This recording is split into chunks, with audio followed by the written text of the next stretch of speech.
Hello, hello. It is good to see everybody. Happy Monday. Um, we are Genshining. How am I doing? I'm doing okay. I would say that my day was off to like a good start. I was like, oh yeah, I was able to push through and get something done before I needed to take a nap. Let's do it. And then I took my nap, like I do, and it was exactly as long as my naps always are because my body is nice and internal clocked like that. But then I went to make myself lunch. So I went to grab some of my like frozen burgers out of the freezer to pop into the air fryer, right? So I could just like have something simple protein wise. But when I went to grab out of the freezer the little box of my frozen fake chicken patties,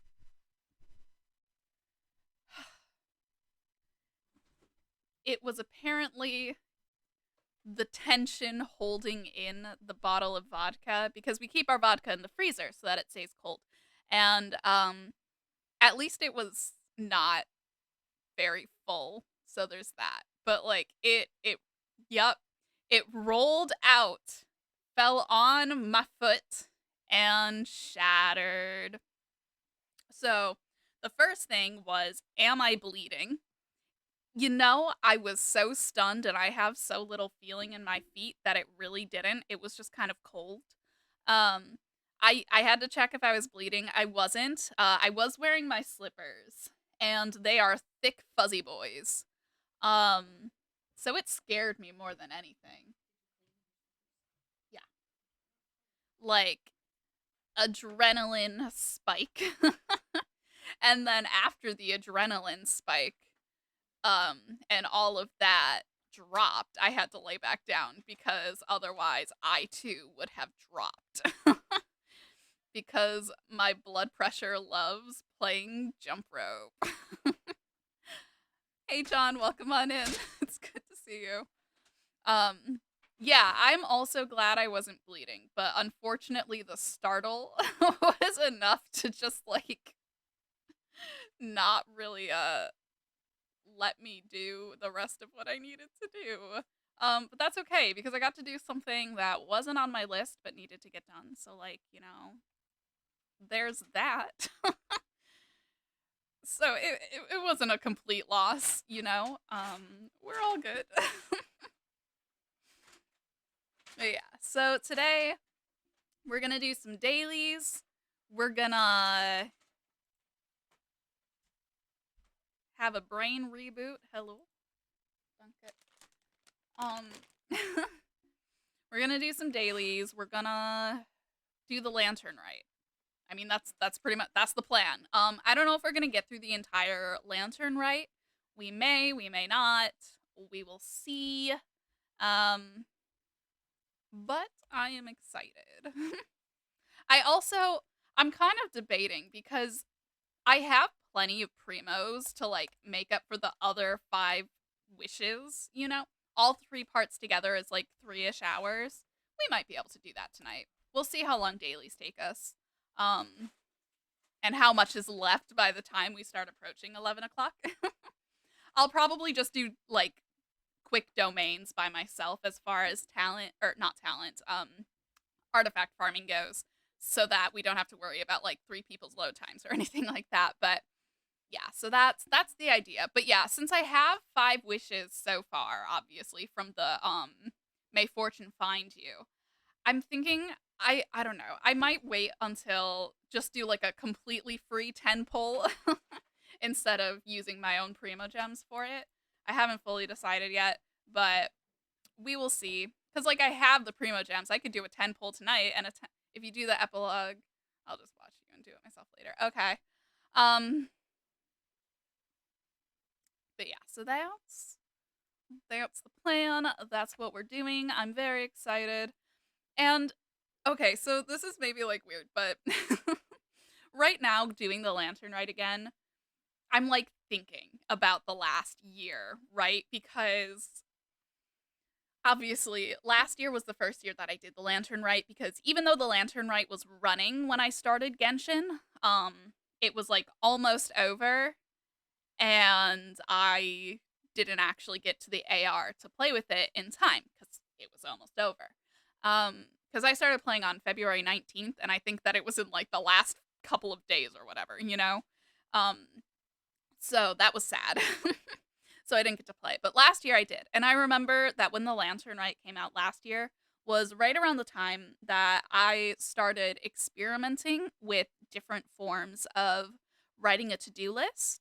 And again, this is probably silly. This is definitely just a me thing, but I was experimenting with writing to-do lists in different ways to try and like hijack my ADHD while still appealing to my autism and, figuring out a balance between like what can I do in a day, what can't I do in a day, and like figuring out how to write things in order because I'm very much a person who needs to do my to-do list in order, but ideas for what I need to do in a day don't come to me in order. And so when I was first doing that, I was sort of structuring my to-do lists around using last year's Lantern Rite as an incentive of like, okay, you can play today's update for the Lantern Rite after you do insert these things. And so now, like coming back to that a year later, I have banged out the to-do list format that works best for me, and it's been really successful for the last like many months at this point, which is wild. And it just, I don't know, it feels symbolic and sentimental to me. Again, this is a silly little thing, but I'm happy. I'm looking forward to it. It feels nice because I feel like usually when I get to like some sort of marker of a year has passed, nothing has happened. This time there's like something so specifically attached to this memory that I'm like, yeah, that I'm like, a year has passed. So much has happened. I mean, I wasn't even streaming regularly at that point. I was like, yeah, so much has happened. But, anyways, Cecil rambling about his Lantern Rite emotions aside, let's get into the game. Where is. Oh my gosh, I don't know where I keep this. Okay.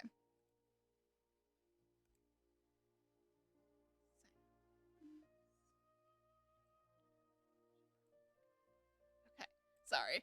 Muttering to myself. Yeah.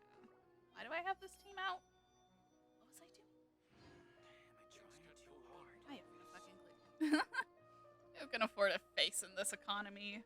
Real. Is this novel amazing? These guys again.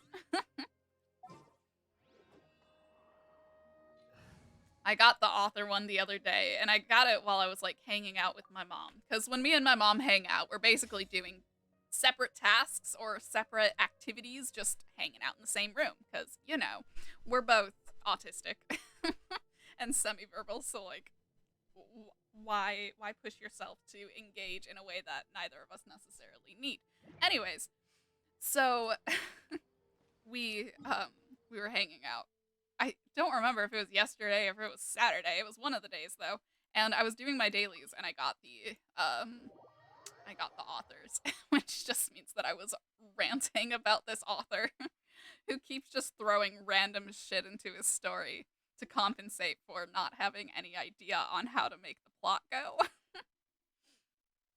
um yeah.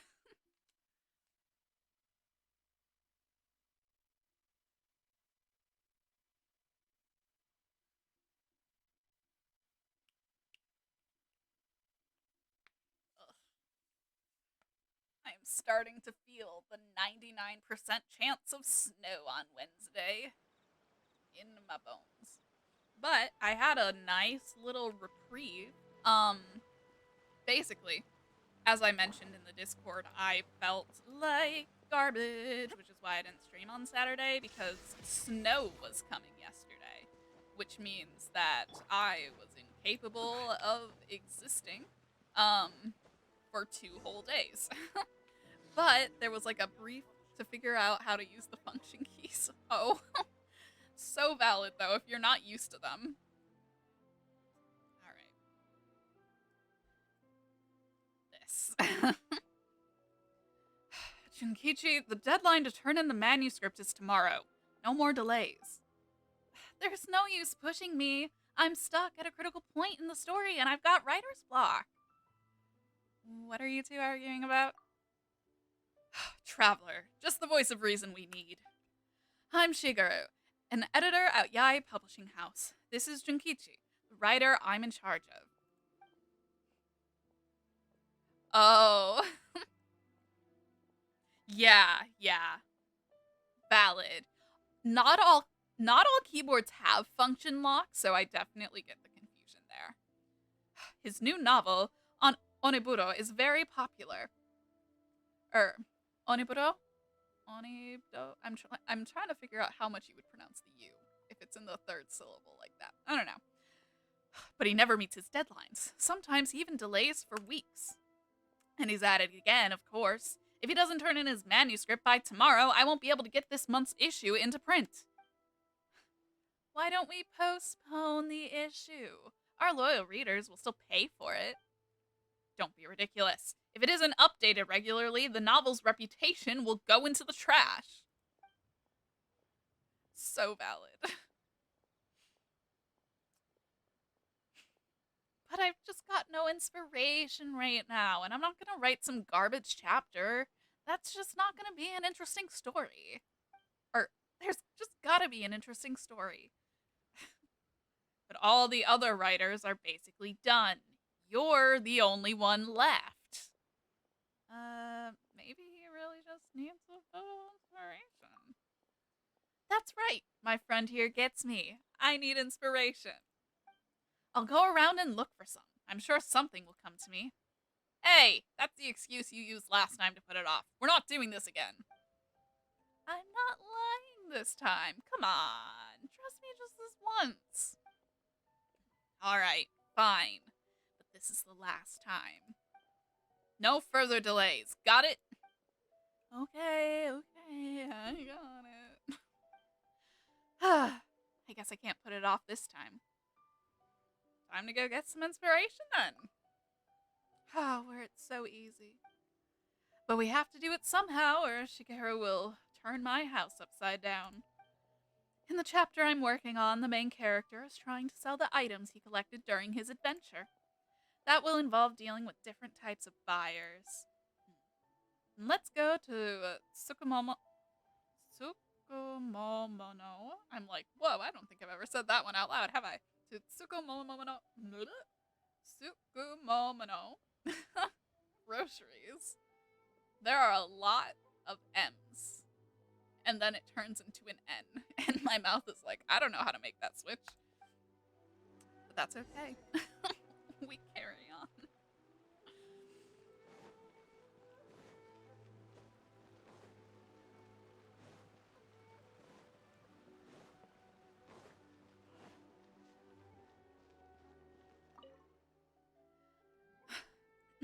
They sell all kinds of goods similar to the items collected during my character's adventure. I mean, Aoi always says that one man's trash is another man's treasure. You know, I realized, I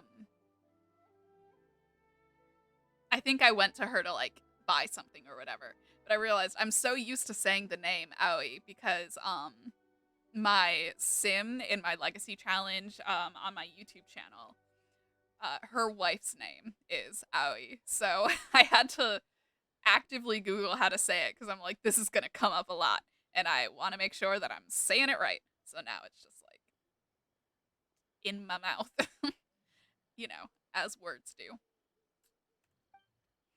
It seems like finding out what the buyers or what the buyer values is key to selling goods at high prices. But if I write it like this, I'll have to spend time describing psychology. That doesn't fit the theme. No, you don't. You can literally have them have a fucking conversation. Oh my gosh. Why don't I just make the main character a psychic that can intuit the needs of the buyer? What's its basis in the plot? Plot basis. I'll think about it while I write. It shouldn't be a problem. See, listen, in the era where people wrote their books in um parts, and then they were released in like periodicals. Periodicals, that's the word. For people who wrote their books but like in the format of periodicals. I cannot imagine that. Because even if you revise a bunch, you're, you know,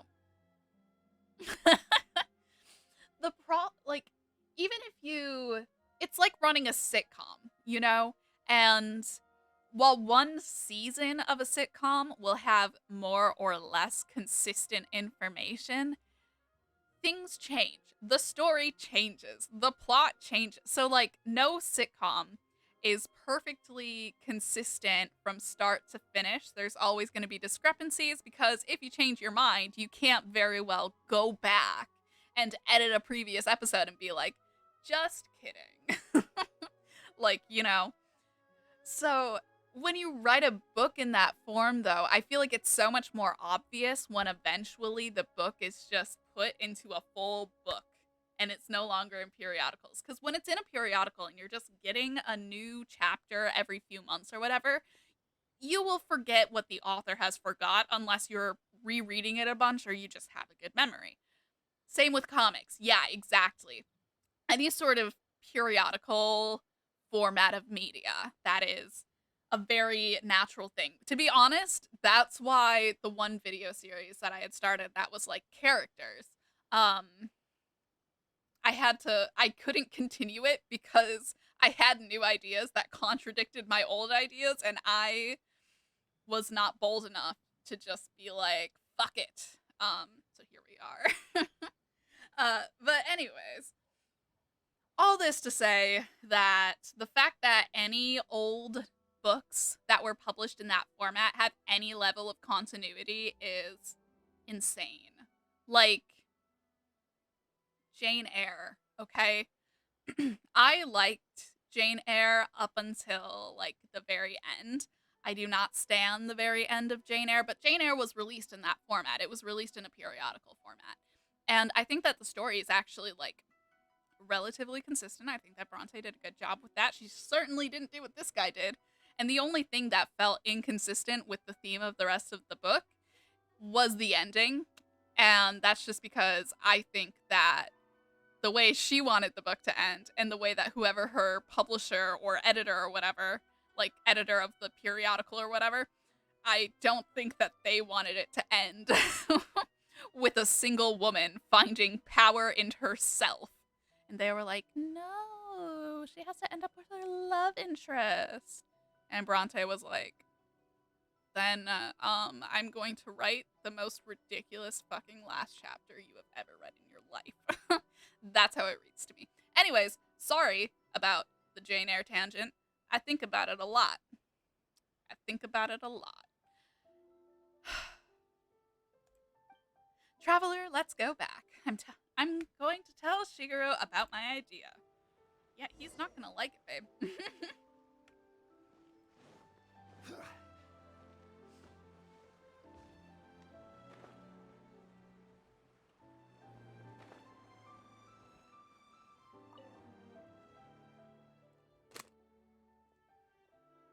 I only just realized that I never turned my game audio on for my own headphones, so you guys can hear it, but I cannot.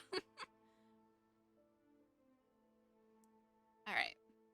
We visited Tsukumomono groceries, and I've had a plot breakthrough. Oh, that's great. Tell me about it.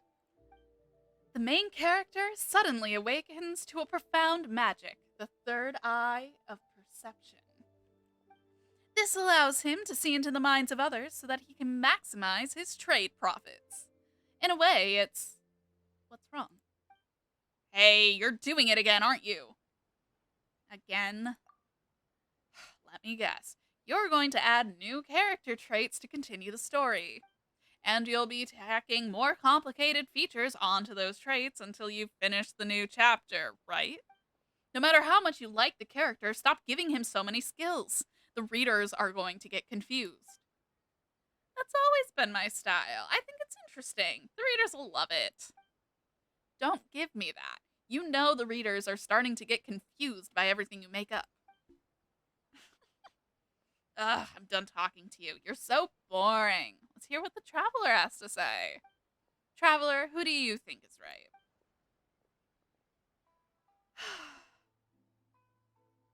I've picked both sides of the argument, and I think there was an achievement for that, so at this point, I can just say that Shigeru sounds reasonable. And just...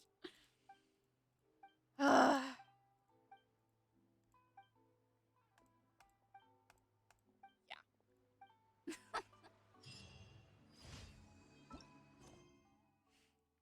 Alrighty. That's this one.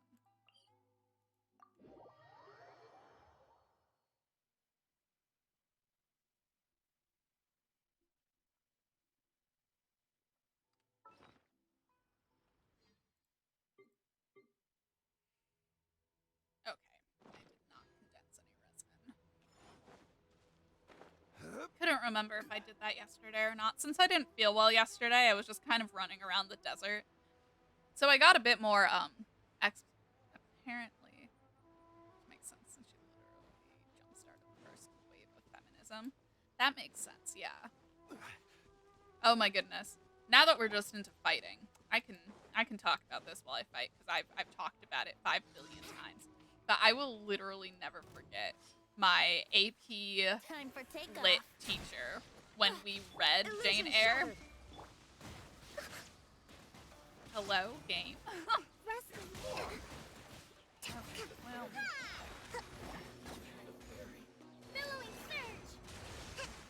One of our, like, discussion questions, because I was at an online high school, was, like, we had to discuss, like, if we could empathize with the position that the guy's wife, Wollstonecraft, was also the mother of Mary Shelley, yeah.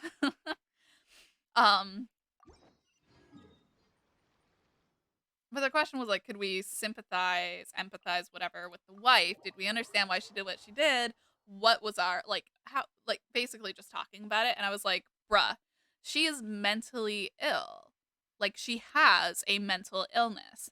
That is a main part of the plot. And he keeps her locked in the attic, socially isolated, and then cheats on her with his very young employee. I'm gonna say that I think she was completely within reason to set the house on fire. And then my teacher was like, well, you have to understand, during that time, mental institutions wouldn't have been good either. And I'm like, I'm sorry. Are you trying to tell me the degree to which it is bad to keep your wife locked in the attic while you have an affair with a much younger woman who is also your employee? It was the weirdest hill for a teacher to die on. I'm like, fascinating. Wrong in every conceivable way, but fascinating.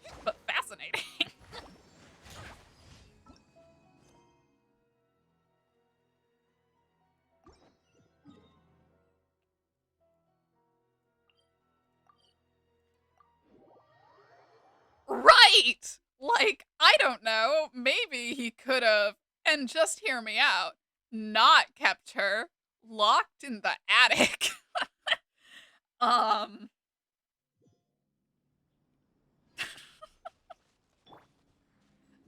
for a second I thought it was the But, oh my goodness. Yeah, I'm like, what? What are you talking about? So yeah, that was wild.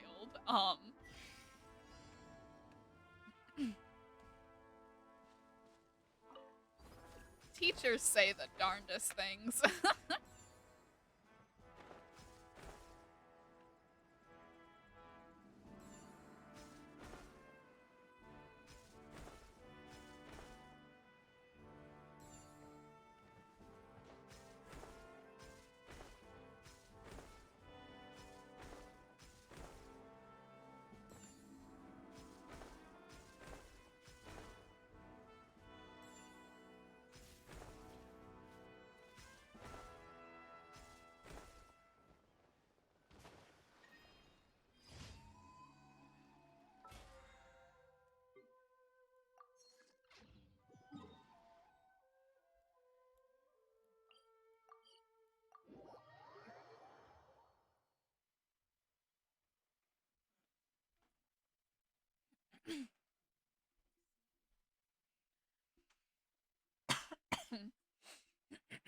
I am having all of the sinus drainage.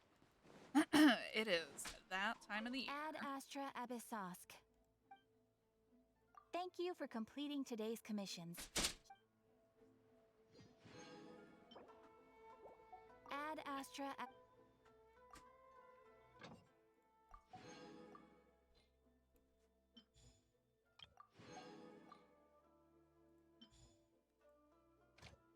Oh, Dakota has moved sleeping locations. For the longest time, he was sleeping on the couch with his head on my pillow, but now he is sleeping on Zoe's bed.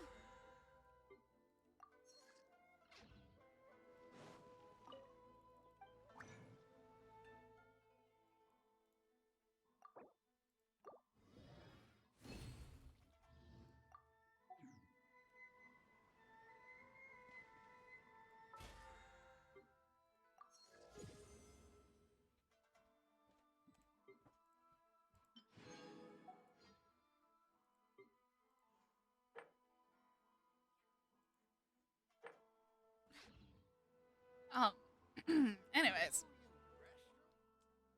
Trying to think what domain I want to do. I could probably try and do the Dendro domain a little more. The thing is that the Dendro domain mostly gives me shit.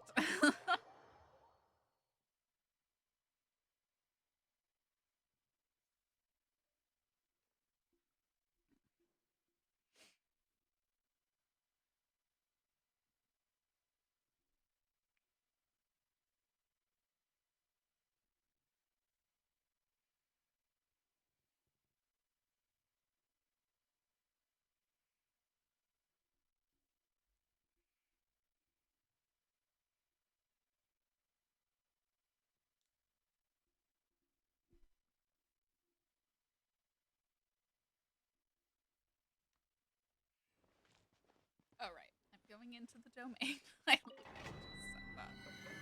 Ugh.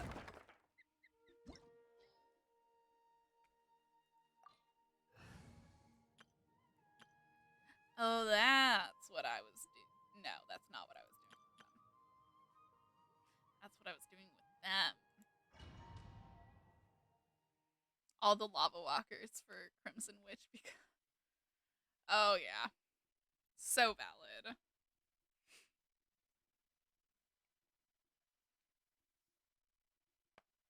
Ow. Elbow. I mean, and it's not like this domain is giving me absolutely shit pieces every time. It's just that it keeps giving me a lot of, like, death percent pieces. Yeah. So valid.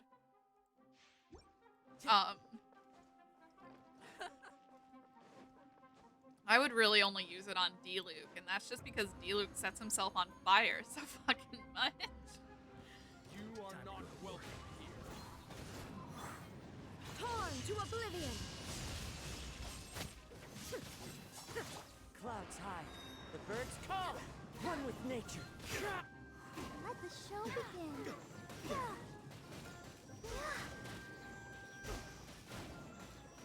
I'm getting sick of this. There is absurd. Now you're testing my patience. Into the wind. Next on the agenda, Born of Ice and Frost. We're waiting.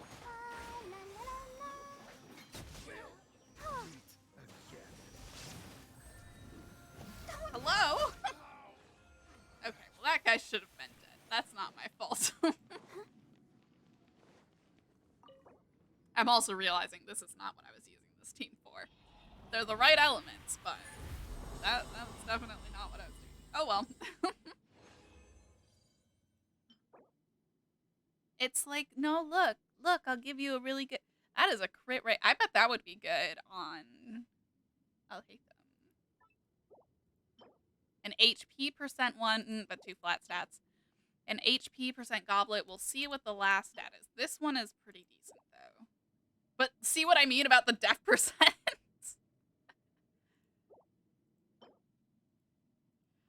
Neither of these have def percent on them, though, so... Rare win. Although, I could honestly look up the crit rate piece. Because... What is Kale? Like, what are the substats on Kale's?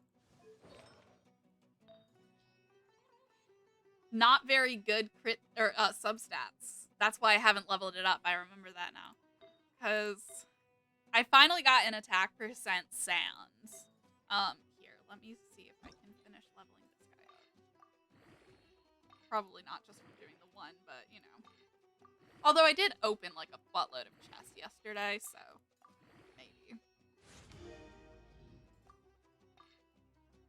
Oh yeah, we might make it. We're still at 3 stars.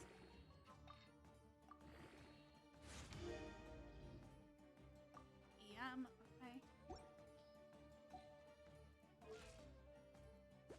That puts her... Because her crit rate's kind of low. Okay, that puts her Dendro damage bonus at 61.6.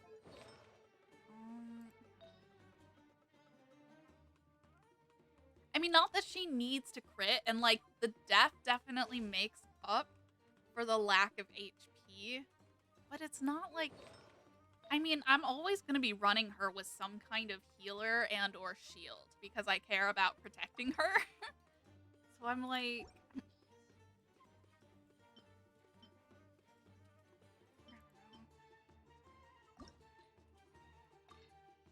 let's see what the 4th stat is before I make any decisions.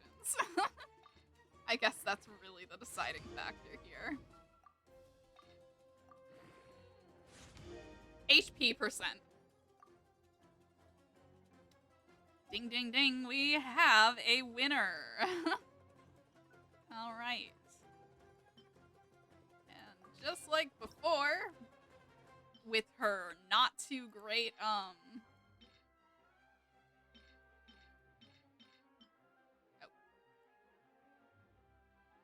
with her not too great goblet, I took that. That was at level 12. Ooh, leveled up crit and HP. Alright, yeah.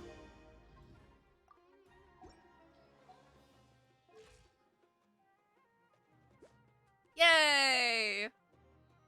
Yeah, that's something. Alright. This is looking a little bit better, and then that number will go up with that artifact, so. Okay.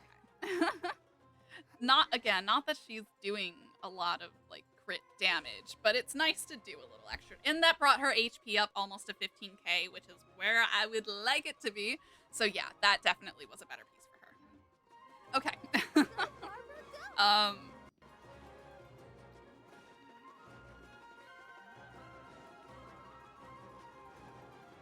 Thanks for bearing with me through that. Cause yeah. I want her to be able to defend herself. You are not with nature. Shine down. Fallen leaves, adorn my nut. For Rex Lapis. I'll protect us. Inazuma shines eternal. Into the wind.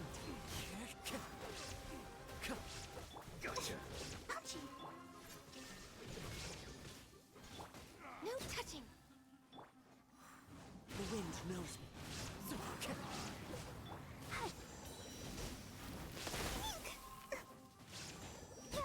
We'll meet again. Into the wind.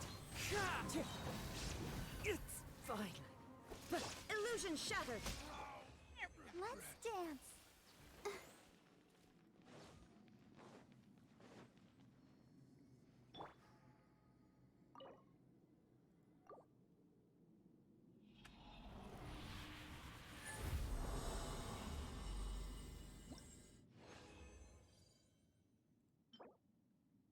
Oh, wow.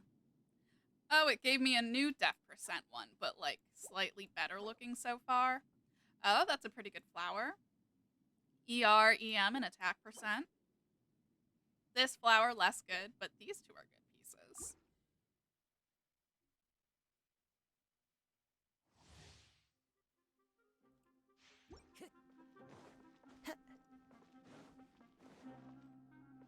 I follow the wind. Time to go. You are one with nature. Clouds high. The birds come. Shine down. Let's end this now. Now you shall perish. Now you're testing my patience. There is no escape. Born of ice and frost, all hail. Let the show begin.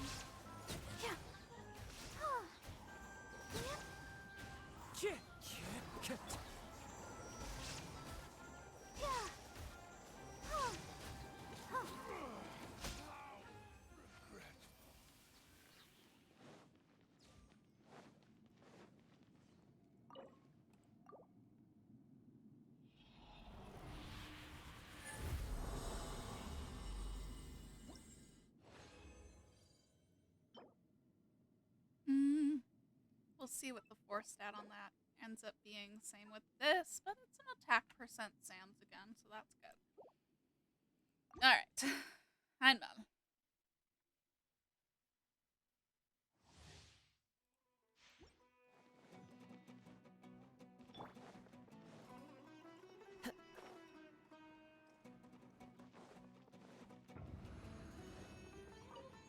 You are not welcome. Shine down. Let's end this now. Fallen leaves, adorn my night. Inazuma shines eternal. Now you're testing my There patience. is no escape. Let's dance. Access to... Fix this. This is long overdue. One with nature.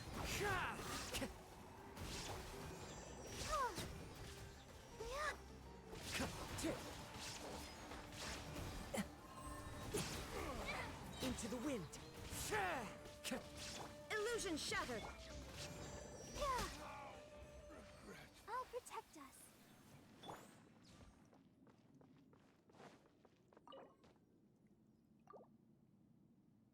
Alrighty.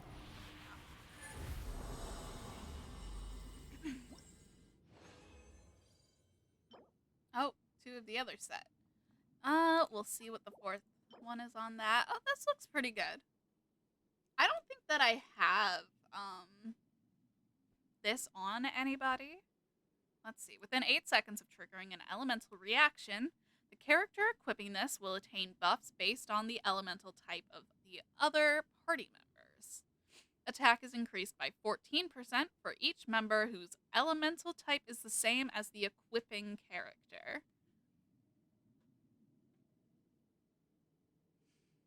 An elemental mastery is increased by 50 for each party member with a different type. Oh, each of the aforementioned buffs will count up to 3 characters. Makes sense because you have 4 characters on a team.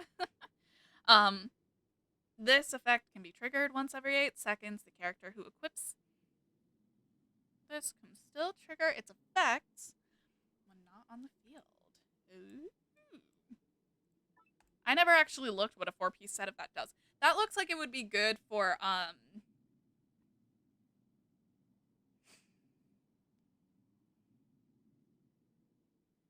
my brain stopping. Probably for like the teams that I take into Dragonspine, honestly. Like, if I put that on one of my Pyro characters, because my Dragonspine team, usually when I take people there, it'll usually have 2 Pyro characters, an Electro, and an Anemo. So it would increase the EM of the Anemo and the Electro, and it would increase the attack of the other Pyro character. Next D-Luke support build just dropped.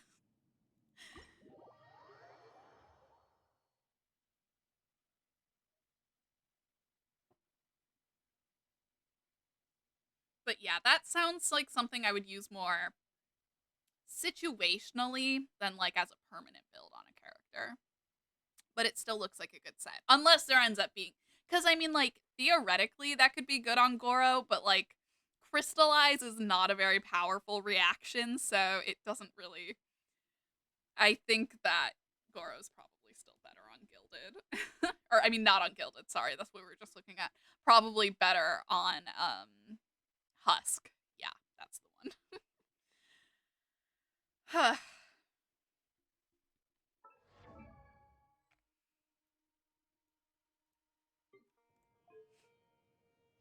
Alrighty. Let's get this bad boy leveled. Level up. Bonuses. I would appreciate you.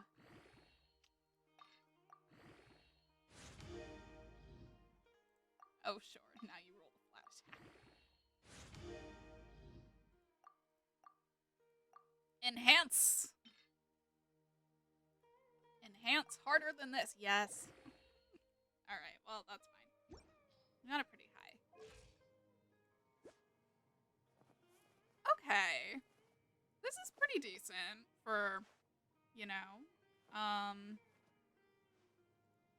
EM is pretty decent. Attack. That's good.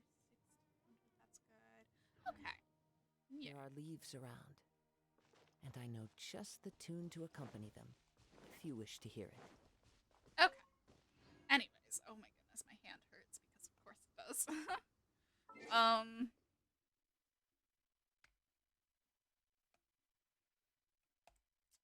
yeah, that is our artifacting. Let's see.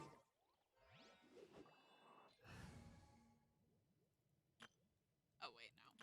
This team, but I need to get Lumine back. This world is full of...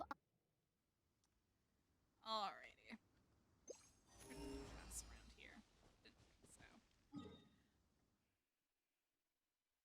I finally got, I got the Lost Nursery to 100% while I was trying to, I think I was trying to find one of these teleport points, and so I was going from the old, Vanarana statue. And when I did that, I found a Dendroculus, and I think it was either a time trial or like a chest of some kind, you know? But yeah, so I finally got that up. And then all of these are about 20% higher than when we last looked at them. Have I done the hidden quest in the old nursery? I haven't. I've heard it start. Well, heard. You know, I've seen the text going at the bottom of my screen, and it was like every time that I defeated a Pyro Abyss Mage, but then I couldn't find another one, and I didn't know what to do, and I just kind of gave up because I didn't know where to look. And I didn't Google it. Have to fight all the Abyss Mages. That's what I thought, but I was getting so turned around. I don't know. We'll go visit that really quickly, because if I can unlock that right now, there's 8. Oh yeah, I only fought like 4. That explains it. Okay. Okay. I'll keep my eyeballs out for them. You know, without looking up the quest itself, I can look up.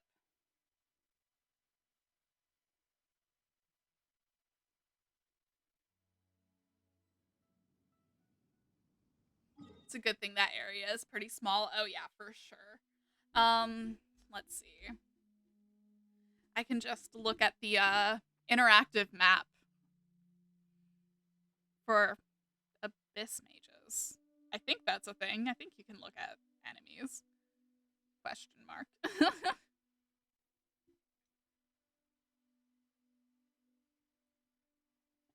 I think my interactive map can guide you through the quest if needed. Yeah, I think for now we're good, but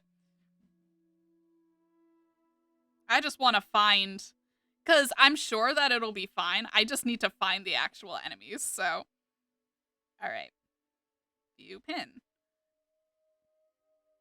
1, 2, 3, 4, 5, 6. I see 7.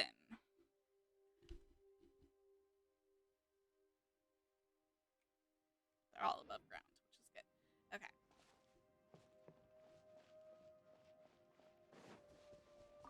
Maybe 2 of them are together, or maybe it is 7.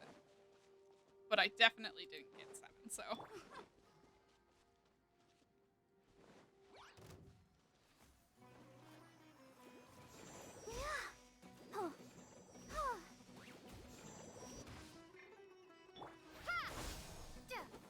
Propagate. No touching.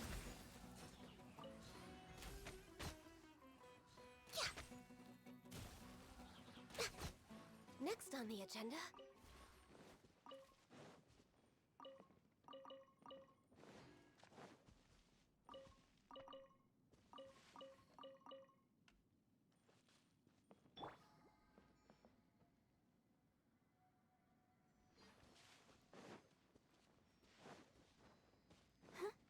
See on the other side.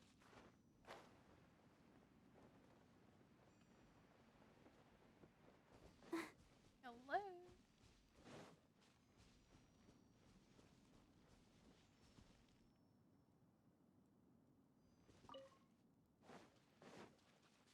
It was the guy over here. Are they gone after you get them? Until the quest is done? Or like...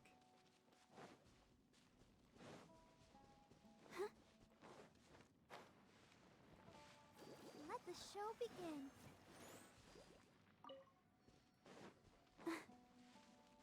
They disappear forever once defeated. Oh, alright, Thunkit.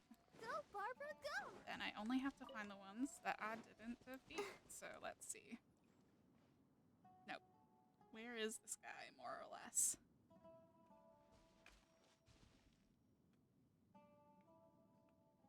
This guy was like under that root. Oh, I see. He's gone. Alright. There's a guy here.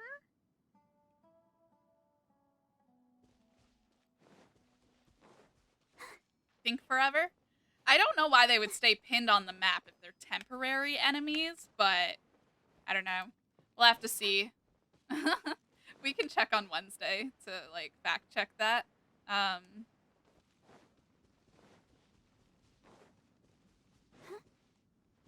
Barbara, go! It's kind of by that teleport point. Slightly above.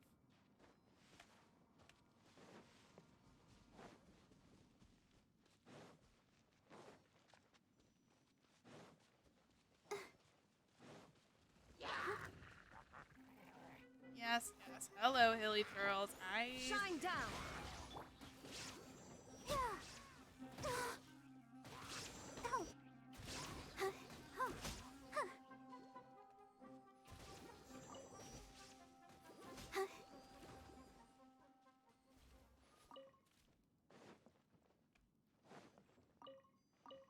Go, Barbara, go!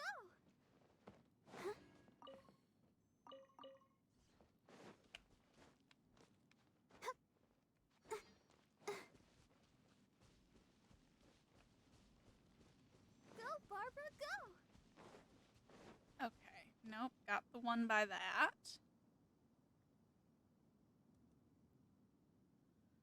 Alright, there's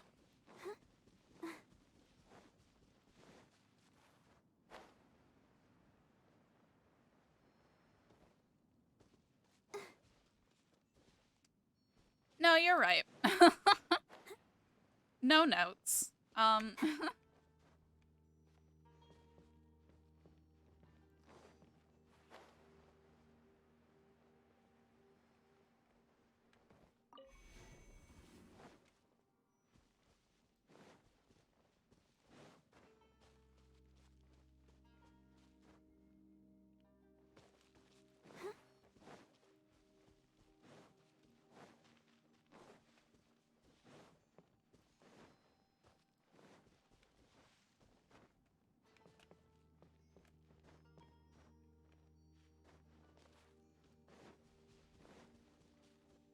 Okay, got that one.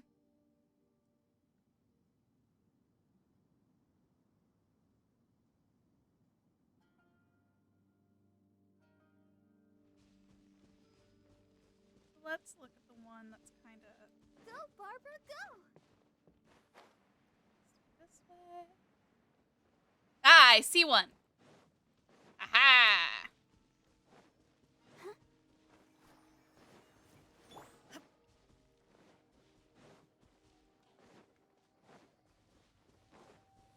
Now you shall perish! I feel it. The bad guy's leader is by the Stone Dendro Archon. The bad guy's power and the Marana have the same source. Stop them, brave Nara. Yeah. Let's dance.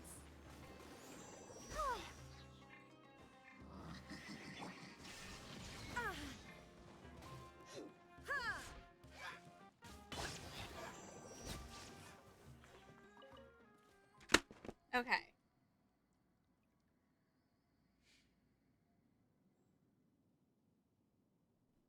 So, does that mean that I need to go to the statue of the seven then? Does that mean I got the last one? I think it means I got the last one and need to go to the statue of the seven. Oh, oopsie. I don't want to fight you.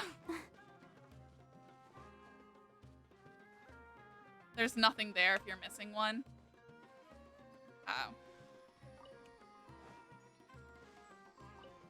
There's nothing here.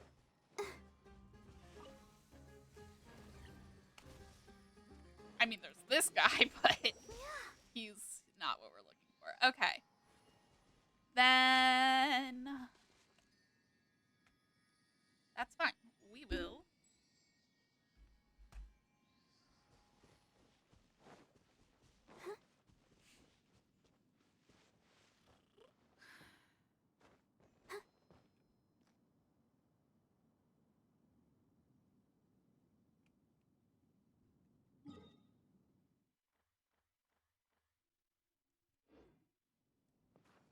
Okay, and around.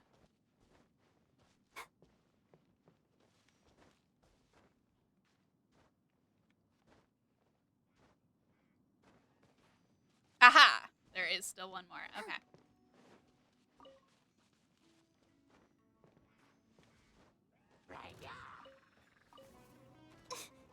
I'll protect us. Illusion shattered.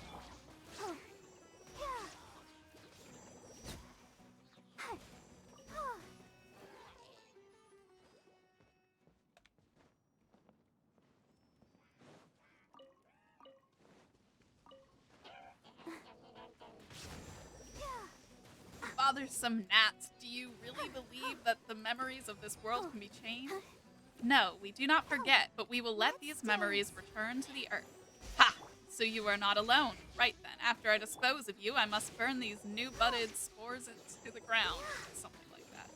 So there's an abyss lecture somewhere.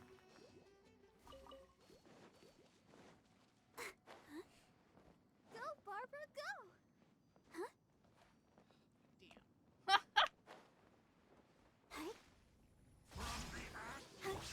From Yeah, shit. I'll Listen, protect us. my guy, my dude, my buddy. I hate you. I hate you. I hate fighting you. I just don't enjoy this experience. But you're pretty easy to kill for me. So, you know, there is that. But, alright, load up your damn shield since you won't let me hit you anymore. Which is rigged, by the way. I feel like if you get him down to that point of health and he's frozen and can't employ his shield, you should be able to still attack him and get his health down. Like, why does he get to keep...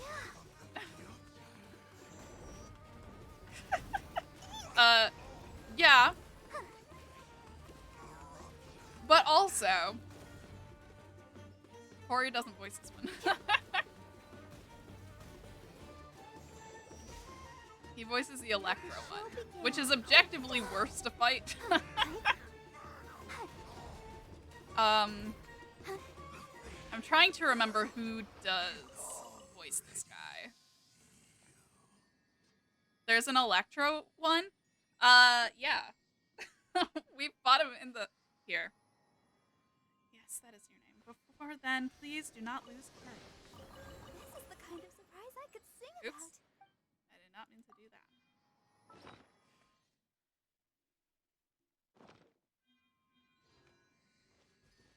Did we not get any new sigils from that?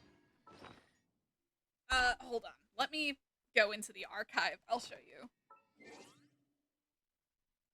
But...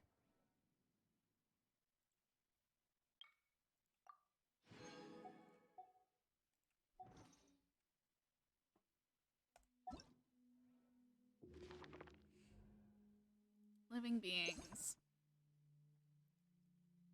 Okay. So yeah, Abyss. You have the Hydro Abyss Herald. You have the Pyro Abyss Lector. And then you have the Electro Abyss Lector.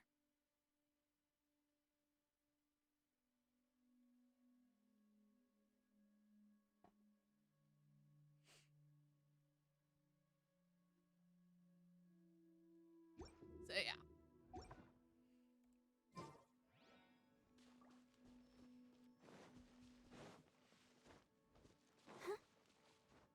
I'm guessing there will eventually be one for every kind of Abyss Mage that there is. Be it a Herald or a Lector. But yeah, that's my guess, at least. Can't find the English VA for that one. For which one?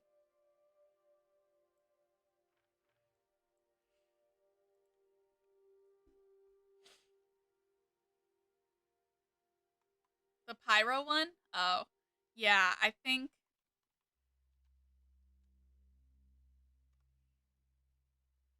Because I know that Kellen Goff voices the Hydro one, and I know that Corey Yee voices the Electro one, but I don't know who voices the Pyro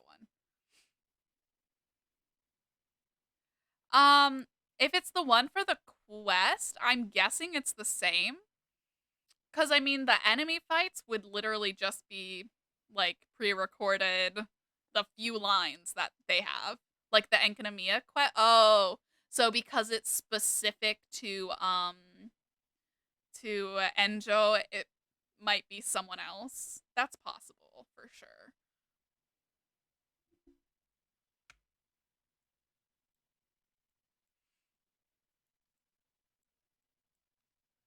We will find out eventually, probably.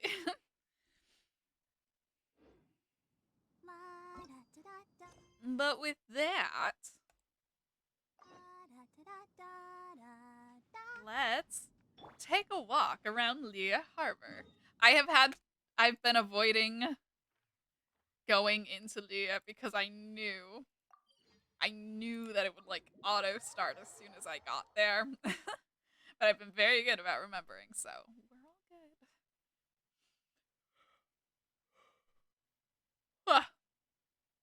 Sorry about that.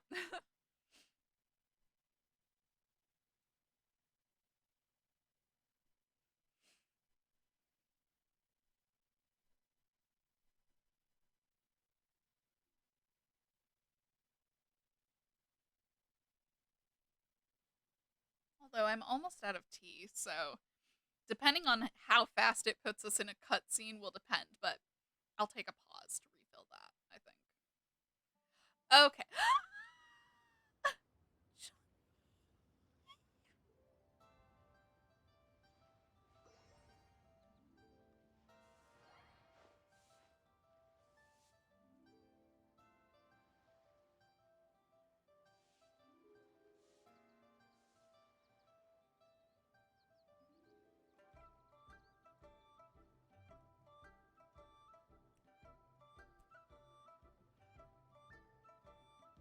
It only gets better from here. Oh boy.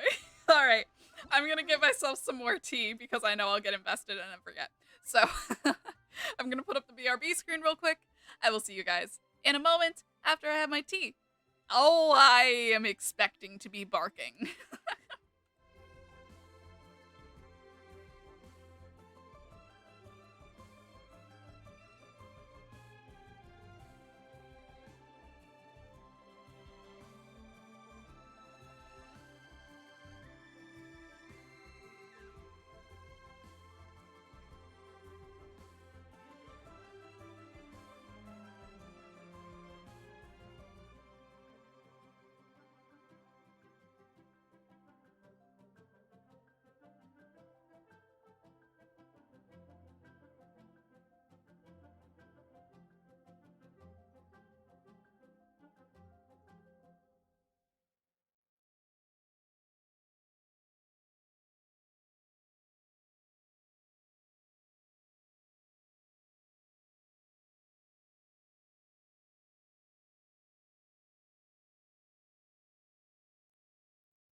All right.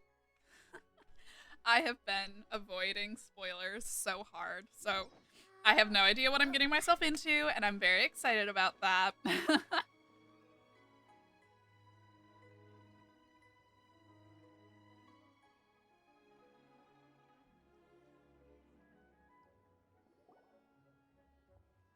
load. Paimon votes we go say hi to Xiangling first.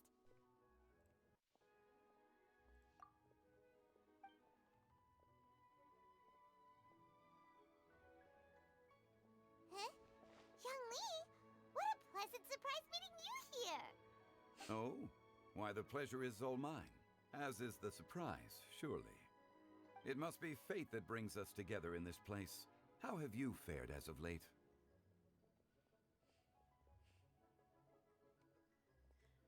Everything's been going great. I sense you are older and wiser than the last time we met. It seems your travels continue to yield valuable insights. Thank you. You are too kind. So, Xiangling, are you here to listen to stories over tea again? I had originally planned to set out after this last round of tea. However, I had planned to take a walk to Qingce village and gather some nascent bamboo shoots, which are currently in season. A villager there once gave me a small sample, and they possessed a most excellent flavor. Huh? Nascent bamboo shoots? Why can't you just use normal bamboo shoots instead? Wait, Paimon knows! Because Zhongli prefers the finer things in life, right? Okay, Mr. Particular, let me guess. Ahem. The nascent bamboo shoot has a unique, tender texture and a delicate sweet taste that its normal cousin cannot match. An astute observation, Paimon. You know me well indeed. Lantern Rite is almost upon us, but besides the bamboo shoots, there are a few other items I have not yet procured from Director Hu's list. May I ask if you have already made arrangements for the days ahead? Are you going to make us work? We're going to use the opportunity to say hi to some of our friends, but before we were able to figure out a schedule, we ran into you. Well then, might I invite you to imagine the sheer delight that is a soup cooked with the freshest nascent bamboo shoots in all the land. Generous cuts of pork belly and crisp, fragrant bamboo shoots placed together in the pot and left to simmer slowly for half a day. You know, it's funny because the thing that makes Zhongli's bamboo shoot... I am holding chopsticks because I'm going to be eating Takis and I don't want to get the dust on my hand. Anyways, the thing that makes Zhongli's special dish, the special... Honestly, yeah. The special dish, his slow-cooked bamboo shoot soup, is because he once left it on too long by accident, but it ended up being such a good flavor that now he just slow cooks it for half a day on purpose. But yeah, I love that the first time happened because he put it on and then just left it.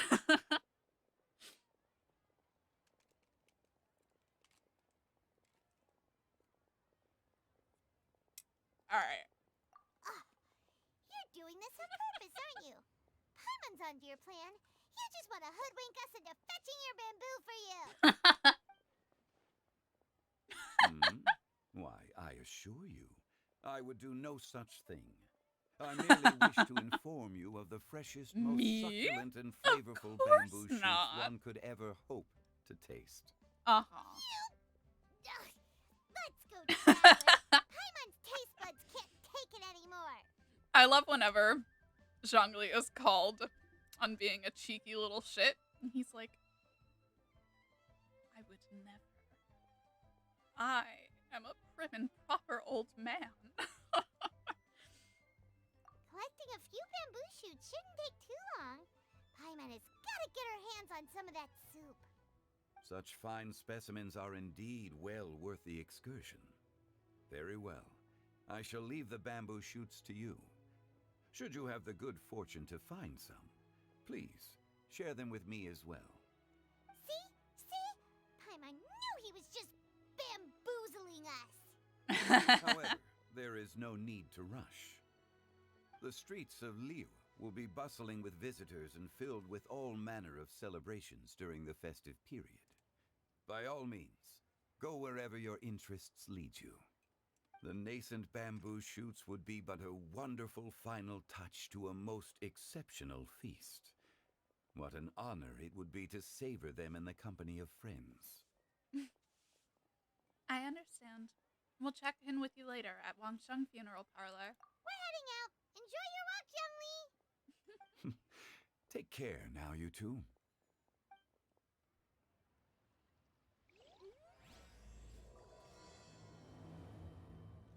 Okay. Listen, let me As for Director Who's list, I shall attend to it after one last round of tea.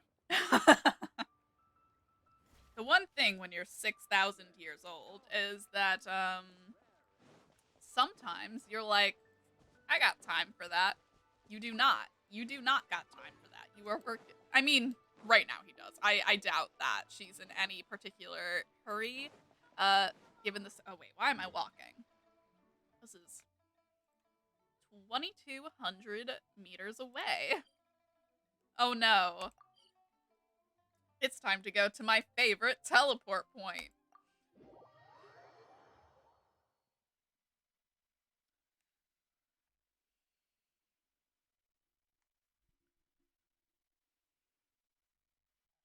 I really do want to know who in the development team thought this was a good idea. But at the same time, I hope they never change it because it's fucking hilarious. You know what I mean?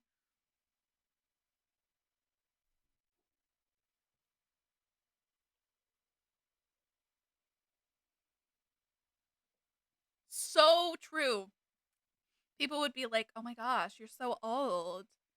What was it like Bamboo during shoot. Oh, Nascent did we not get bamboo shoot. I didn't get attacked by a This one's boar. just sprouted, and it looks super fresh. Paimon thinks this is the one.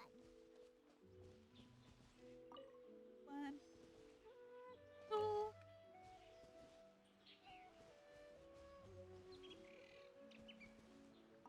These 3. should be enough. Let's head back. help! Help! Did you hear that? Yeah, that's so Calling for weird. help.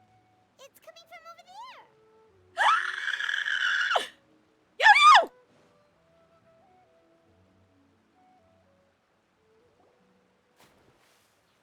A short and slender figure rescues the drowning man. Are you okay? Did any water go down the wrong pipe?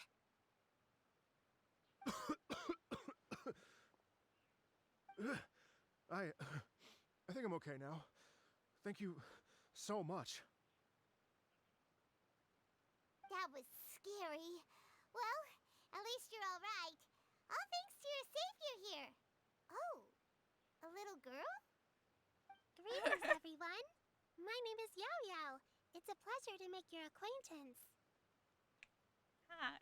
Whoa, she's so well-mannered. My name's Paimon, and this is the Traveler. Greeting. The way that she's looking off into the distance to say greetings. I'm Dvorak. Oh, are you a looking at? musician from Fontaine. Okay, I she was came looking to at the Stone musician. Gate I thought she was intending just to head looking towards into the Liyue distance. Harbor, but then I became captivated by the beautiful scenery, and before long, I was completely lost. Just now, I was so mesmerized by the waterfall that I slipped and fell into the water. If it weren't for Miss Yao Yao's help, I shudder to think what might have happened. It's all right, Mr. Dvorak. The splashing around the bottom of the waterfall means the stone path is always wet and slippy. You definitely have to be careful. Next time you're exploring an unfamiliar environment, try to focus on what's right in front of you. Don't let your mind wander. As long as you watch your step, accidents like this won't happen anymore. Yes, ma'am. I understand. I'll remember saying to be yes, more careful ma'am, next to like a time. 9-year-old. Either that or just a really short Oh, teenager. are you hungry, sir? But I feel like she's a Oh, baby. I'll be fine. Probably Diona's age, Please, sir, if I had to it's guess. quite all right. I was born and raised here in Liyue. It's only natural for me to extend my hospitality to any guests who are passing through. I expect you still have quite a long journey ahead of you. It's very important to keep your energy levels up. I still have some lotus flower crisps left in my backpack. Why don't we split them between the 4 of us? Aw, what a thoughtful kid! She even has some for Paimon! You're welcome. Everyone savors some delicious lotus flower so crisps. tasty. If only there were more. More? You've already had the Sumpter Beast share. Having a healthy appetite is a good thing. It means Paimon's still growing. If I'd known I was going to run into you, I would have I don't made a think second Paimon's still batch. growing, Yo-Yo. Hope you're taking notes, traveler. This is how you treat your Paimon. What do you think, sir? Are Liyue snacks to your taste? Mm-hmm. I wonder if they're not sweet enough. No, they're perfect. When I was traveling through Mondstadt, I had a chance to try one of their moon pies. It had a meat filling, unlike these crisps. But apart from that, it seems like they follow a similar cooking process. Both are delicious in their own Yep. way. As for Fontaine's cooking, though, it's been a long time since I've had a taste of home. Sounds like you spend a lot of time on the road, huh? I love that little observation of like, damn, every country's got their dumplings. Which, like, real. Every country has dough wrapping filling. Like, I think it's because it's so simple that's like, just, it was something that every culture could create. And so every culture did create, you know? Yeah, same thing with noodle and sauce. Yeah, for sure. But, yeah. The two... well, that and, like, bread. Bread, dumpling, and noodle with sauce are, like, the foods that transcend international borders. We all got them. Nothing brings people together like carbohydrates. I do. It's part of my job. I'm one of the main organizers of the Iridescence Tour. The iridescence... tour? That sounds familiar. The Iridescence Tour is one of the biggest music festivals in Fontaine. We're looking to expand, though. Our aim is to hold a festival in every nation. Yeah. Shinyan told At us least about this like a all year the and a main half organizers ago. share this goal. Unfortunately, it's a long story, so I'll spare you the details. But anyway, so the main reason I'm traveling all around Tavad is to promote our music festivals. But I have some Boy, do we personal got reasons, the too. girl for you. Huh? What are they? Just tell us already. Let me see. Well, to explain it in full, I'd have to start with a story from my ancestors. I don't want to take up too much of your time. Oh, I love listening to stories. Story. Story. Me too.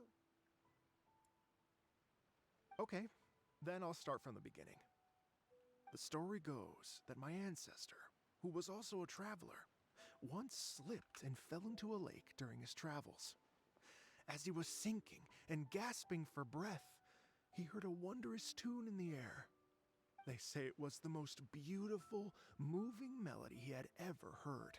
Okay. Even in that life and death moment, the ethereal music seized his full attention and almost made him forget the fact that he was drowning. When he finally came to, he found that he had already been brought ashore. Not too far from him stood an unfamiliar woman with an almost divine aura. Once she saw that he was no longer in danger, she left without a word. My ancestor tried to run after her to give his thanks, but although a mere dozen paces separated them, no matter how quickly he gave chase, he drew no closer and remained a dozen paces behind. In the end, all he could do was to bow in thanks to the woman as he watched her walk away towards the rivers and mountains in the distance, before at last he turned around and made his way home. Once he returned to Fontaine, he began to learn an instrument so that he could spread his story far and wide, just like the bards.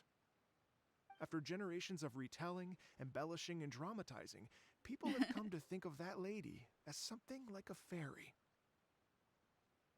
The story's become something of a local legend in Fontaine. It's called the Lady Overlooking the Lake. People now say that if you go down to the lakeside and play an instrument, so It long tastes like as if you play Germany a was a pleasing wine. melody, That's you because will hear a Riesling is fairy a German lady who's wine. hiding out of sight, playing along with you. So yeah, that's a pretty accurate description, I would say. But yeah, Riesling is good. I love how the story is basically the Lady of the Lake. I'm excited. I'm just like story. Like everything. I've been so hyped for this. I've been building up to this for so many days at this point. It's been 5 days. 5 days of just waiting for Monday to come, waiting to play it on stream. I'm just... The only thing that I've seen wasn't a spoiler, really. It was just, I saw the voice actor on TikTok who's voicing this guy. He was just like, hi, if you saw this guy in Genshin, I'm the voice. Like, you know, that kind of thing. But that's the closest thing to a spoiler that I've seen, so. I've been doing real good. Even though sometimes things will pop up on my For You page and I'm like, scroll. Wow.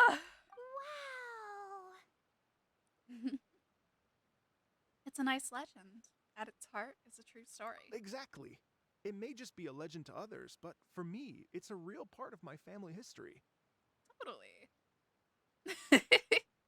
Yeah. I wanted to find out the truth of this tale. So I decided to retrace my ancestors' steps and search for that lady's modern-day descendants. Of course, there's no way of knowing where my ancestor fell into the lake all those years ago. So I always knew that the search would be akin to looking for a needle in a haystack. I've spent many years on the road now, and I'm nowhere near as fit as I was in my youth. The wish that I've spent half my life chasing after has now become something of an obsession. Well, I haven't lived half of my life yet, but still, I understand how you must feel.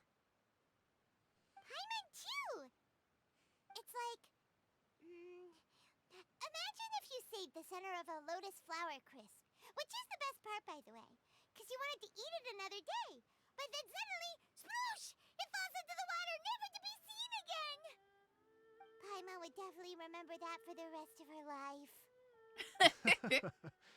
There's no need to feel sorry for me. I've made some progress over the years. For example, I've concluded that the story must have taken place in Liyue. Oh, so you finally found a lead? Yes, in fact, that's an intriguing story in and of itself. I'd always known that Mondstadt is the city of song and freedom, but more recently, I heard that the Animal Archon returned to Mondstadt for a festival in the fall, and learned that he himself is a patron deity of music. So I prayed for the Animal Archon's guidance in the Mondstadt Cathedral, and as soon as I set foot back outside the front gate, I noticed a cluster of leaves being blown in the wind further and further west, towards Stone Gate. See, people are like, Venti's so lazy and unhelpful. He don't do shit. And then he's just unprompted. I mean, prompted, but you know, with nothing's in it for him. Not really. Some foreigner of another Archon's land prays and asks, I need help, man. And he's like, and he just does it. He just does it. He just does it. Venti is so good. Like, if an Outlander comes into Mond He treats them like his kid's friend is staying over at the house, you know?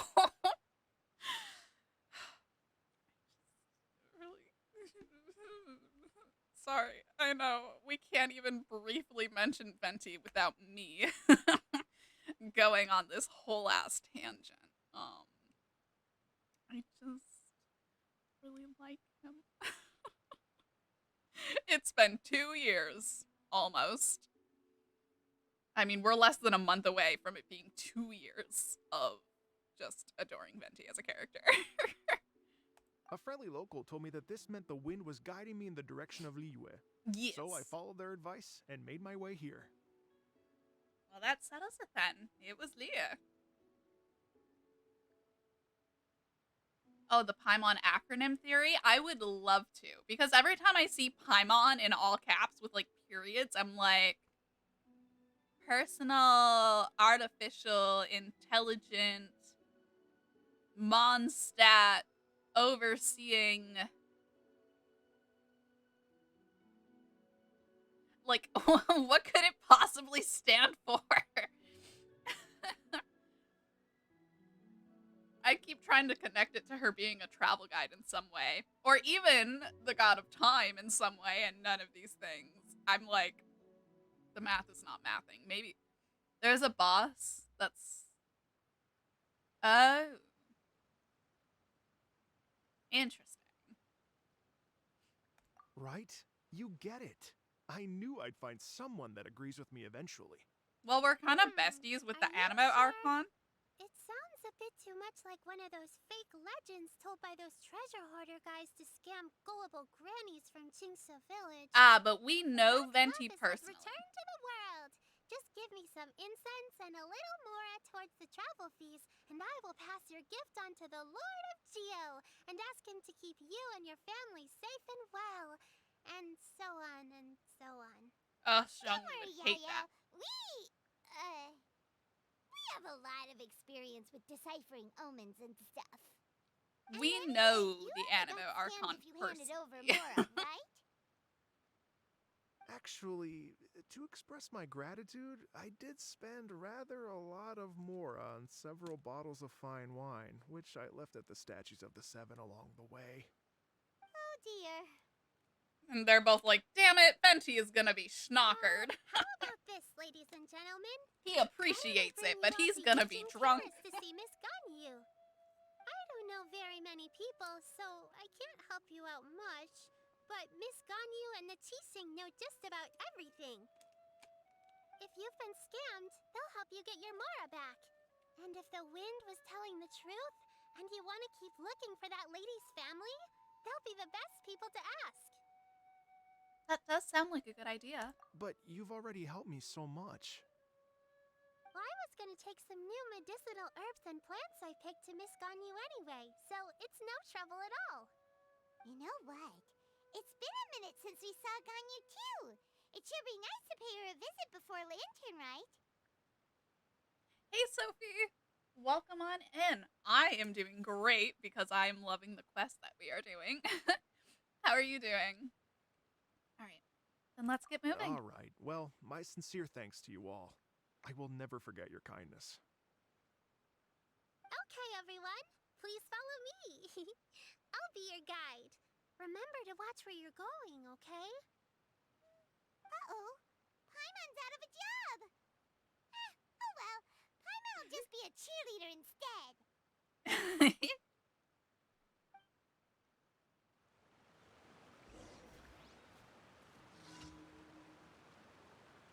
Alright. Back to the harbor. So I want to collect these berries. Because I kept seeing it in the distance, and so it was starting to bug me. I was like, I need to collect them.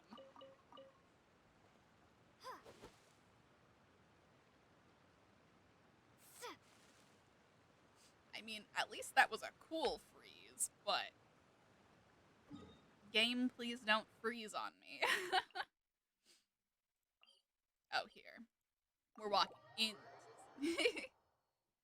Thank you. And that's good to hear. I'm glad you're doing well.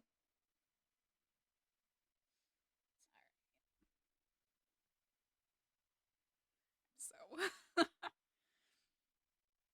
I love story events like this. They just make me so happy. Plus, I don't have to voice every character for the quest, which is always nice. But it's just nice to see everybody.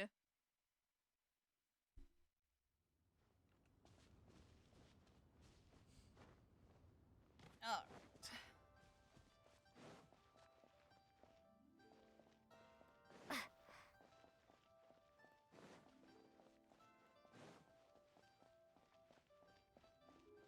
Into the harbor we go.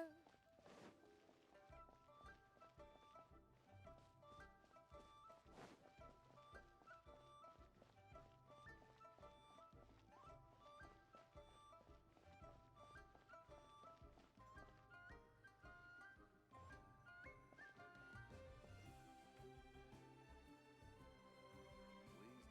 your commercial goods. Wow. Liyue Harbor looks very different from when I came last. Yeah. It's almost as if What do you need to do I'm in this listening event? to the same melody, but with a richer timbre and new variations added. I'm not sure yet. We just started. I know that there's gonna be some like game parts of the event, you know. But right now we're just doing the story, and we'll find out what game event things, like what playing event, you know, like actual things you do. We'll see what challenges there are, but for now we're just doing the story and seeing what's going on. We are helping Liyue Harbor set up for the Lantern Rite Festival this year. Or it might already be set up and we're just helping a music festival be set up alongside it. Basically, like that's kind of the vibe I'm getting. That's what's been alluded to. Well, we are here during Lantern Rite after all. It only comes once a year, so they always have a big celebration. It's fair to say that this time of year is when Liyue Harbor looks the prettiest. Oh, Great. interesting. Let's go and check it out. Yeah. I can't wait to get into the city and see it all up close for myself. Yeah, that's interesting, but it makes sense. The streets Oh. are breathtaking. Thank you. Smiles Oh. and laughter everywhere I look. It's contagious. I can almost Hello, feel the welcome music in, in the air. Raiders. I have the urge to start waving my conductor's baton. Hi. I'm glad that you're enjoying the city. Okay. let me open up the quest menu for it. Hello? Can I open up the quest menu? Okay. Hello, welcome in, Raiders. Thank you, Pumi, for the raid. I appreciate it. How was your stream? What were you guys up to? Let me. 1, 2, 3, 4. Me counting E's to make sure I can type the shout out command. Ooh, Valorant. I haven't played that, but I have seen people.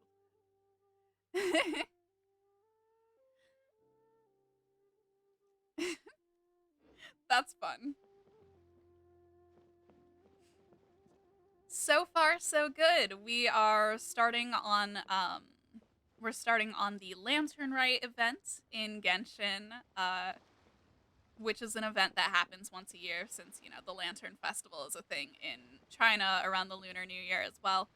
So they always do like a little event for it, and it's always a fun time. There's always a new story, and I'm loving seeing the characters, so yeah. Oh no, but my game has been a little laggy. Yeah.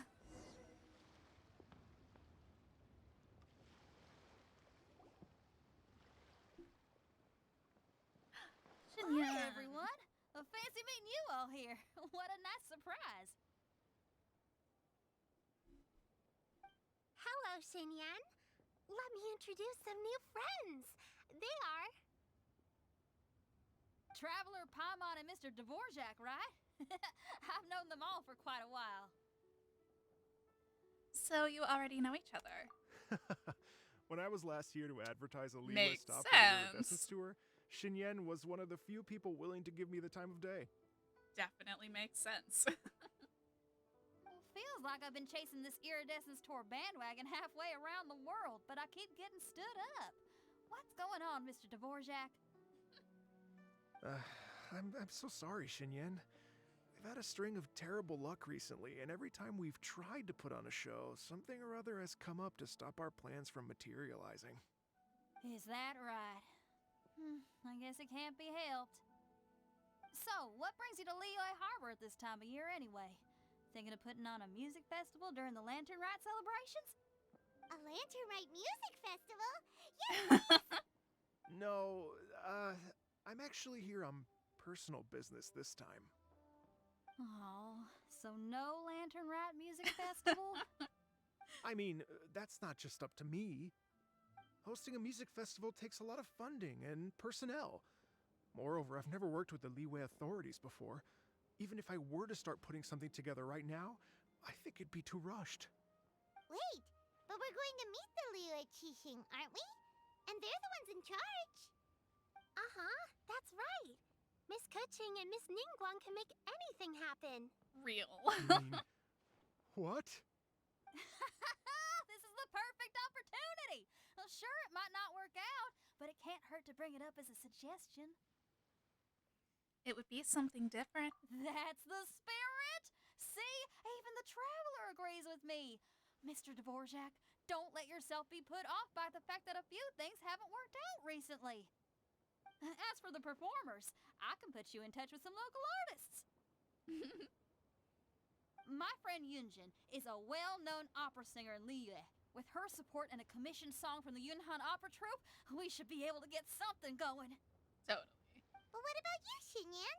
Are you just going to sit this one out? Obviously not. What do you take me for?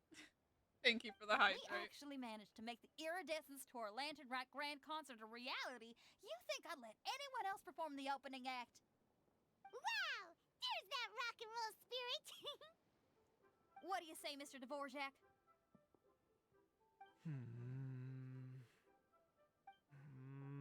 Okay, Music fest. I'll give it a shot. Music fest. But the opening act is not something to be chosen lightly, Xinyan. I will judge your work by the strictest of standards, so please make sure you are fully prepared. Are you kidding? I thought you'd never ask. Guess my shopping time's getting cut short. I'm gonna head back right away and start working on this. Yao Yao, if you run into your senior on the way to the Qixing, please send her my regards. Okay, I promise I will. Good luck with your music, Xinyan. You've got this, Xinyan! Her senior. Is that Madam Ping? So about this senior of yours I guess we're Xinyan not mentioned just now. Is that anyone we know? Yes, it's Xiangling. She's Oh, mentioned Xiangling. you two before. That makes sense. Xiangling's always thinking about cooking. Whenever she gets scrapes or burns, she just leaves them to heal by themselves. She definitely wants someone around her to look after her. Mekor. I know you must have looked out for her a lot too in the time you've known her. So, thank you for that. What's the point of a body if it ain't gonna heal itself? You know what I mean? Don't be like me, kids. Use antiseptics.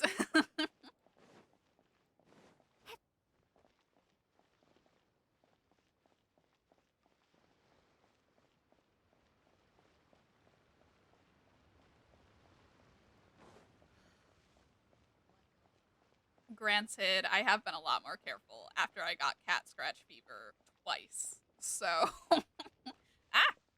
don't look at the other screen while you're walking.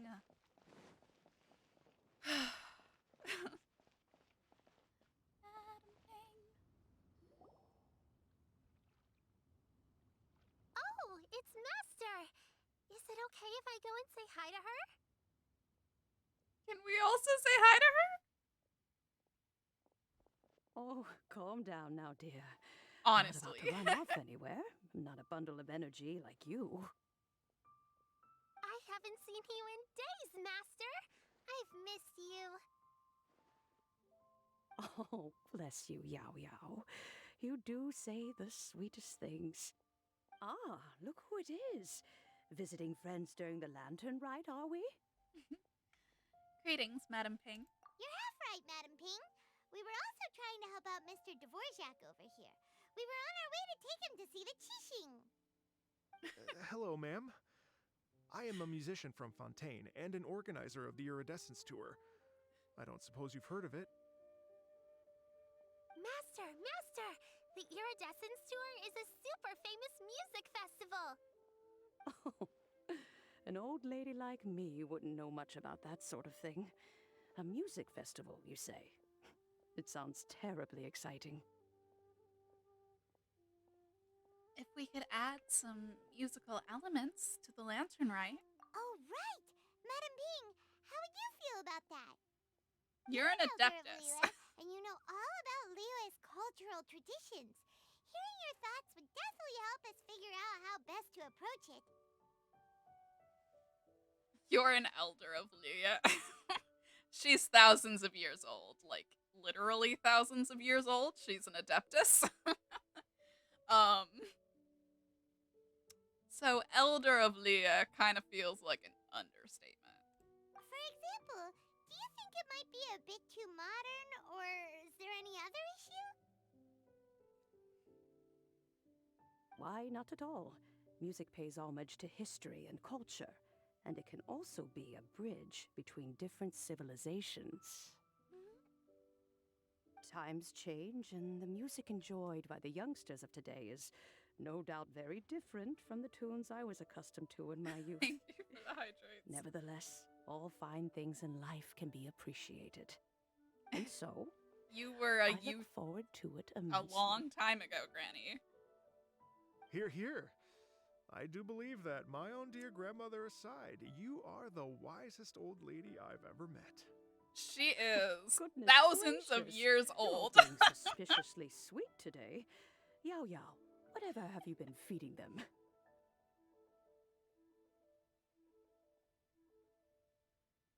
Master, you're in such a great mood today. You're even cracking jokes with the Do rest of Adepti us. live forever or just super long? Well, I don't know. I'm sure you must have plenty to be getting on with. Yes? Run along now. Don't let me hold you up. I think they're essentially immortal until something kills them. So, like, they can die in battle, and unfortunately, as we know from the, from most of the yakshas, that they can also die by their own hands. Adepti are crabs, basically. But yeah, from what I can tell, it seems like they basically live until they're killed. I don't know if they have like an actual life expectancy or not, because a lot of the Adepti have been around almost as long as Zhongli, barring the ones who have died in battle. Thanks, Madam Ping. We'll see you again soon.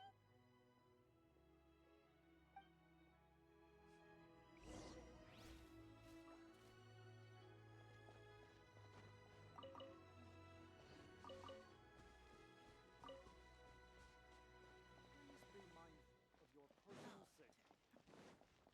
To the terrace to look for Ganyu. Ganyu! You know, my brain did not process that we were looking for Ganyu until right this moment.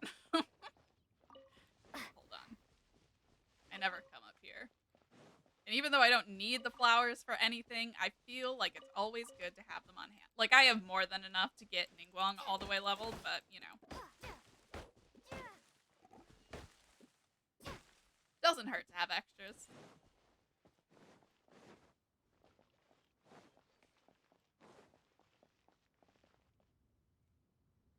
Gone. There you are.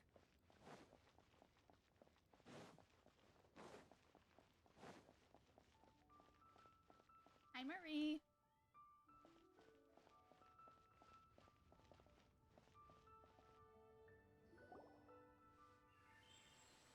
And when you meet with the Ministry of Civil Affairs, please remind them that the festivities are not an excuse to procrastinate their work. Understood, Miss Ganyu. I'll take my leave now.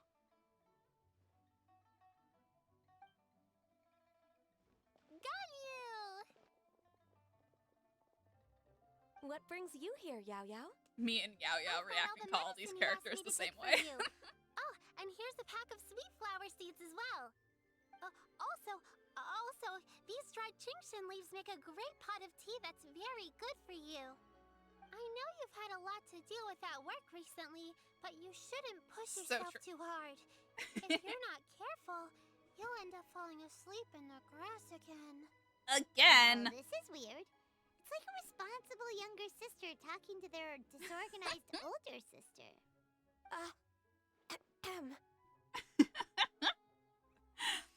Don't listen to Paimon. Thank you, but Paimon's criticism is quite valid. I do have a tendency to neglect matters outside of work. Also and that's me, something I Core. should improve on. Oh, my apologies. I don't believe we've been introduced. Paimon will do the honors. Paimon tells Ganyu all about Mr. Dvorak and how you met. What's wrong? Did Paimon go over everything a bit too fast? It's definitely an ambitious plan. If there's anything you didn't quite catch, Paimon's more than happy to go over it again. It may be a little difficult to make this happen. Oh? Well, the Lantern Rite is the most important festival of the year. Our celebrations must not only be visually spectacular, but also appeal to the tastes of Liyue citizens from all walks of life. The Iridescence Tour is relatively unknown in Liyue. It's difficult to predict how a brand new show will be received. It would be quite risky for us to bet everything on this one music festival. All very valid points. I completely understand. Therefore, we will not replace or cancel any of our pre-existing program.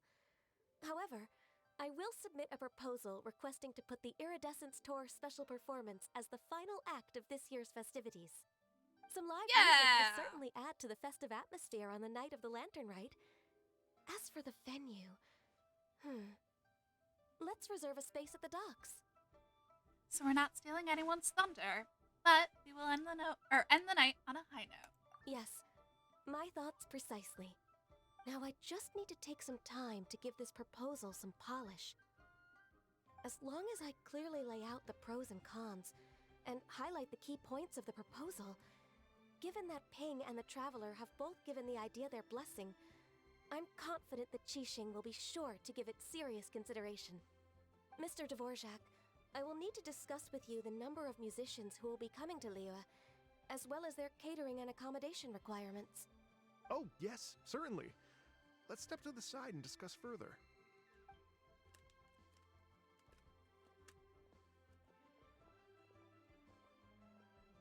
As soon as there's work to do, Ganyu's as diligent as ever. I couldn't agree more. Master once said that everyone has things that they are good at and things that they are less good at. So, with that in mind, Ganyu shouldn't feel compelled to become perfect at absolutely everything. I'm good at taking care of people, so that can be left to me.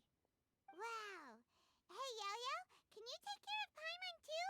Paimon's getting hungry again. Paimon, you're trying to freeload again. I'm afraid my backpack's empty now, but if you let me know what you like, I can bring you some of your favorite dishes next time we meet. Apart from lotus flower crisps, what else do you like? Anything sweet, and anything that's made from slimes.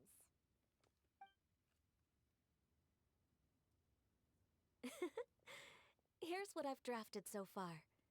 Anything else you want to add? No, this is excellent. I'm racking my brains, but I don't think you've missed a single thing. Perfect. Then we'll leave it as is. I'll go make an official copy. Oh, perfect timing. We were just wrapping up our discussion here. That was quick. Not at all.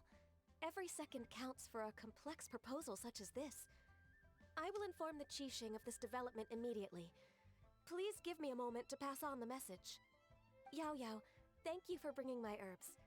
I will make sure to take them. Remember to make tea from them first, Ganyu. You mustn't just chew them raw. I will. Ganyu out here raw dogging medicinal herbs. If Yo-Yo stays out for too long, Mom and Dad will be worried sick. Everyone, I'm sure that the music festival will go off without a hitch, so don't worry. And in case I don't see you before, I wish you all a very happy Lantern Rite. Thank you, Yao Yao. Happy Lantern Rite to you, too. Not on We should purpose. go get dinner together sometime.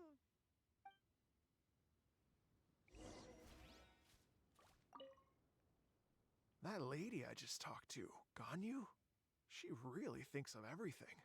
Yeah. It got me wondering. Could it be that all our failed attempts so far have been down to our failure to properly prepare for different contingencies?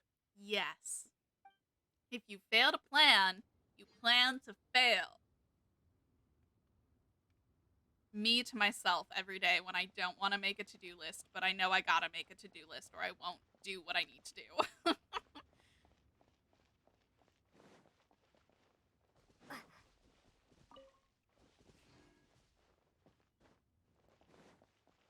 Alrighty. Oh, stay put. Me distinctly not staying put. Haha. I can follow instructions.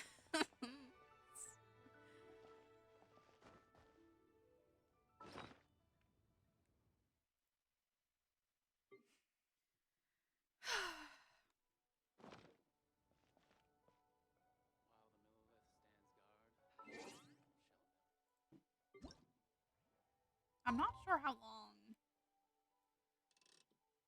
I'll go to 19 and we'll see from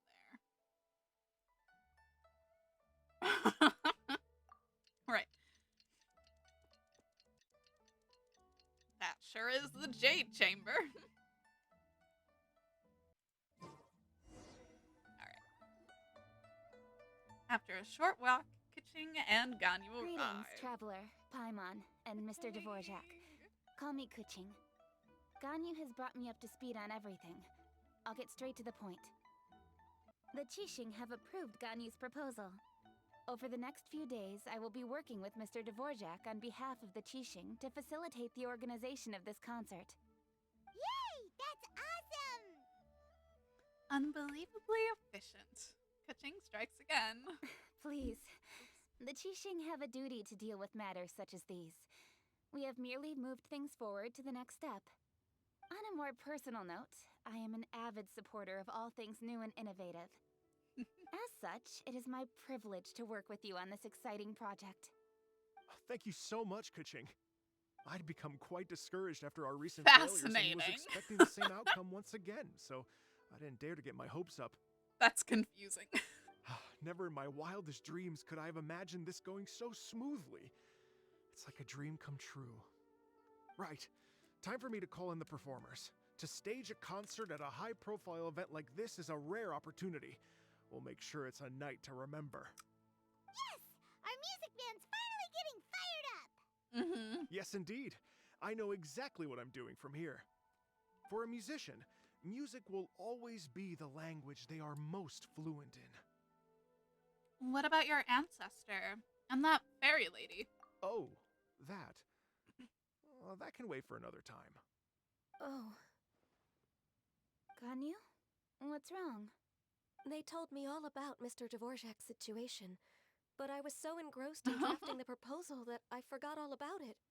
Oh, that's quite all right. I don't even know what the person I'm trying to find looks like, so it was always going to be a long shot. Yeah, but Don't Ganyu's an worry adeptus. about me, Ganyu.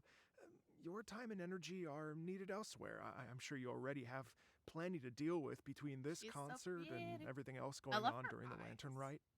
Thanks. It was just that I had a few initial thoughts when I heard your story. For instance, I wonder if this lady your ancestor met might have been an adeptus. What do you think? It's definitely possible. To tell you the truth, Mr. Dvorak, I am somewhat related to the Adepti myself. I am part human and part Qilin. The Qilin is an illuminated beast. I know how important important your quest to get in touch with your roots must be to you, because I've been there myself before, trying to find out where I belonged. Did you say the Adepti? And you're illuminated beast? Part Qilin? That's Are what you she telling said. me all the rumors of the Liyue Adepti are real? So it's not just artistic license? It's real, babe. Bet they're real. Trying to track them down is tough, though. Like Julian Karst itself. There's nothing specifically stopping you from going there, but getting in and out of there is quite an ordeal. There's a lot of rocks. Yes. Anyway, if you're looking to uncover a lost melody or shine light on a forgotten aspect of Liyue's cultural history, I'm probably not the best person to ask. But if it's a person you're looking for, then I just might be able to help. I see. I think I understand the situation now. In that case, Ganyu, shall we divide the work between us? Yes, that was also my thought. Great. So Mr. Dvorak and I will concentrate on things here in the city to make sure the concert goes according to plan. In the meantime, Ganyu will reach out to our network and try to find the person he's looking for. How's your workload at the moment? Will you be able to make time? I can probably get through everything in 2 days, as long as I don't sleep. Wait, what do you mean, Ganyu! as long as I don't sleep? Even for someone with illuminated beast blood in their veins, working for such an extended period without a break will take its toll on your health. Listen to your girlfriend. Does not sound persuasive coming from Kuchi. Also true. Be it but 3 moons from the start, he who returns is not he that departs. These women. The way that they are both like, you don't have to work so hard. Take a break. Take care of yourself. And they both do not take a break or take care of themselves. Soulmate shit right there. Even I know the importance of maintaining a healthy work-life balance. In that case, 3 days. Alright, I can work with that. If you have the time, would you join me for this search? You're well known to many of the Adepti and respected among the people. I'll feel much more at ease with your company. Their relationship is built on them both being workaholics. Real. Of course. Okay, then let's meet back here in 3 days. Alrighty. I'll see you Watch then. this space, Mr. Dvorak. We'll get to the bottom of this. Yeah. You're all so helpful and kind. I just... Just think. Imagine if we found the Adeptus lady, or one of her descendants, and got them to come to the performance. Wouldn't that be amazing? It would Such be a full happy circle. reunion. And that's exactly what this festival's all about.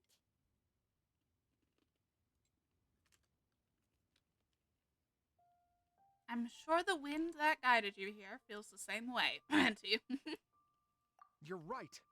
Okay, I'm gonna pull out all the stops to make this lantern rite a true extravaganza.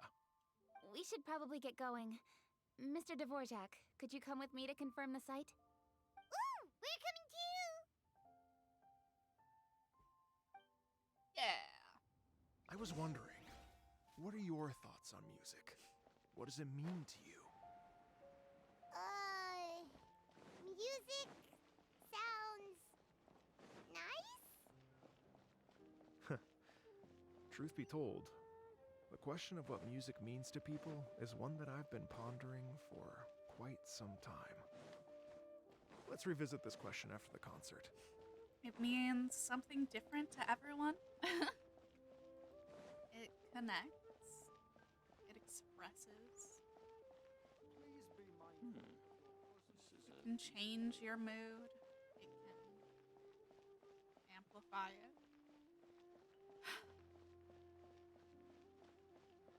It can be cathartic.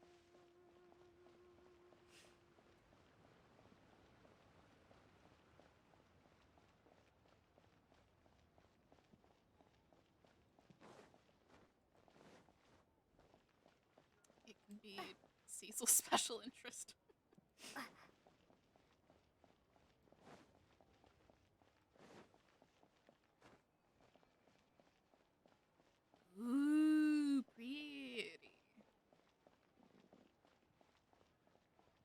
I wonder which Adeptus that is. Lady Yuhong? Baiwen, what is it?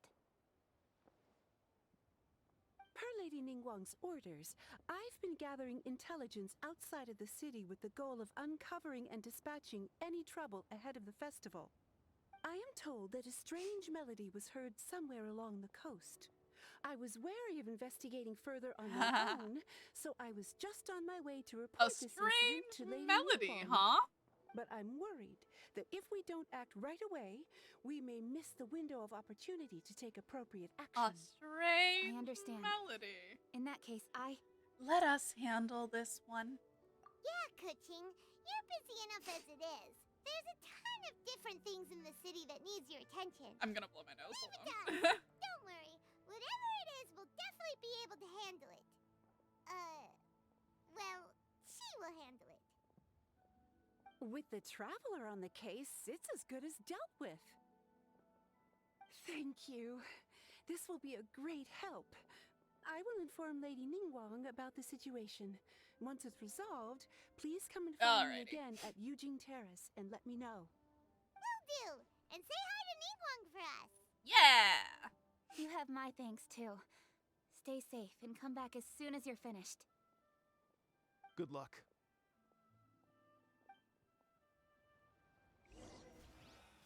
Why do they have to give me that transfer? She said she'll reach out to the Yunhan Opera Troupe? Huh, I see. Then I'll arrange for a rehearsal venue and accommodation as soon as possible. Everything should be ready tonight. Many thanks, Kuching.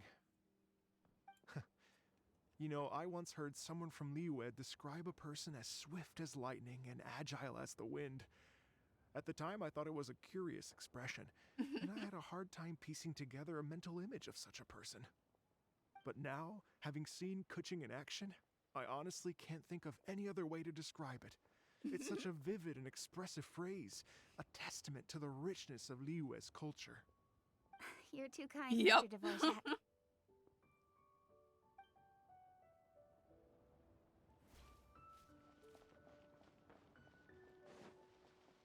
Alright.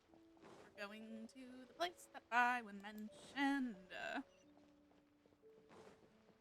And I have my thoughts on what it might be.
I realized I could have teleported, but hear me out, right? No. Sometimes you just gotta walk it because it feels more immersive to the story to walk it. And now is one of those times.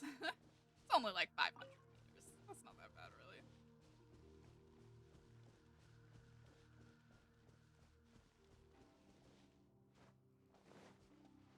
I've got the hiccups.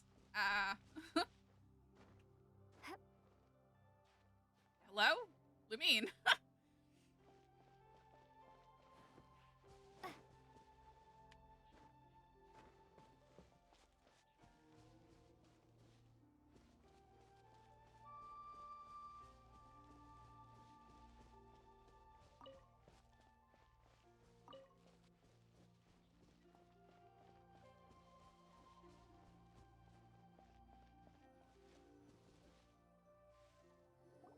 Byron said the strange tomb is coming from around here, right?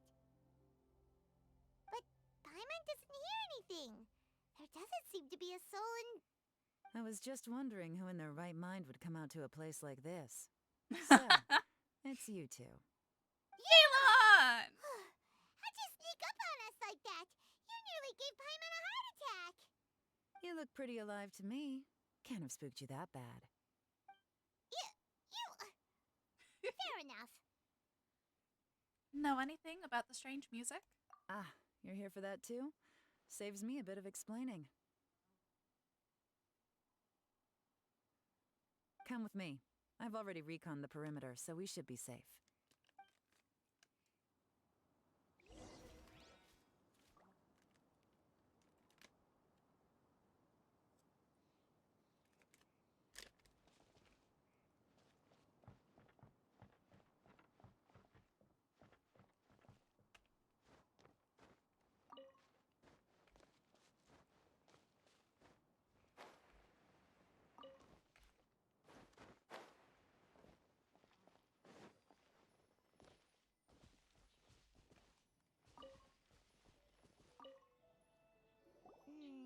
The stuff by the door is in pretty good condition, though.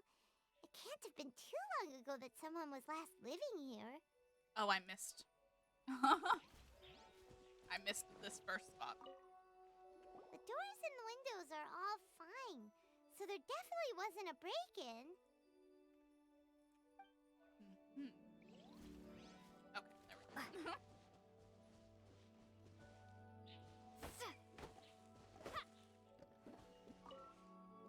This place is completely empty. There's nothing valuable left here at all.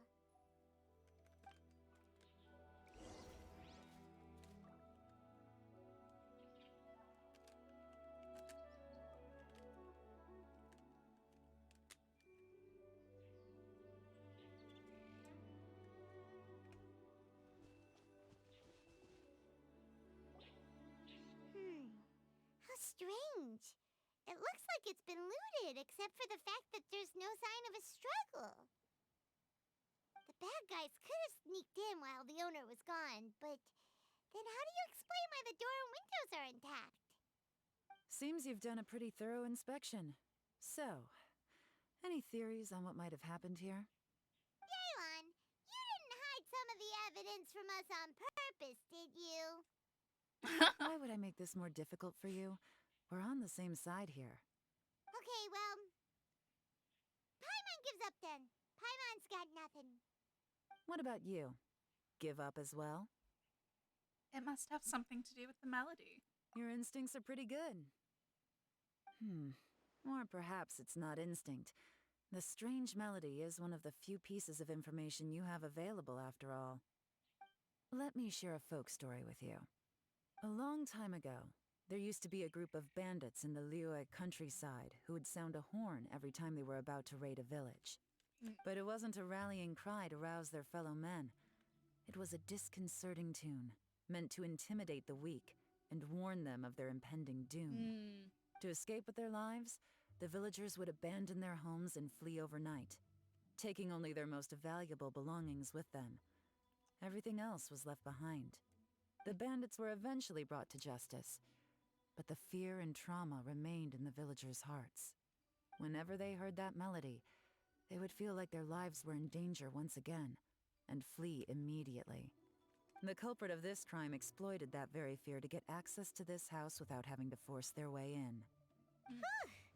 That's quite the story. The victims obviously will have gotten quite a fright, but at least they won't be in any great danger. The important thing now is to find this copycat criminal.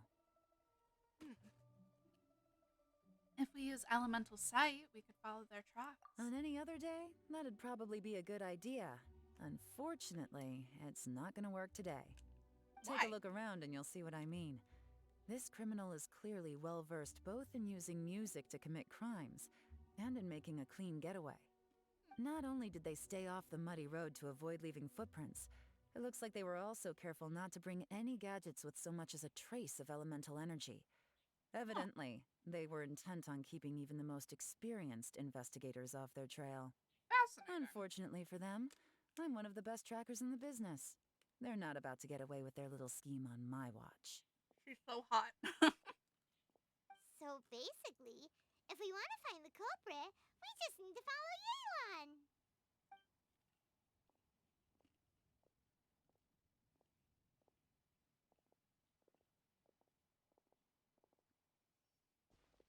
Mm-hmm. As long as you can keep up. Since the culprit's trying to be cautious and low risk, I'll bet they left through an area with some vegetation for cover, but not so much that it would slow them down.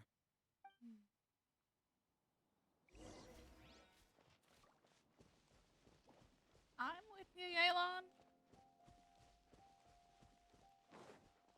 Don't worry about me. Here, look at this.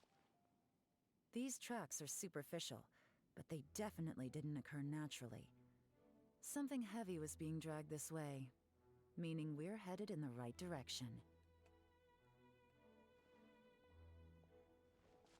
Love how you gotta step behind her so she can go again.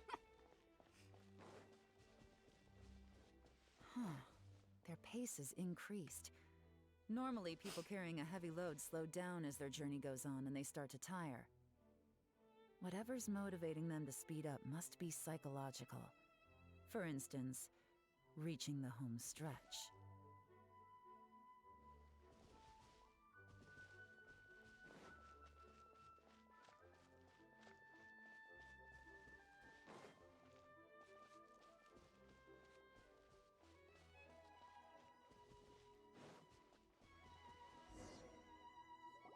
There they are! Look! A treasure hoarder tent! Ugh, not the treasure hoarders again! And so close to Lantern Rite, too! 'Tis I not the mean, season for their they were antics. shenaniganing last Come on, month, or let's last year round too. them up.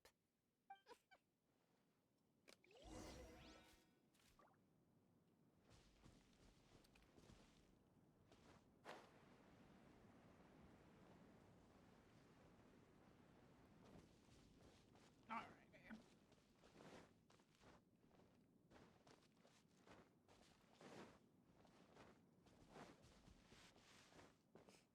Hey there, dude. Hey, who are you?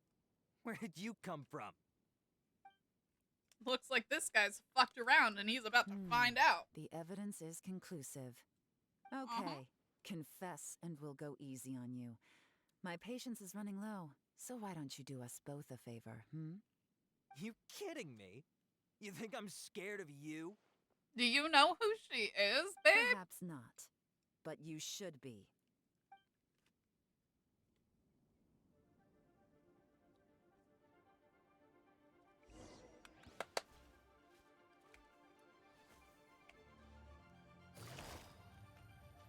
You're open. Busted!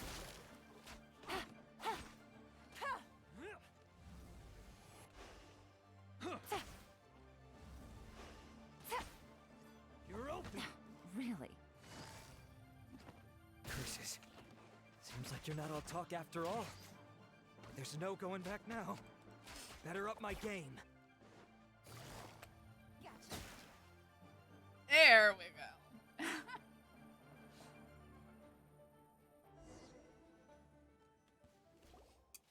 Mercy! Have mercy! Oh, it's a little late for that. I've come this far, I might as well finish the job. I surrender! I surrender, please! I'll do whatever you say. Please have mercy. Tell us everything. You have one chance, and I'm warning you. Don't make me ask twice. I won't, I swear. You know, so Lantern Rite's nearly here, and like a lot of people, I wanted to buy a few nice things.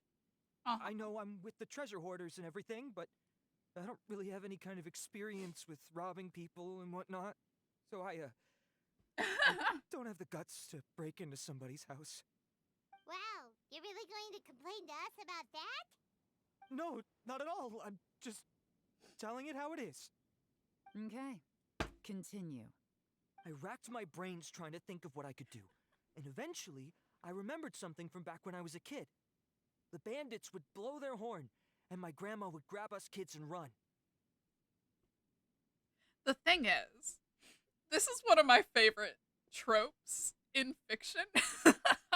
Like, to me, the sheer comedy of a villain or like a grunt or just like any sort of criminal who's like new to being a criminal and they're not very good at it yet. And as soon as they realize they've been caught, they're just like, oh my god, you know, this is like my first day of work and I'm already fucking it up. Like, there's this show from the late 80s and early 90s called Night Court, and I remember in like one of the, I think it was in like the second season, I'm sorry, another one of my special interests, but it's so funny. And I remember that one of the main characters, he was hanging out with one of the lawyers in the court at her apartment for his birthday, and when they get there, they realize that someone was robbing her. And so he tries to like hold them at gunpoint and tie them up. And they're like, you know, we like if you let us go, we can work out a good deal for you. I'm a judge, she's a lawyer. And he's like, oh my god, my first robbery. And I picked the one apartment in New York City with a judge and a lawyer. Just, you know, the sheer comedy. I'm a fan of this trope. I just think it's funny. I remember the tune, so I figured I'd try it for myself. I mean, just to see what would happen. At first, anyway, I seriously didn't expect that family to pack up and leave. But they did. And they just left all their stuff right there for the taking. It was too easy. I couldn't resist. It was completely wrong of me. I know that now. I'll return everything that I took. It's all still in perfect condition. It'll be like it was never gone. Please, give me a chance, huh? Let me make it right. Give you a chance, huh? Sounds to me like you'd rather strike some kind of a deal than spend Lantern Rite behind bars. Yes? Yes? You know how to bargain, I'll give you that. It's just a pity that you didn't confess at the first opportunity. You'll have to take a walk with me. Once we've returned the goods, we'll find the owner of the house, and you can apologize to them in person. After that, I'll escort you to the Ministry of Civil Affairs. Yes, ma'am. You know, as a former victim of this kind of crime yourself, I doubt anyone understands the fear you inflicted quite as well as you do. Literally. Does your greed matter more to you than your fear? More to the point, if you can play a tune from memory, don't you think you should be capable of making an honest living? You mean... I love how Yelan's like, first of all, you know what you did. You know what you did to those people, and it was wrong, and you're gonna say sorry. Second of all, bro, you heard a tune when you were a small child, and you can just play it from memory? Why are you being a treasure hoarder when you could be a musician? Which is a valid fucking question. Yelan would be a great aunt. Real. She would be a wine aunt. She would be the wine aunt who, like, travels and shit. And lives with her gal pal in their one-bedroom house.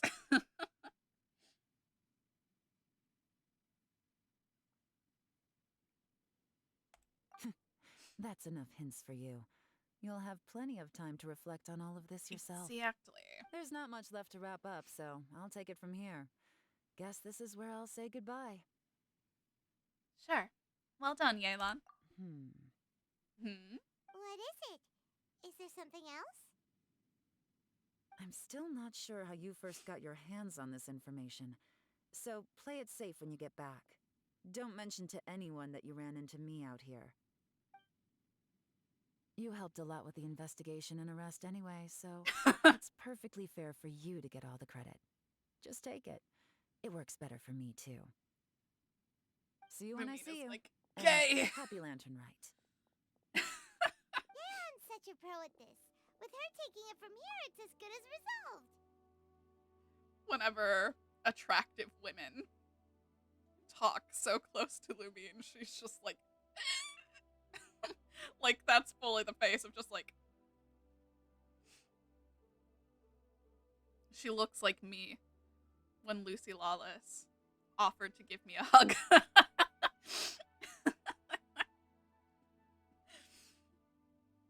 Whoosh! Random event, a strange melody, complete. Although, it's kind of a shame that we never got that treasure hoarder guy to play the melody again. Why is it a shame? No. I'm quite curious myself. Right? How could anyone not be? When we were chatting with Mr. Dvorak, music seemed like Literally. such a positive thing. And most music is, right? It can help us relax, feel all warm and fuzzy, recall happy memories, or even just think happy thoughts. Yeah. I never imagined that music could be used to commit crimes. It comes down to the ill will of the user. Their bad deeds influence the emotions associated with the music. Oh, really? Huh. Makes sense. Paimon's musical understanding improves again! Well, anyway, now that everything's resolved, let's get back to Liyue Harbor. Byron's still waiting for us with our random event rewards.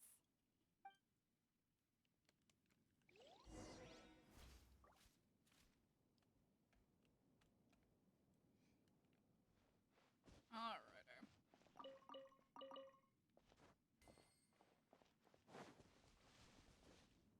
Alright. Now I will teleport.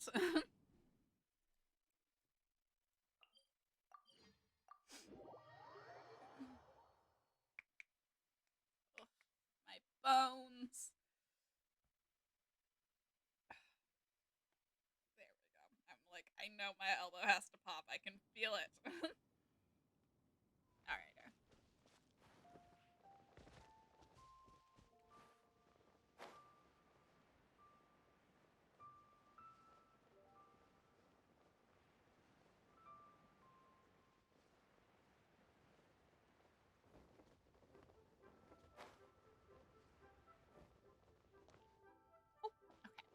I was worried I was going to drop down and take damage, but we were close enough to the ground. We're back!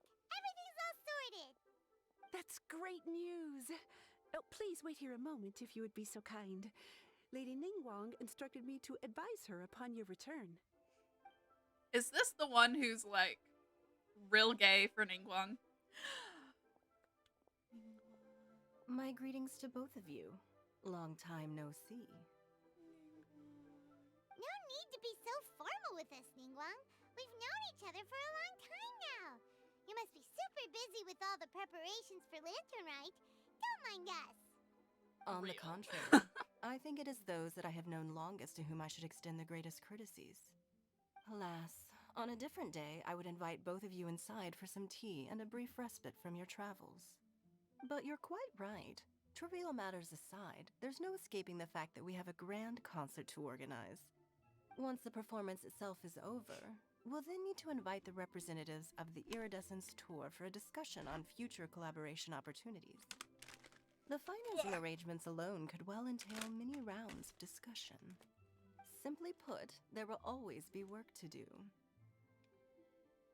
Whoa, you're already thinking that far ahead? Of course she is. This is Ningguang. Well, we can discuss more current affairs if you'd prefer. I trust you saw this year's Mingxiao lantern at the docks when you arrived at the city? Yeah, Tucking in my shirt like because this skirt has a tag and it's which bugging me. Depthus is it modeled on this time? Sea Gazer. I believe you're familiar with the name. Legend holds that he was free-spirited and easygoing. People described him as a cheerful soul and a loyal friend. It's been too long. I can't seem to recall. On this marvelous lantern rite, we pray that the fallen heroes may be guided home. If the sound of music can flow like the rivers and streams into every corner of the land, perhaps the souls of those who have gone before us will hear the song of a new era. I wonder whether the melodies will be to their liking. Oh, they're gonna love them. Paimon's sure of it. Yeah. At least, if the guy you mentioned is anything to go by, the Adepti Is she not going to explain who he is? Positive and free-spirited, cheerful bunch. They're sure to be open to new music. Yeah. Well, let's hope so. I heard that you'll be going on a search with Ganyu to find the descendants of a fairy lady from a Fontaine legend. Something I'm like sure that. this quest to uncover the truth behind an ancient story will turn into a most charming tale. Do share it with me, won't you? I couldn't bear to miss out. Absolutely.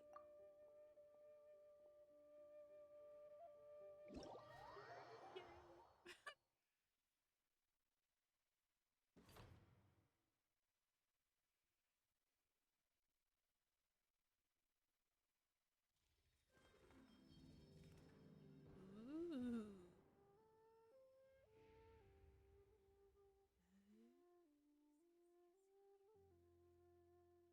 Radiant sparks. Okay. Radiant sparks. A few words in the foreground. Vigilance at sea. Behind the scenes.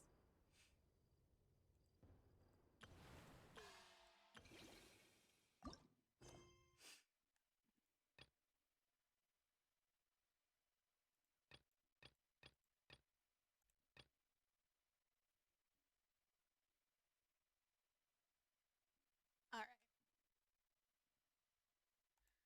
I guess we'll start here.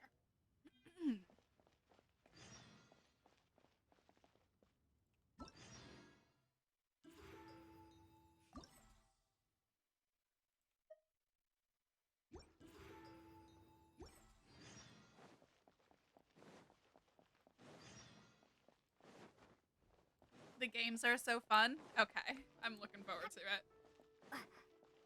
We'll just do the quest. We won't get too deep into it, just because I do want to be able to do at least the second part of the story.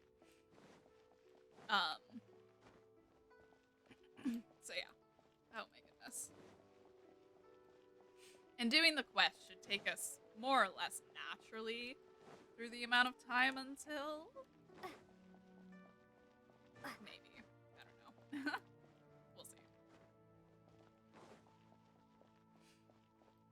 Though I might need to refill my tea again, and run to the bathroom before we get far into it. I'm okay with it being a probably knock out all the games on Wednesday. Yeah, I figured the actual playing could probably be done like that. So, yeah. You know what though? Before we get started with that, I think I'm going to take a pause, refill my tea, run to the bathroom, and then we will finish this up.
Alrighty.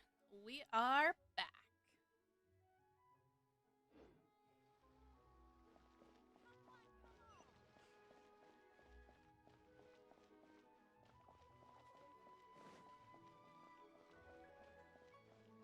I've got tea. I've got... I ran to the bathroom. We're all good.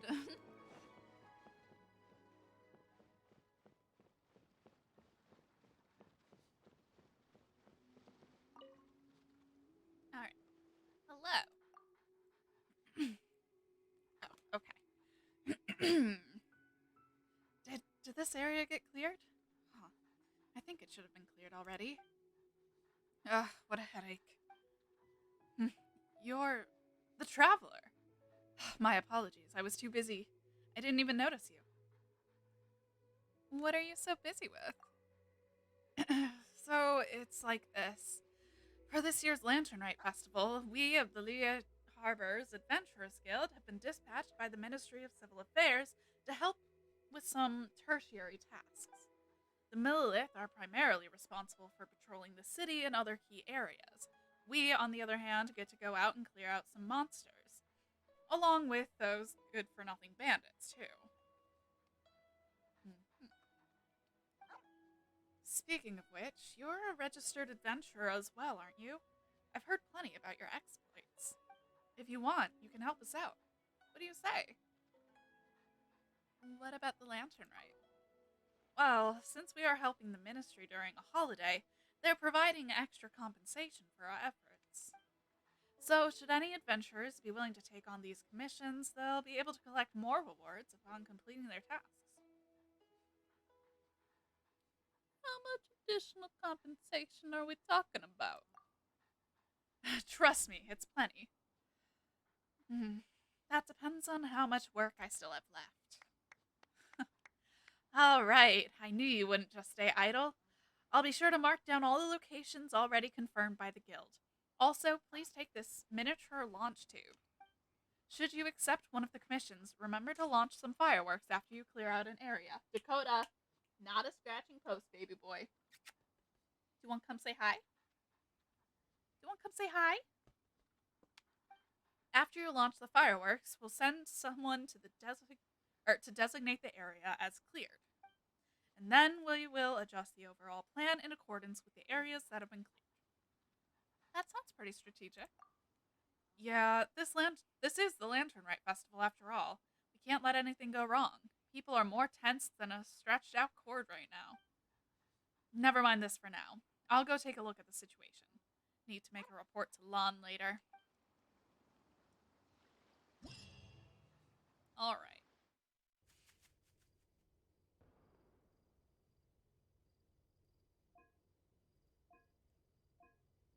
Alrighty. But yeah, we'll worry about this stuff. The actual things later. Alright. Next is only sending notice on your laptop. That is weird. Oh, you know what? It won't send push notifications if you're using your laptop and Discord is open. The only way it'll send notice on your phone is if you close Discord. Like, you have to quit Discord completely on your laptop. That way it's not sending double notifications. Yeah. That's something I've noticed as well when I switch from only using Discord on my phone to using it on my computer more. Yeah. It should be closed. Even if you don't have it open, you know the little... You know in your taskbar, the little arrow to show hidden icons?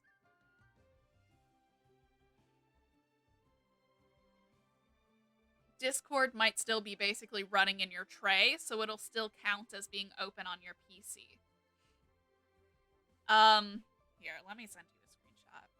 Or, easier than that, let me just quickly... You don't know what the tray is. Hold on.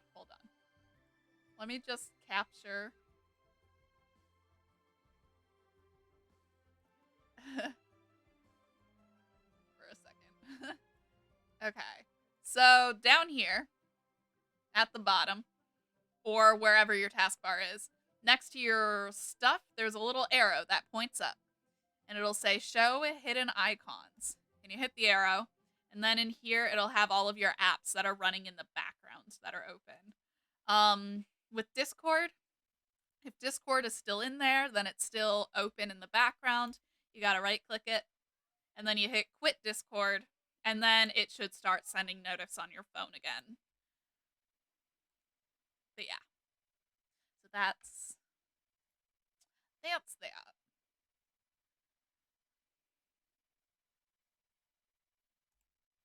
I know, because I've had to do that before with closing other apps so that my computer runs more smoothly when I'm streaming before I switch to having an external hard drive.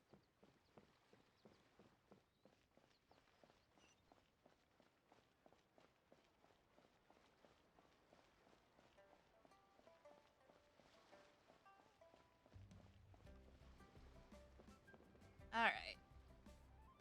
Next. Hey, happy Lantern Rite, esteemed ones. You guys have been having fun? How about going on a special adventure with me? Wow, you called us esteemed ones. Such a great attitude. Recently, we've been having a lot of fun, but why is Paimon getting a strange feeling that we've met before? Sure thing. You guys are extremely diligent adventurers, so I'm sure we've bumped into each other at some point. I'm Qian Qian.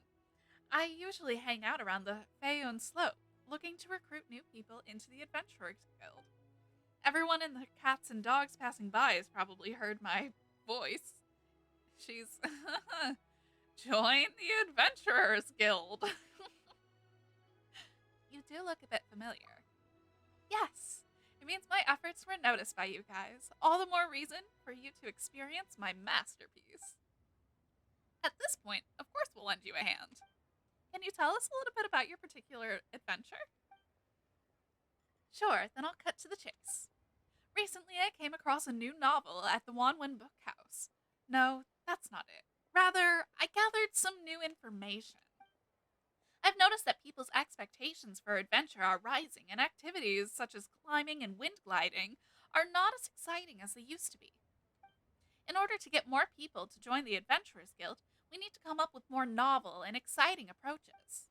So I teamed up with a couple other recruiters, pooled together our resources, consulted a few expert mountain climbers and firework craftsmen, and designed a new racing challenge. There are many mechanisms laid out in the challenge. Just step on them and use the momentum from the fireworks and gunpowder blasts to accelerate into the sky. Fireworks? Gunpowder? So for the challenge, you want to blast people into the sky? Rocket propel Paimon. Why are you so exciting? You're also going up. Although with your strength, an explosive barrel bursting in front of you wouldn't faze you. But who knows? It might just blow you away. Not to worry. The explosion is contained inside of a tough device. I've taken the necessary precautions to make sure it's safe and injury-free. I've also filed a patent with the Ministry of Civil Affairs and have publicized this event many times. Please do not steal my idea. There's so many hurdles. You've really put a lot of thought into this. As far as I can tell, just doing this racing challenge will stir the spirit of adventure even in an average passerby. Esteemed ones, your reputation precedes you. If you take on this racing challenge, you'll be sure to attract a lot of people. I have also prepared great rewards for the challenge. They'll be sure to encourage more people to join the Adventurers Guild. Alright. Firework and gunpowder race, let's go. Yeah, there's no reason we shouldn't do it if there's rewards to obtain. Nothing like getting blown up. For money, though. Then it's a deal. Please give it a whirl. There are a lot of tracks for you to try. I'm sure you'll have a good time with them, and I'll get a couple months worth of results. It's a win-win. Alright.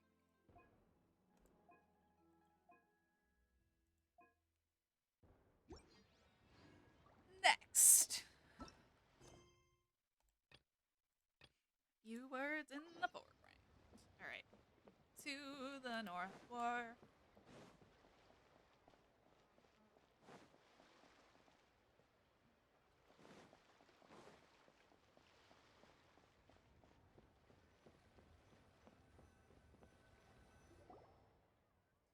A performance going on at the North War. This notice is so vague. It doesn't say what the show is or who's going to perform in it. Paimon wonders where the location is, but if we can't find it, we could always ask people on the street. There's a lot of people there. Paimon also sees it. Whoa, so many people are gathered there. Maybe just for the show. Let's ask around. Alright. Ask passerby. Fortune and health, peace and wealth. Hello. Is there going to be a performance here soon? Yes, there's going to be a paper play. Are you guys here for it too? Is it a Leah opera? No, paper play and Leah operas are not the same thing.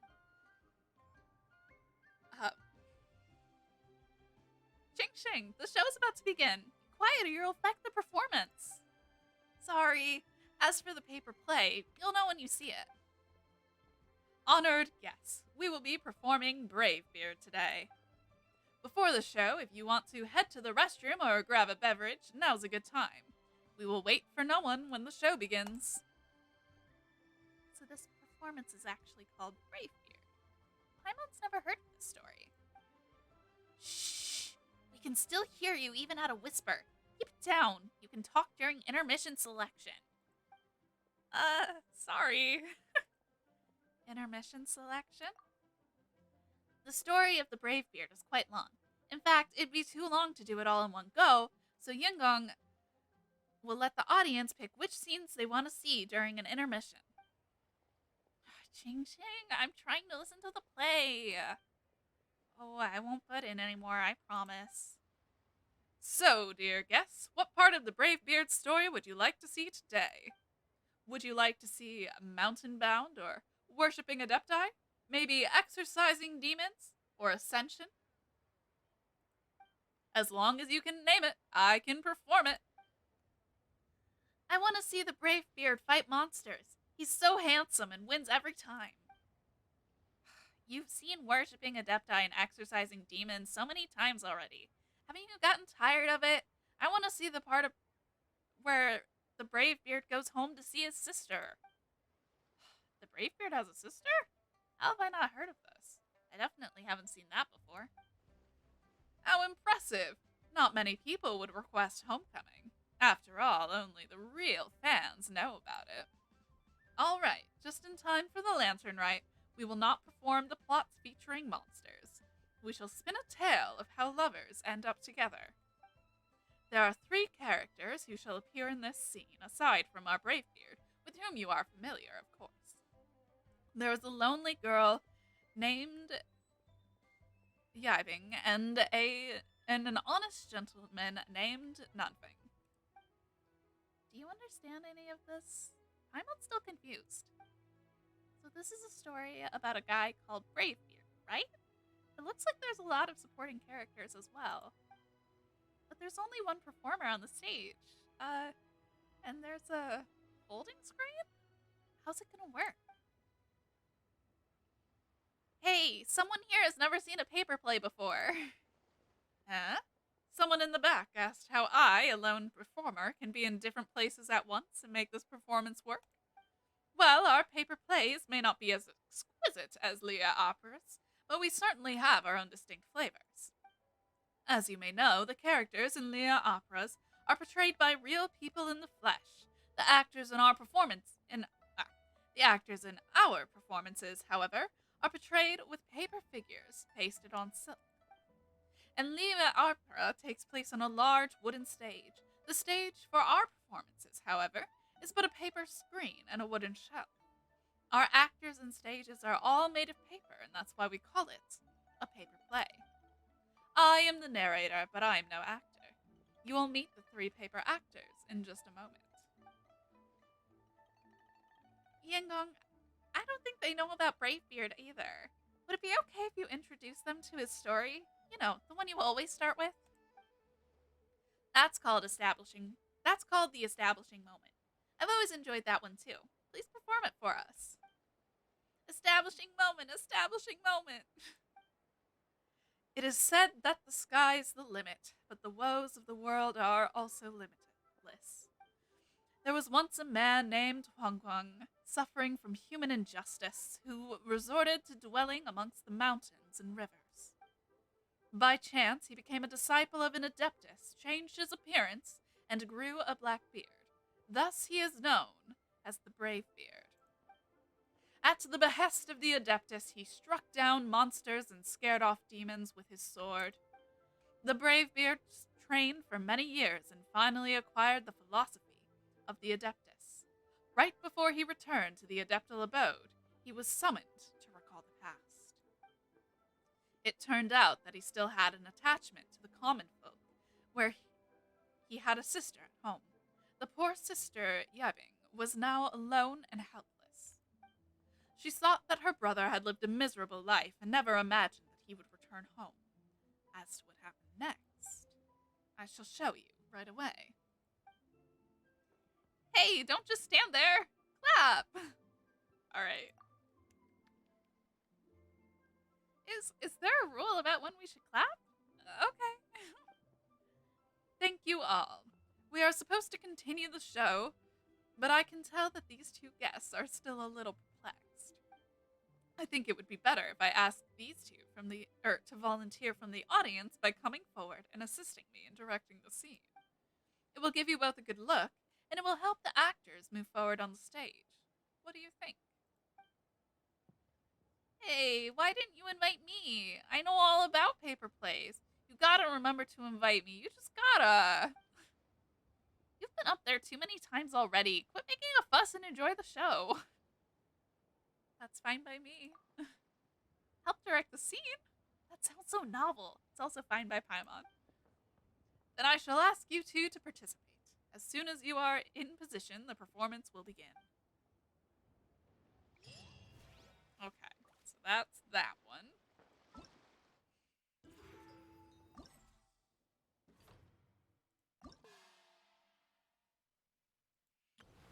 Alright. Last one is Vigilance at Sea. And then we shall continue. On to the Alcor.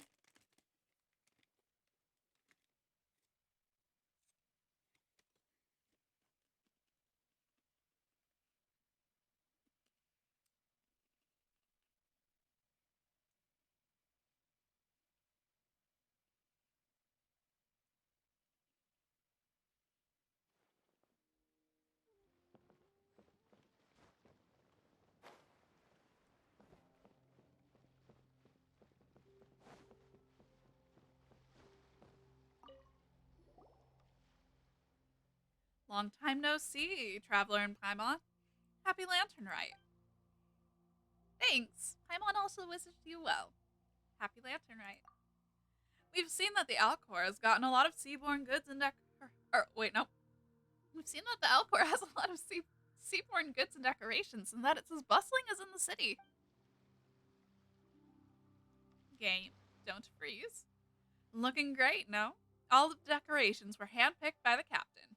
She wanted her brothers and sisters to feel like they were at home for the festival. Not only that, but before the Lantern Rite, the captain gave each of us a bonus and organized several big feasts. The food for every feast is ordered from reputable restaurants, such as Wan Min Restaurant, which we always frequent, Shinua Kiosk, and Liu Pavilion. I am struggling to say words. Everyone ate and drank their fill. Paimon wants to check those out too. Wow, a bonus and a feast. That's great. Paimon had no idea that Beto also had such an eye for detail. Well, of course she does. Actually, the captain has always been meticulously keeping the fleet's affairs in order. Not only do we crewmates get paid very well, but during past Lantern Rites, She's also prepared gifts for our families.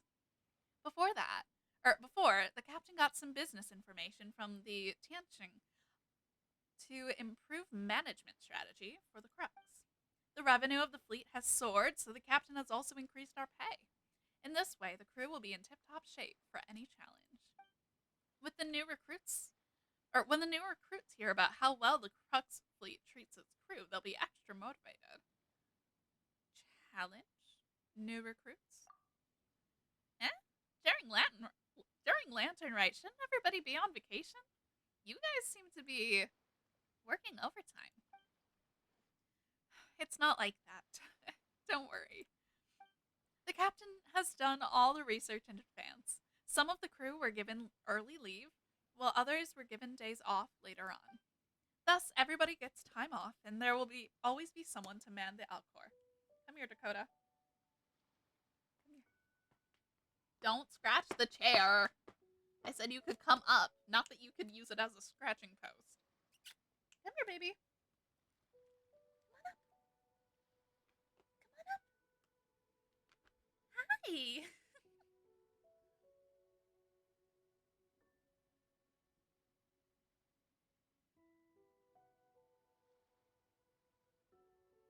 You've got a little guy. He is a baby.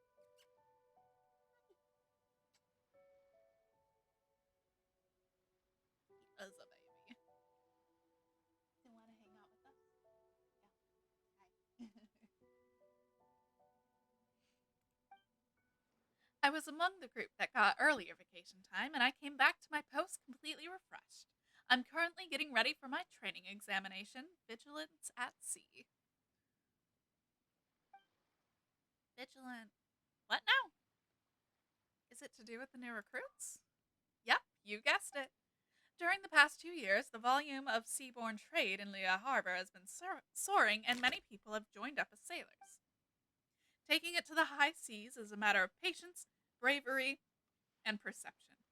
These are highly demanded qualities. Sailors have to be well trained in order to navigate safely. In addition to obtaining the 4 major qualifications and 5 minor qualifications, which total 9 navigation related qualifications stipulated by the Ministry of Civil Affairs, 2 years of maritime training and apprenticeship are also required. 9 qualifications and 2 more years of training. Holy mackerel! That's so demanding. It's no big deal. After all, it's far better to undergo rigorous training in preparation for work than to go out to sea and encounter an unpleasant surprise unprepared. The Ministry of Civil Affairs organizes most of the training courses. Anyone with a passable knowledge of sailing could coast by them. These subjects aren't too difficult. Of course, some ships will also have to traverse dangerous waters, which will hopefully give them some experience. Given the experience of the Crux fleet in dealing with rough sea situations, we in the Ministry of Civil Affairs have organized an intensive navigation training program. Sailors who pass the training will get a deep sea navigation qualification certificate on the completion, as well as some rewards prepared by the ministry. Considering I have the best knowledge of the surrounding waters, the captain has tasked me with planning the training examination. Wait a minute. Speaking of sailing, you two are pretty good with that wave rider, no? Do you guys also want to give it a try? If you don't mind, I would also like you guys to give me some feedback about this test, positive or negative. That way I'll be able to improve it in a timely manner. Well, Paimon wants to see how much skill the crew needs to navigate the high seas. And there's a bonus reward too. It's win-win for us. Let's experience what it's like to be a sailor. Such vigor. Then I'll mark you guys down for Vigilance at Sea examination. Please do your best. Alright.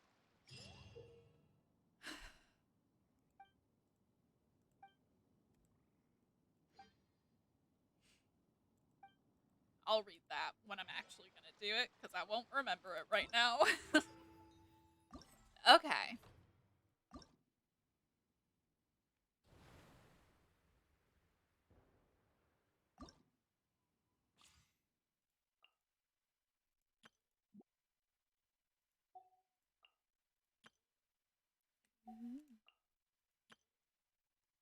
All right.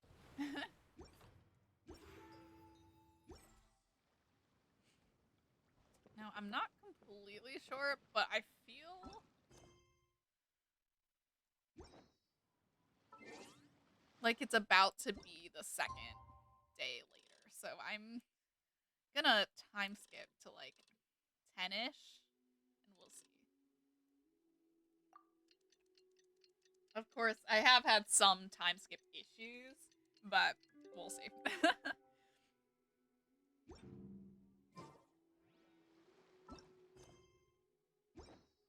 Nope.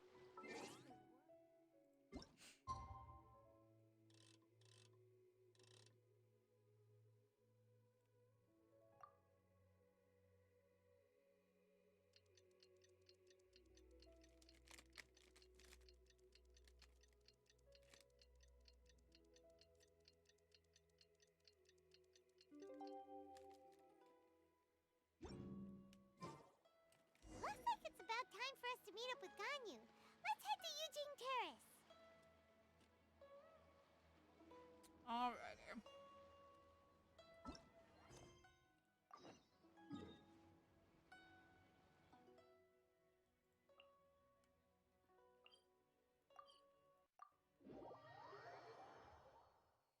The one thing about eating something spicy is that I bit my lip, so it's just a little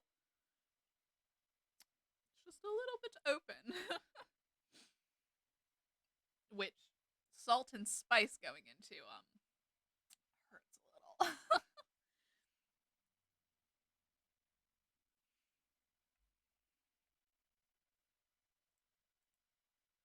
Yeah. Thank you for the hydrate.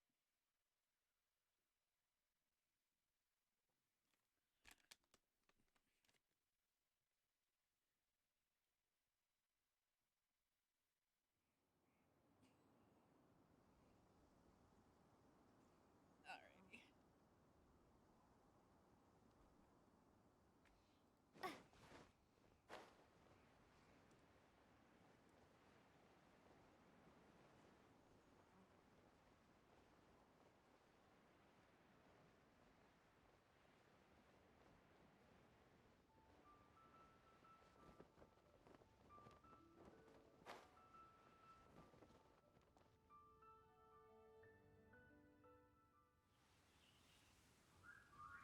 That just dropped us right down, huh?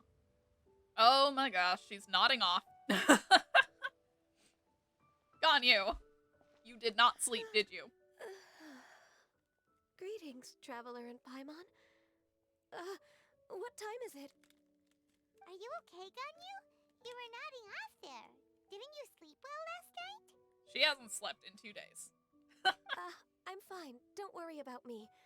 Let's discuss the matter at hand. Since last time, I've been thinking a lot about the story Paimon told me. In essence, someone rescued a drowning man and performed some music. If that were all there was to it, it could have been many people, human or Adeptus. But the tune was allegedly so wonderful that the drowning man Literally forgot about everything else, even his own impending death, and only came to his senses after being brought to shore. Perhaps there was an adeptal power at work in that music that he, as a mortal, could not perceive. Or perhaps he sensed a power surrounding him but lacked the words to describe it, not knowing where it came from.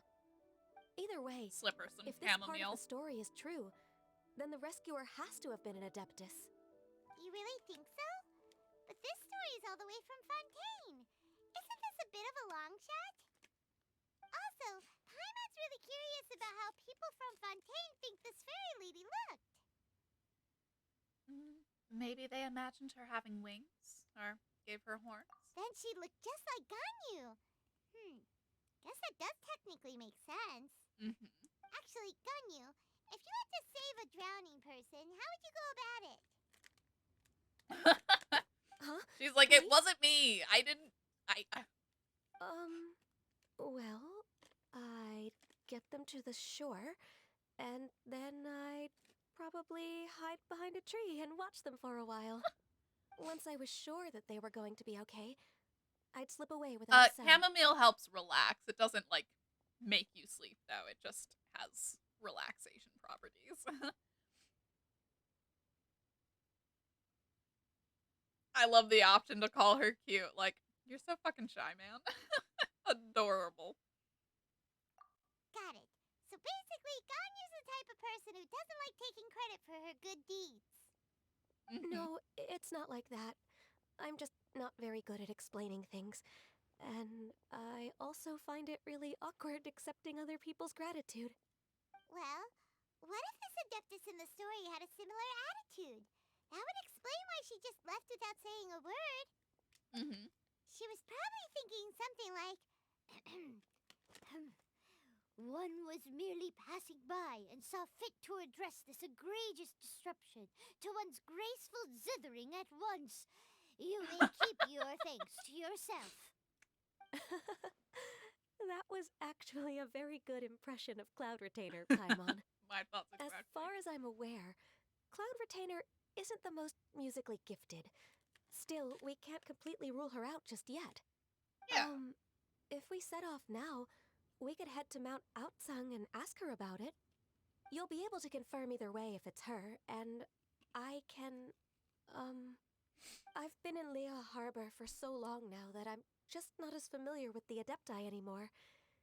If there's anything we want to know about them, she's the best person I would to love ask. to hear Karina Sounds great! as And we're pretty Paimon, close with Cloud as Retainer everyone. by now, so we probably don't even need to bring her food this time, right?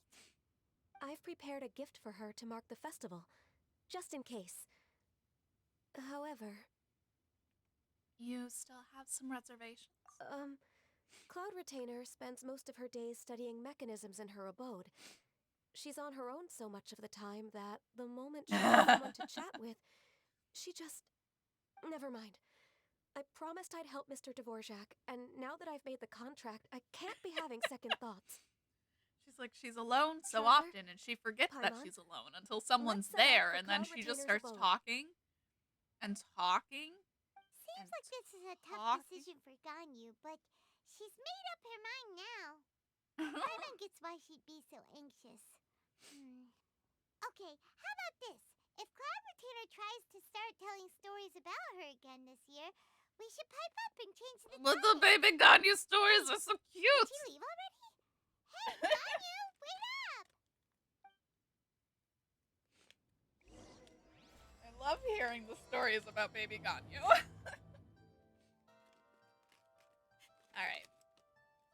It's time to see Cloud Retainer. Exactly.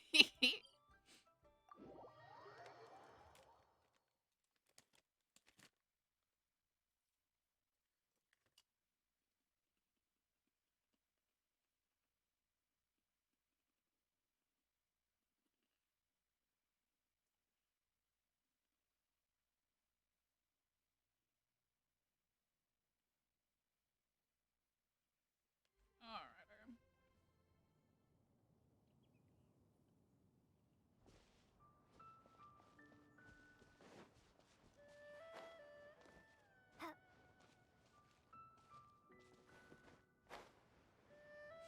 There's truly no good way to explain that I am in love with a bird.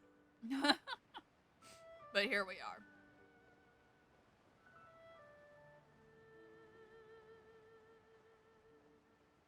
Is that seriously a time trial I haven't done? I feel like because I'm only ever here for quests, I just forgot about it.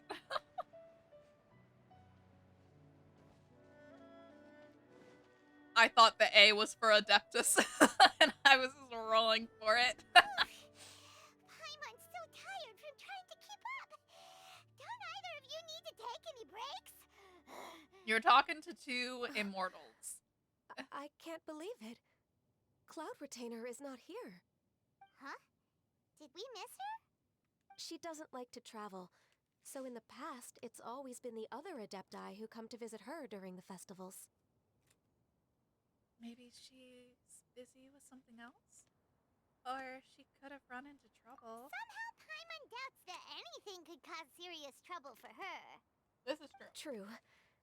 Now that I think about it, Cloud Retainer would be quite capable of taking care of anything on her own. There's no need to worry about her. Since she's not here, I guess the next step is to check all the other Adepti abodes, one by one. Uh-oh.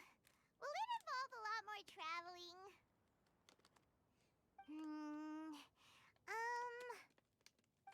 Got it! Paimon has a great idea! Please go on, Paimon. Our goal here is to find the Adeptus that helped Dvorak's ancestor, right?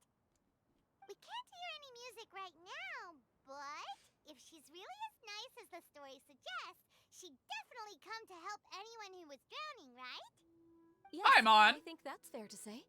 are you suggesting we drown? So all we have to do is get the Traveler to pretend to fall into the water, and the Adeptus will come to the rescue! If you're so sure, why don't you try? You know perfectly well that Paimon can't swim! Paimon would sink like a rock! Which doesn't make sense, because Paimon floats in air. I guess we can give it a try. Just trust Paimon! The water's pretty deep over there. Quick, swim to the very center! Help! Help!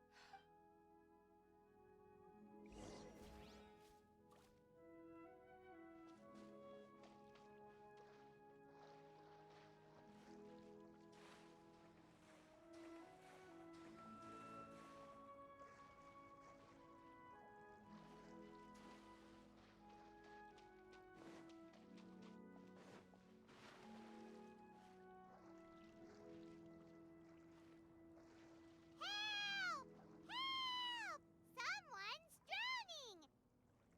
If only there was a kind-hearted Adeptus here to save us! Oh no! Whatever will a Paimon do? Paimon!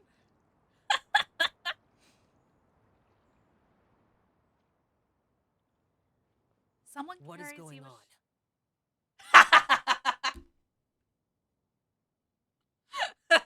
How do you feel right now? They're like, maybe we can lure out the Adeptus. And then it's just Xiao, who's like, I heard that my chosen family was drowning, so I have come. Water conquering. Shenhe. I drew her recently. I think she's neat. Okay. Shenhe, and the Conqueror of Demons. Why don't you say something? Please don't. Paimon, Yeah. Okay, fine. Paimon will explain. We're looking for an Adeptus who's good at being a lifeguard and playing music. But if the Adepti aren't gonna stay home, then how are we supposed to find them? It wasn't me. Yeah, so this Adeptus is most likely a woman. Paimon's like, And yeah, I'm not duh. an Adeptus, as you both already know, Traveler and Paimon. Yeah. Okay, so this is Paimon's fault. No way Paimon would have suggested this idea if she'd known how awkward this was gonna be. I'm fine. Sorry for troubling you both. Glad you're okay. You're leaving already? As far as I know, the one you seek is no Yaksha. And one last thing. Your actions here caused others a great deal of worry. Do not repeat them again in the future.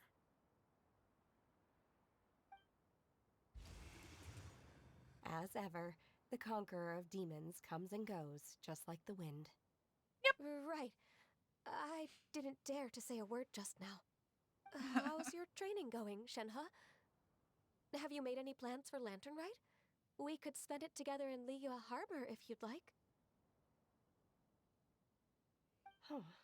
I had planned to spend the festival with Master this year. However... Oh, speaking of Cloud Retainer, when did you see her last? Earlier this morning.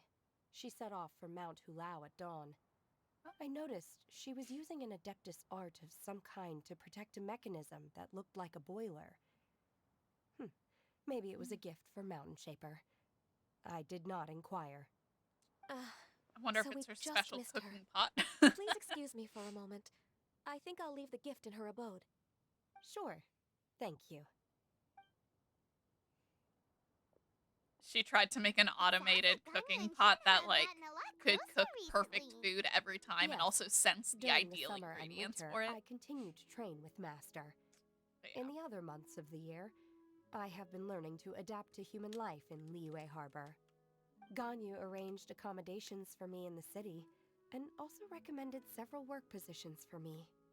But when I try to blend in by referring to her as Miss Ganyu or Lady Ganyu, like the others, she says I mustn't address her like that. You're basically her baby sister. Sometimes I'm supposed to copy other people. Sometimes I'm not. It's a little difficult to keep track of everything. It's the autism, babe. Ganyu gets embarrassed when people call her Lady Ganyu. Oh, is that what it is? Noted. So, you came looking for Master today because you wanted to ask her about the Mystery Adeptus. Is that right? Yep. Oh, speaking of that, have you ever heard any music while out training in the mountains? Music? What is that? It's a kind of a happy or relaxing sound, or a nerve-wracking sound, or even a terrifying one.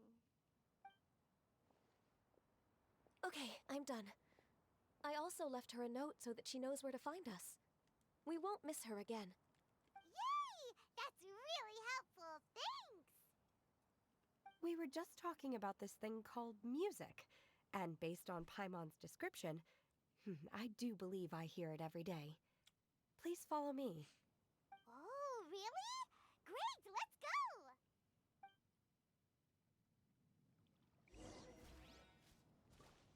Well, I'm curious.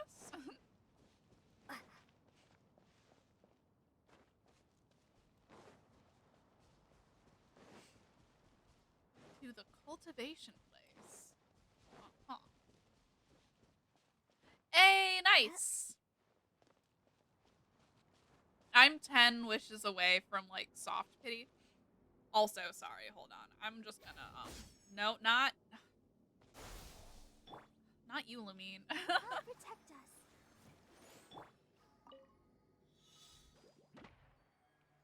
Shine down.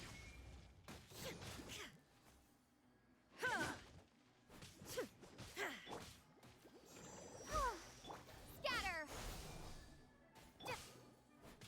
Okay, how am I supposed to do a time trial if... Torn to oblivion. Yeah, definitely valid. Propagate!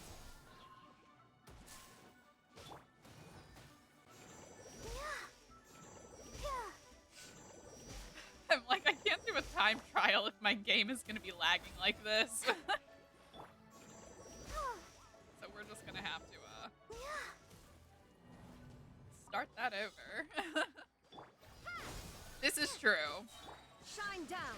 Though I find that, Hyper Bloom does pretty good at breaking through their shit. Like, it's not as good as a Claymore, but it could definitely be worse. Insolent. Yeah. Born of ice and frost.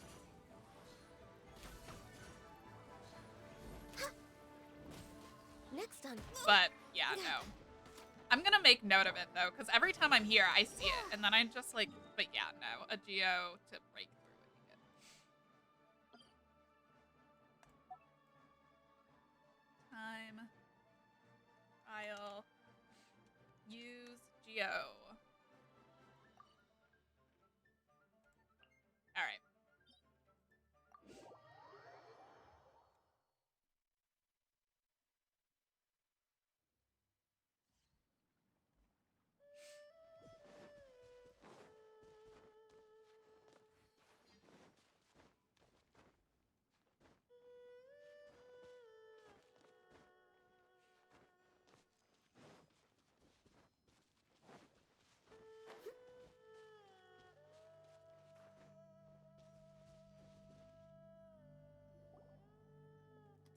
This is the place.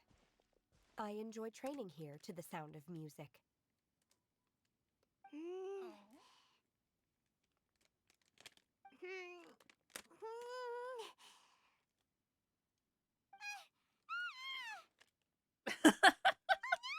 Paimon's gone deaf!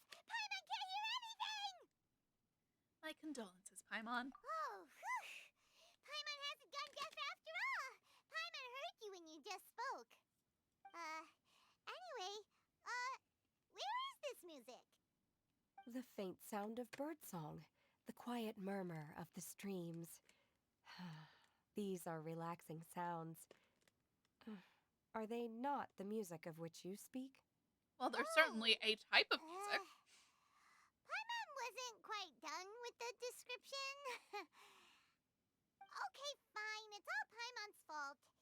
What we're looking for are not the sounds of nature, but melodies played on special instruments. Oh. And a melody is? Shenhe is so autistic, and I love that for her. I love how, it's basically, is she an adeptus, or is she just autistic?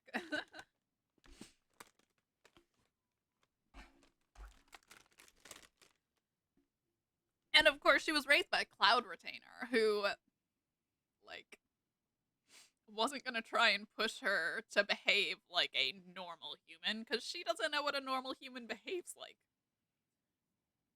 Anyways.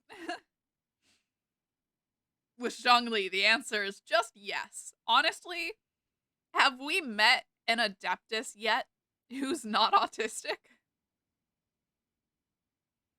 Any of them? Zhongli, Ganyu, Cloud Retainer, Xiao, Yanfei. Autistic or at least have ADHD. Yeah. Ganyu, why don't you sing that folk song you sing to the Glazelies? Huh? She's so cute! Why don't you just sing that one melody Shen has heard before? It'll probably help her to understand what we're talking about. Alright. Fingers crossed this won't attract any wildflowers.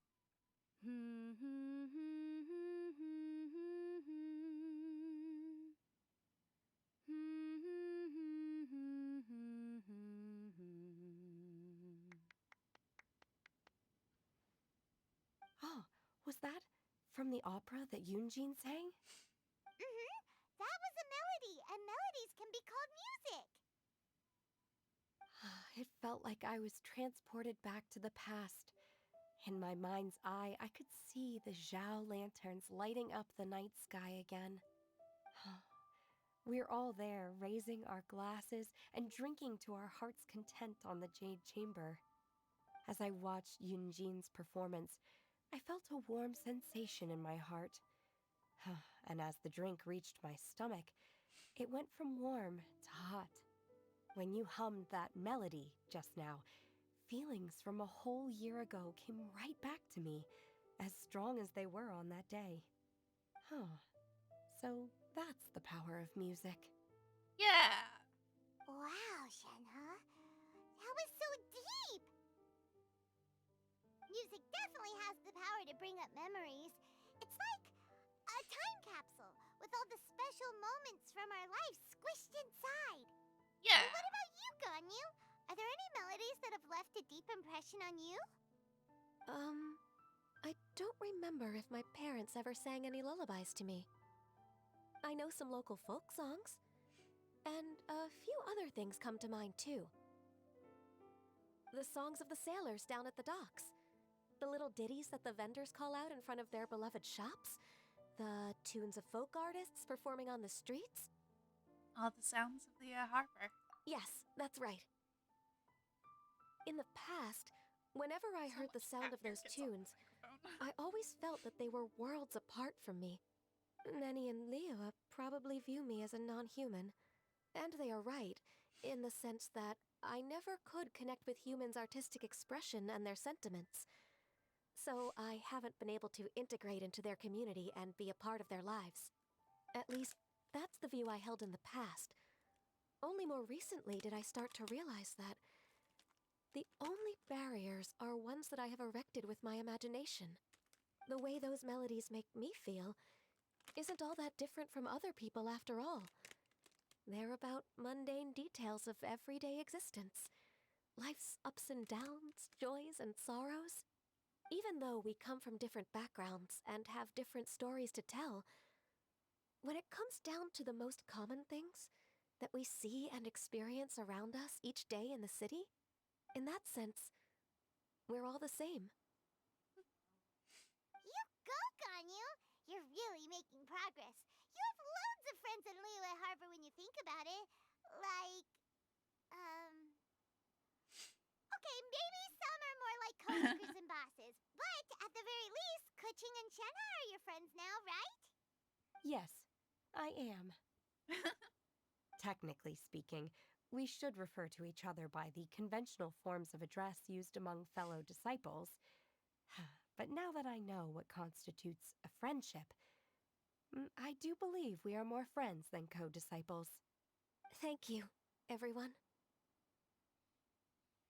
Once the days are warmer, I would like to host you at my home in the city. Please invite Kuching as well. I've planted many types of flowers. I'm sure some of them will be to your taste. You are too kind. I couldn't possibly. Nonsense. You are my friend. I have cultivated and cared for the flowers just as you taught me. Once you've seen them for yourself, I am sure you can advise me how to do an even better job next time.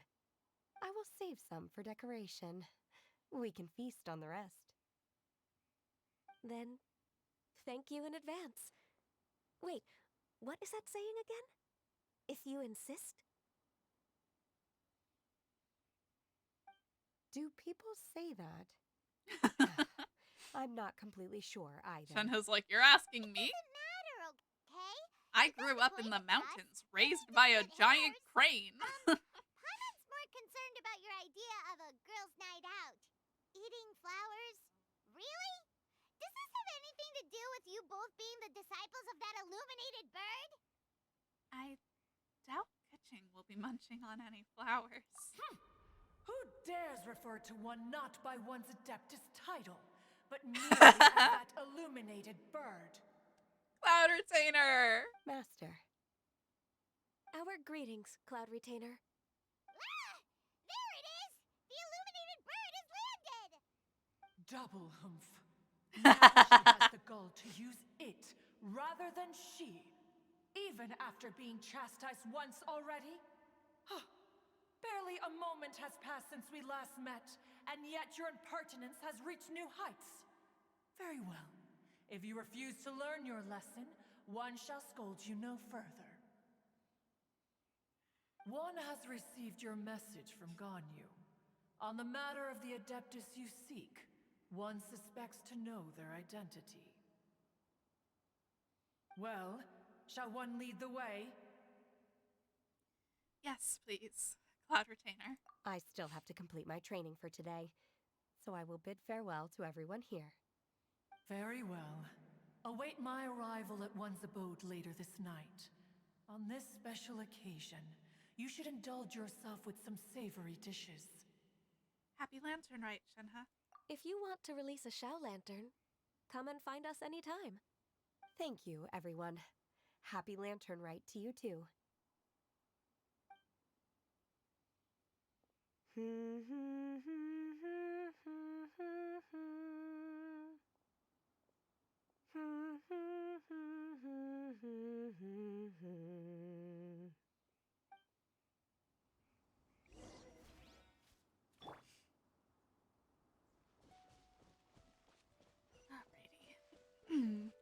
Oh.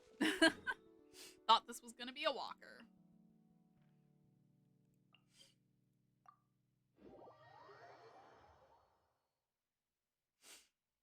Yeah. The fact that he's kind of the guardian of Leah during this period, and since So the lantern rite happens.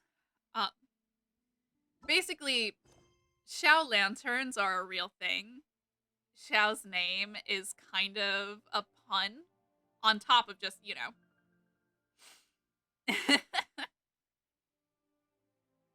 Yeah. So it's kind of a pun for Xiao to be so like involved with the Xiao lanterns and like the Lantern Festival. Even though they don't actually like have anything to do with him in the game necessarily, the connection of him um quelling the spirits of the angry gods during the anniversary of the Archon Wars. Um, during that time, so like it's the connection. Am I making any amount of sense? I don't know why putting that out of my head into my mouth is so difficult right now.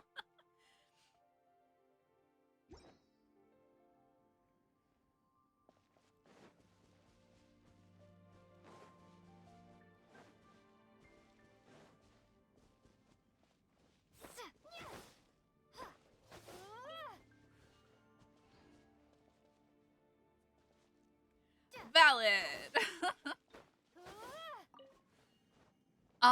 Basically, Xiao's name is a pun because he takes care of Leah during the lantern rite, but Xiao lanterns are a real thing, and yeah.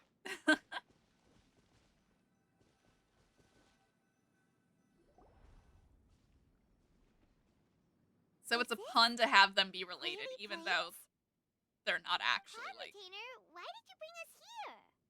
Yeah. Ganyu is of course familiar with the name Guizhong, but have you ever heard I of knew him? I was. I've definitely heard it somewhere. Guizhong is another name of Agentis, the god of dust. She was extroverted in nature and adored social gatherings and inventions alike. Long ago, this region was yet I'm a about to start prosperous fucking crying, assembly. man. Guizhong often invited her friends to visit her home, reserving for us seats around the largest stone table. Sea Gazer would always bring out his latest treasure and place it upon the table. He could be quite the braggart. Though usually a mild-mannered fellow, when it came to those collectibles he was so fond of, he always loved to show them off.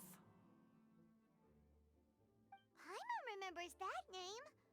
So that's what Sea Gazer was like. He was an old friend and a former rival. One has many memories of him. Once he had brought out the treasure, it would predictably become the center of attention. Neither Guizhong nor one was content to let him just steal the spotlight.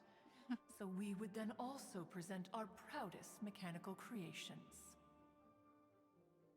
As Adepti, we were each gifted in our own ways, and naturally proud of our accomplishments in our respective fields of expertise. As a result, one often quarreled with Sea Gazer. His treasures were not even of his own making. He just used his exploration skills to dig them out of the ground. How, pray tell, could he compare to me, when every single one of one's accomplishments were crafted by one's own hand? Cloud Retainer, you are getting competitive again. One digresses. Regardless, every time an argument occurred, Guizhong would come over to watch us during our mutual lambastics. On some occasions, she would join in, and on others, she'd take one of us by the limb and start uttering the most ridiculous nonsense. What kind of nonsense? No kind of nonsense were we spared. Sometimes she would brazenly opine, why argue between yourselves when neither of you could ever hope to beat me? Other times, she would make unsolicited suggestions, such as, once you two are done arguing, let's go to the foot of the mountain and grill some meat. She always sought to make everyone happy, and one must say, she had quite the gift for it. No matter what nonsense she said, one never felt bothered or offended. It also helped that she never referred to one as that illuminated bird or ladybird. Come on, get over yourself!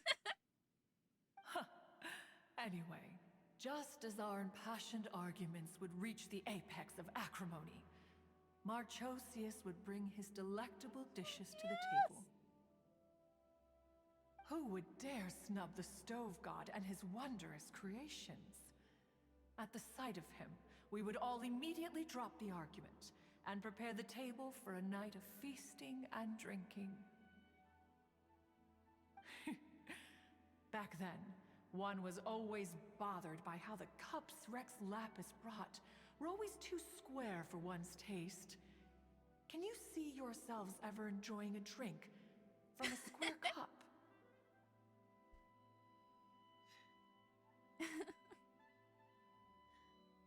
That does sound annoying. Precisely. So, as you can see, even one as great as Rex Lapis was not immune to making the occasional blunder. Occasional. Even one could never find fault with Marchosius's cooking. As we ate, Guizhong would continue to find topics for conversation, filling the table with humor and laughter. Each of those old fossils had their character flaws and points of obstinacy. Literally. So why was it that whenever we dined together, we always had a marvelous time?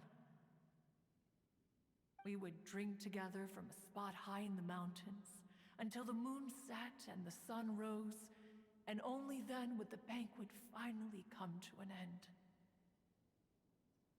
Streetwood Rambler would often remain to admire the flowers with Guizhong before returning to her own abode. The glaze lilies were far more abundant back then.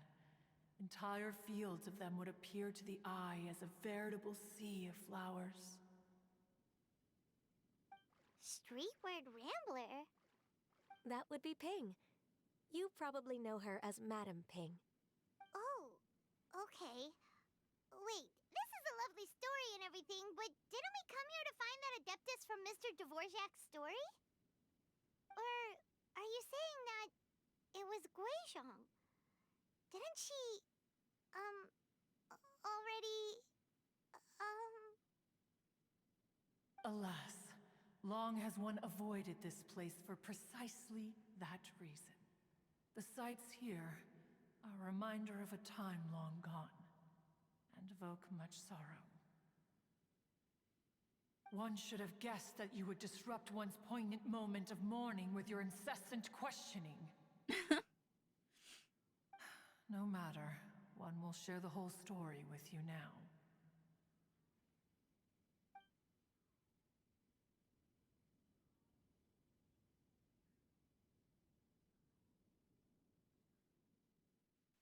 In times gone by, one quarreled oft with Guizhong concerning mechanical principles. We each had our ideals, and neither would yield. Under the pretext of a social gathering, one invited the impartial Rex Lapis to judge the quality of our creations. But Rex Lapis declared that Guizhong's Obscuro Vulpus mechanism was superior. Though one was too proud to acknowledge it, in one's heart, one knew that Guizhong was indeed the superior talent in the mechanical arts. As for the story between Guizhong and Streetward Rambler, that begins with a certain bell. In Guizhong's opinion, while mechanisms were no substitute for human composers, they were yet capable of producing simple but fine melodies.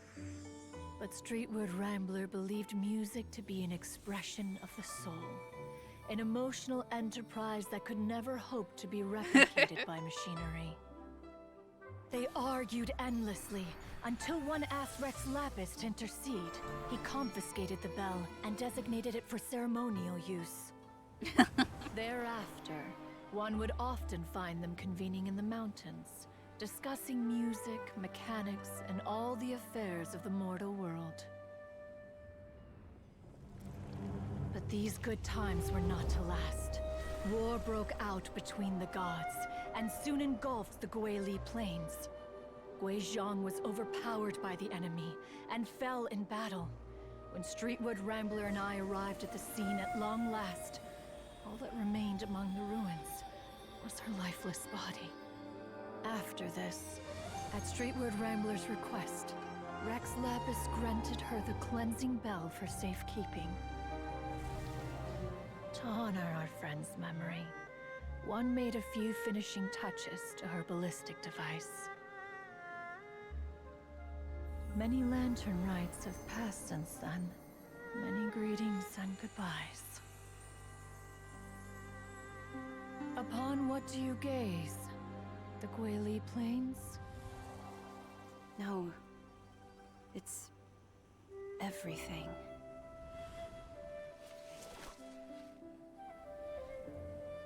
We think of human life as like a lantern that's lit one minute and extinguished the next. But are we Adepti so different? Perhaps as dust settles after a storm, we too must one day return to the world below.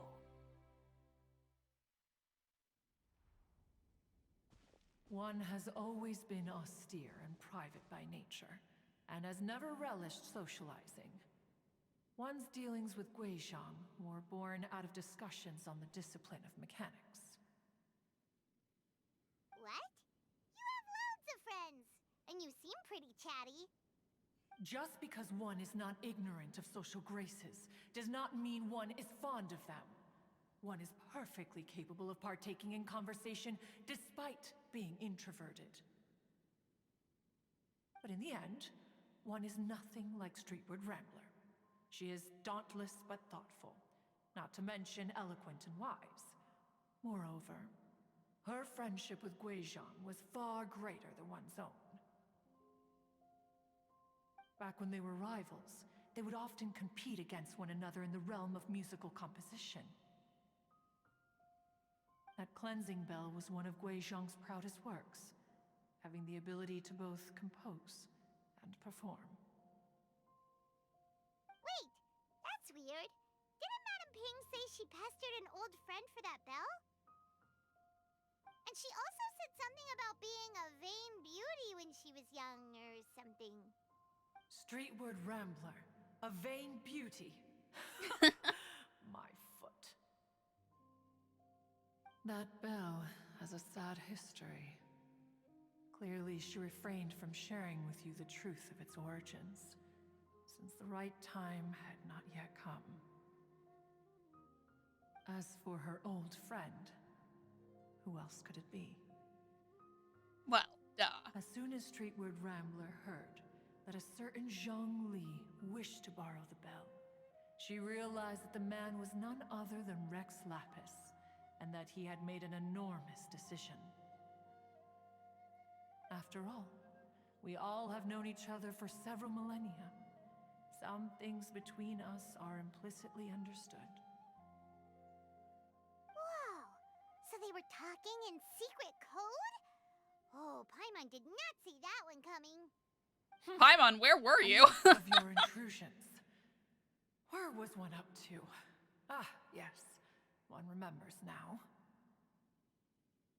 The cleansing bell is powered by a mechanical art, and can be used to great effect as an accompanying instrument.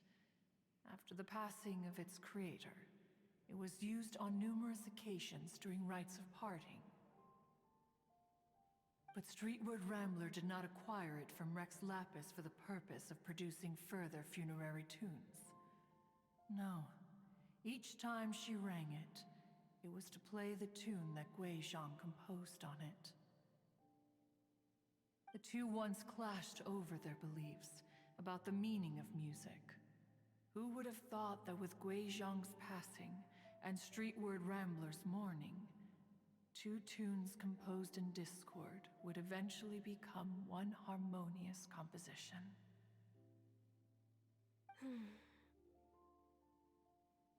Once upon a time, Streetwood Rambler also loved gatherings, liquor, and music. But after Guizhong passed, she preferred her own company. She could often be found sitting alone at a mountain summit, contemplating and reminiscing with her zither. The music would go from mournful to soothing to impassioned. Many years passed before she finally composed a melody to our satisfaction. In celebration, she played the tune to the clouds. Regrettably, one has only ever heard her play that tune once. Which brings one back to the matter you've been investigating. Perhaps it was during that performance that the ancestor of your Fontaine friend fell into the water and was saved by Streetwood Rambler. But if she was so happy with the melody, why would she only play it once? One was also greatly perplexed by this. After suppressing one's curiosity for a long while, one finally approached her and asked why she would retire the tune after having spent so long on it. In response, she said, "Though the strings that played that melody survive, the one who inspired it is gone. Tell me, Cloud Retainer, when the one attuned to my soul is no longer here, who else could hope to understand this tune?" Aw, poor Madam Ping. I just remember being taken care of by you when I was young. Once the Archon War came to an end, I stayed behind in Liyue Harbor to honor my contract. Although I met Guizhong a few times, I never knew anything of this particular story. Guizhong was quite the visionary, but tragically passed before her time. Her manuscripts still lie unfinished in the realm of clouds. Blank pages give one cause for contemplation on what might have been. Had you not decided to search for that mystery Adeptus, perhaps these stories, too, would have been lost to the sands of time. As of now, you know the truth. That the Adeptus who rescued the drowning man was none other than Streetwood Rambler. Do you intend to discuss this with her?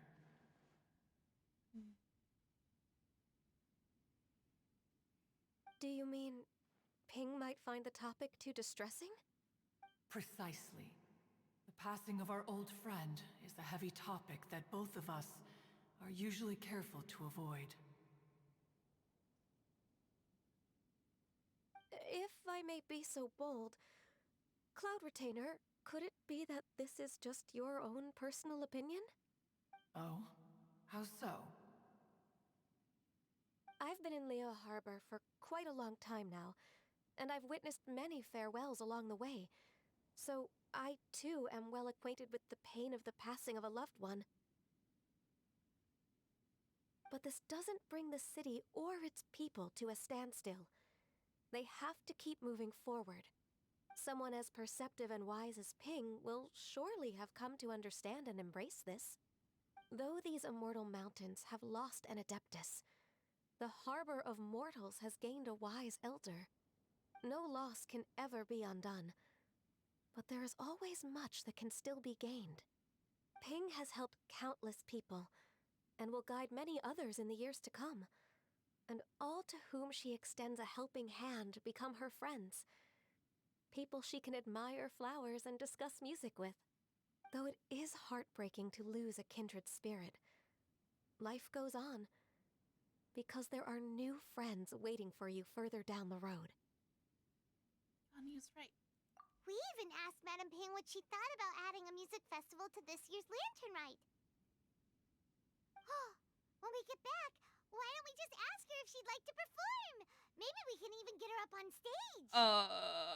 Pressure? You youngsters and your imaginations. Why don't you come with us? It's been a long time since you last spoke with Ping, and Liyue Harbor is always decorated so beautifully during the festival period.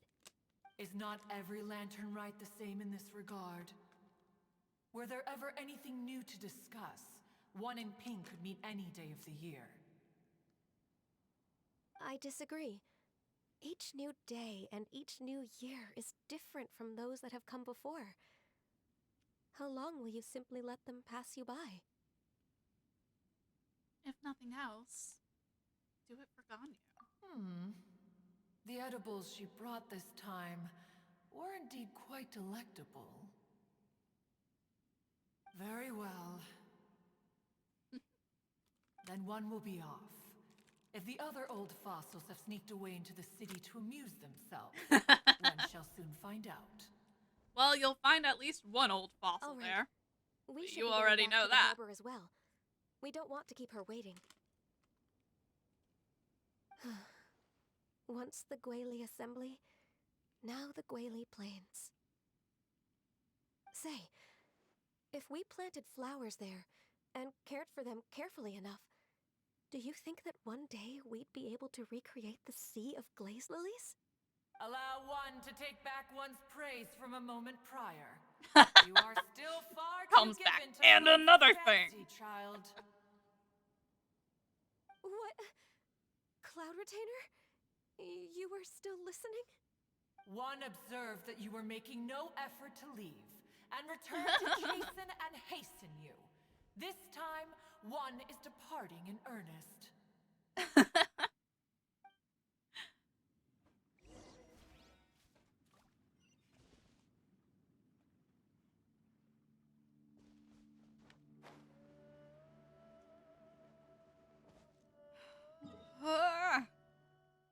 So glad that Guizhang is exactly as I expected her to be as a person.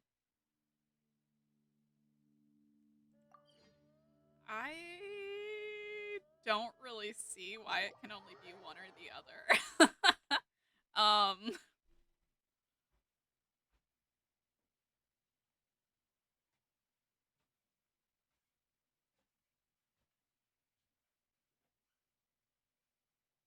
think there's substantial basis for both, and that they are equally heartfelt and heartbreaking.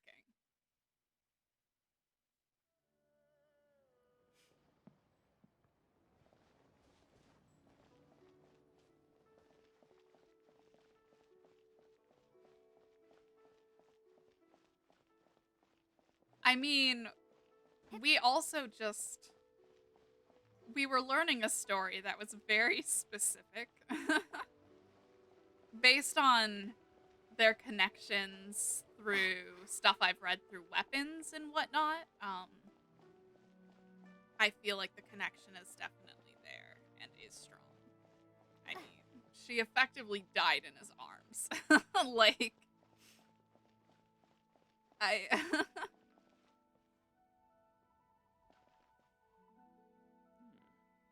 I guess. I mean, it doesn't matter. I just don't think that you have to choose one. And also, like... and also, I like it, so I'm not going to change my mind just because there's extra information, because it doesn't negate the information I already had. There's no point in that.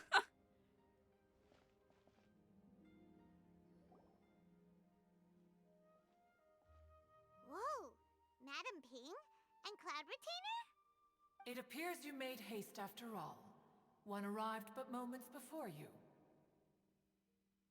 Oh, bless my soul. To what do I owe the honor? How nice of you all to come and visit me. Miss Illuminated Bird, haven't you said anything yet? Said what, precisely? And why should one be tasked with saying it? 'Cause you're the one who's known Madam Ping the longest. No, you're good. I just was trying to direct the conversation to not go too deep into, like, discoursing about a ship, just in Presumably, case. you would prefer to be addressed as Ping? And also just stating my thoughts that I don't think that anything has to change in my perception or other people's perception. I know for some people it will, and that's totally cool. I just know that for me, it's Given that the same, Lantern Rite just is with more. almost upon us, the weather in the city is most pleasant, and a sweet floral fragrance lingers in the air. It's all interpretive anyway, so like...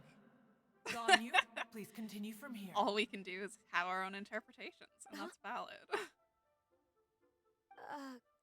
All right. That's how all ships are in So, this all series with started no because we were trying to help Mr. confirmation on Dvorak any find the romantic Adeptus connections. who saved his ancestor's life.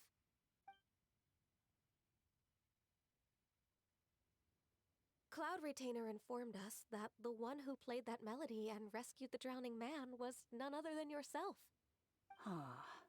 Let me think. Yes, I do believe I recall that encounter. What a long time ago that was. I'm surprised that you still remember it. Even more astonishing, perhaps, is the fact that this story has survived this long at all, when mortal lives are so very brief. It appears that she has proven herself right once again. Who's she? Paimon, who do you think We like she to is? call her Guizhong. From the look in Cloud Retainer's eyes, I sense that she has already told you all about her. Albeit reluctantly, one might add. There is no harm done. After all, Lantern Rite's very purpose is to commemorate the heroes who gave their lives for Liyue. Although Guizhong did not live to see the splendid sights of today, she was as much a hero as any other. So, how has she proven herself right again exactly? Once upon a time, she said to me that humans were a weak form of life that she wished to protect with her wisdom. But as she interacted more and more with them, her opinions on them began to change. She marveled at the beautiful complexity of their spirits, the sheer splendor of all they could accomplish through their hard work and intelligence. She told us that to underestimate human potential would be to make a grave mistake. With the smallest amount of guidance, enormous power can be unleashed in them. And a human who has reached their full potential may well be her equal. Someone who could have as much to teach an Adeptus as to learn from them. She always had a way with words. That her mechanical accomplishments were judged superior to one's own was, one suspects, in large part due to her sheer eloquence. Speaking of mechanics, Cloud Retainer, do you still remember that potted plant mechanism? The one that the two of you gave me as a gift? Of course. Guizhong and one both put an immense amount of effort into that gift. It would be no overstatement to call it a testament to each of our individual technical genius. As Guizhong once said, it takes every blade of grass and every flower to make a homeland. When I see the sight of Liyue Harbor before us today, I am reminded of this. Madame Ping looks very emotional right now. Well, she's been through a lot in her time. Of all of us, it was Guizhong who was the fondest of these grand and exciting occasions. If she were still with us, I'm quite sure she would still be trying to best Cloud Retainer's finest works at every opportunity. Liyue Harbor is always filled with the sound of music at this time of the year. If she were here, one is certain that she would seek you out to discuss and debate the virtues of various melodies. Oh, yeah! Music! We've been dying to ask. What was the melody that you played back then? Oh, also, with you being such a music expert and all, why don't you join the concert as a Paimon performer? is really bold. I can make arrangements right away. Oh, as much as I don't wish to dampen your enthusiasm, It's been a long time since I played this zither. My fingers don't have the dexterity they once did. And whenever I play that tune, it always reminds me of her. I start wondering what she would think of the changes I have made to her melody. Yeah. There was a period of time whenever I started strumming, it almost felt like she was back again. Sitting right there on the stone stool next to me, chatting away. Skybracer and Seagazer too, looking just like they did in the old days. No matter how much time goes by, the moment that melody starts playing, it transports me right back to that time in my memory. So the past still weighs heavily on your heart? Well, I would be lying to myself if I claimed to have completely moved on.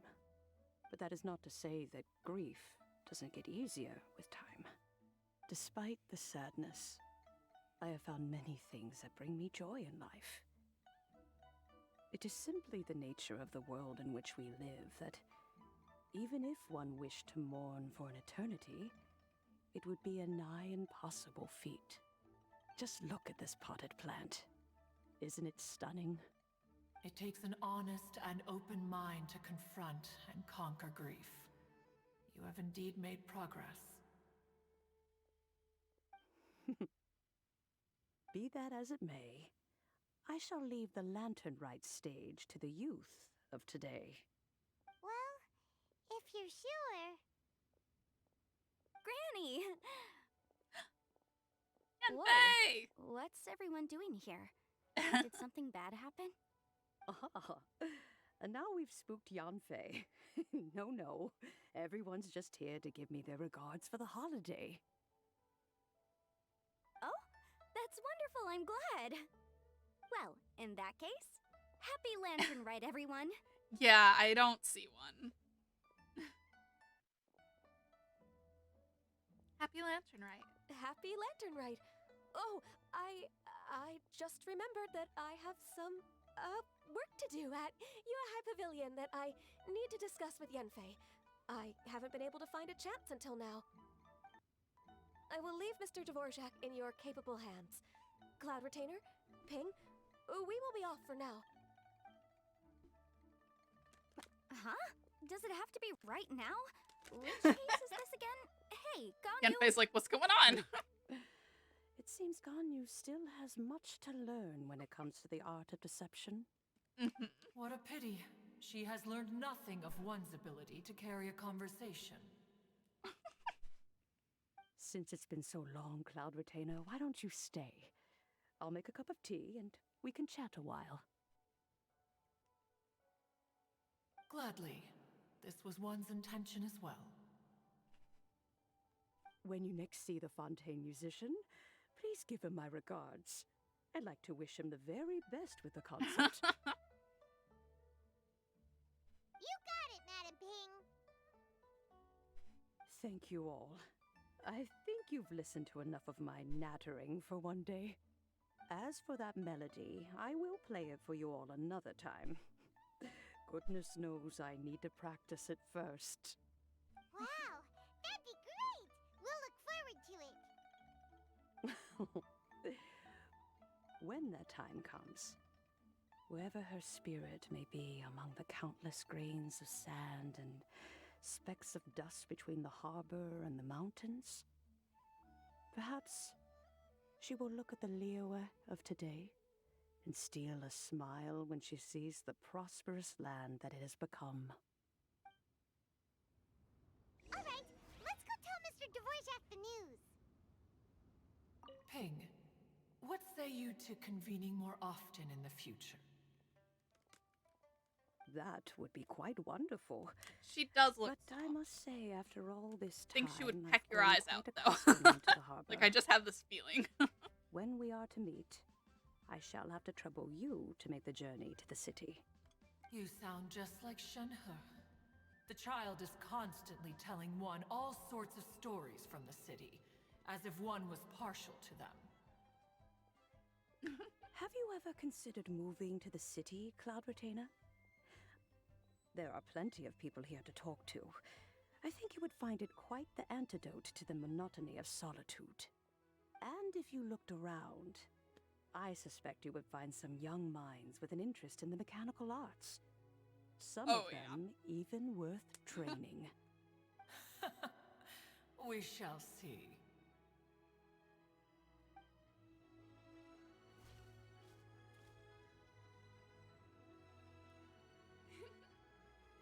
Alright, let's go find Dvorak.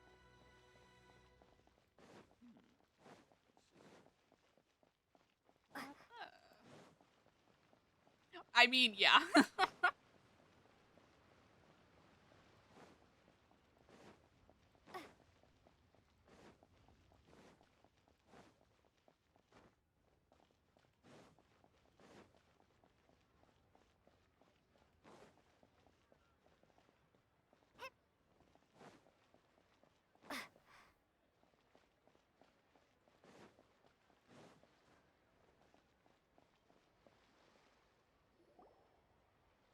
Mr. Dvorak!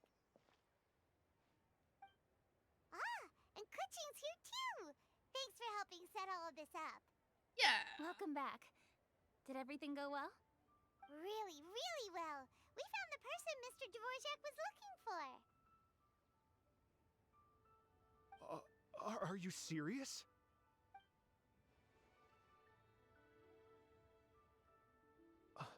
I see. So the melody my ancestor heard was an adeptus remembering her late friend? That certainly explains why it was such a powerful and poignant tune. Huh. That's a really interesting first reaction. Guess that comes with having a musical mind. I have to say, though, it's hard to believe that the fairy from the tale is now an elderly granny. Oh, Paimon knows exactly what you mean. Normally, Adepti don't age at all. But Streetward Rambler, or Madam Ping as we know her, probably only became old because it's what she wanted for herself. Yeah. Madam Ping possesses vast knowledge and great wisdom. Whatever physical form she may decide to take, her mind and wits are as sharp as they come. Yep, Kuching summed it up perfectly. That's exactly what Paimon was trying to say. I think... yes. I must thank her in person. That can wait until after the concert, though. For now, I need to devote all my emotional energy to the performance. Ah, speaking of, Madam Ping wishes you all the best with the music festival. Paimon has a sneaking suspicion that she'll stay in her usual spot, but listen to the performances from afar. Wait, are you serious? Oh no, now I'm starting to get nervous. Relax. Just treat it like any other performance. Okay, alright. Nope, another rehearsal's in order. Please excuse me, everyone. He's like, alright, I can do that. No, I cannot do that. Mr. Dvorak? He's already gone. Paimon wasn't even finished telling him everything. Before we set off on our search with Ganyu, he asked us about what music means to people.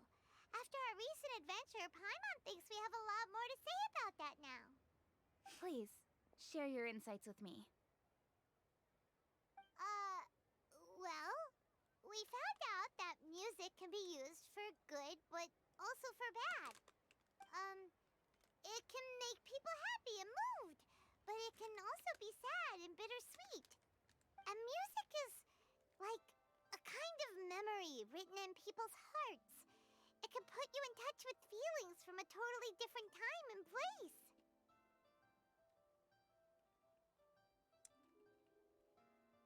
Pretty much.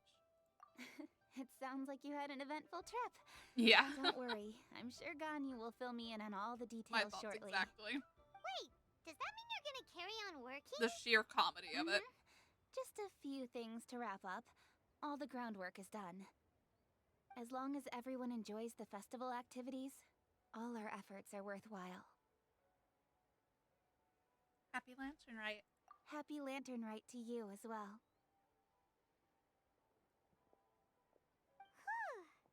That should be everything taken care of, right? Oh, no, wait. Paimon feels like she's forgetting something. What was it? Oh, it feels like it was a while ago. Shoot! Latent... Wait, no. Anyway, fancy bamboo shoots! Zhongli said he wasn't in a hurry, so if we went now, there's probably still time, right? Probably. Anyway, even if we don't make it, it's not our fault. He could have totally picked them by himself. Ugh. Anyway, let's go check with him at Wangsheng Funeral Parlor. Wow, so lively. This is how a festival should be.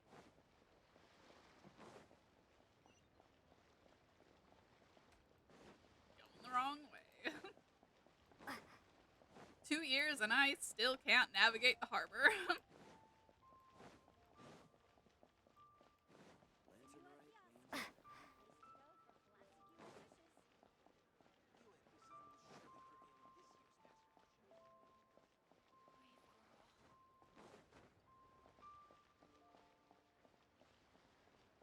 The girls.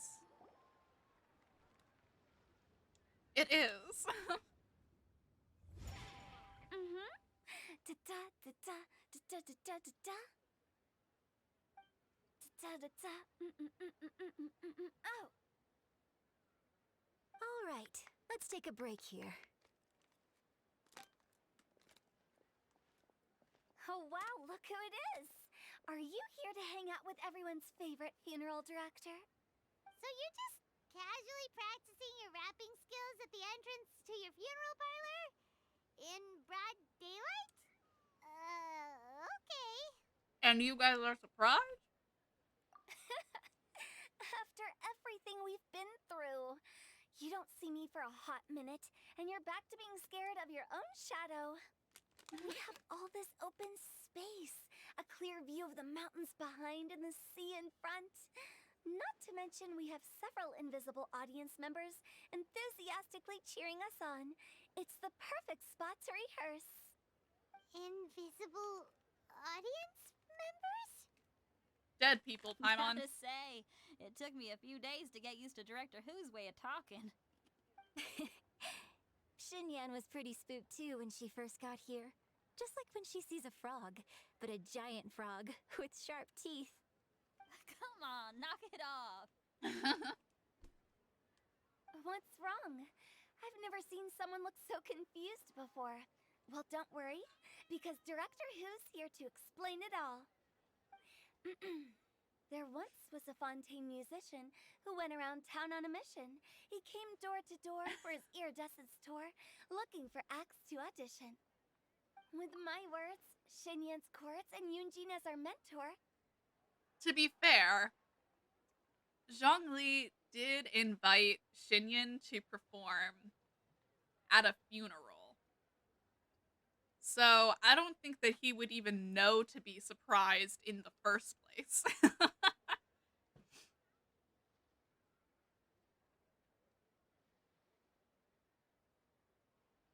I'll find Xinyan's voice line about Zhongli for you about that in a in a moment. We'll take the stage by storm with flames roaring and the whole audience calling for more.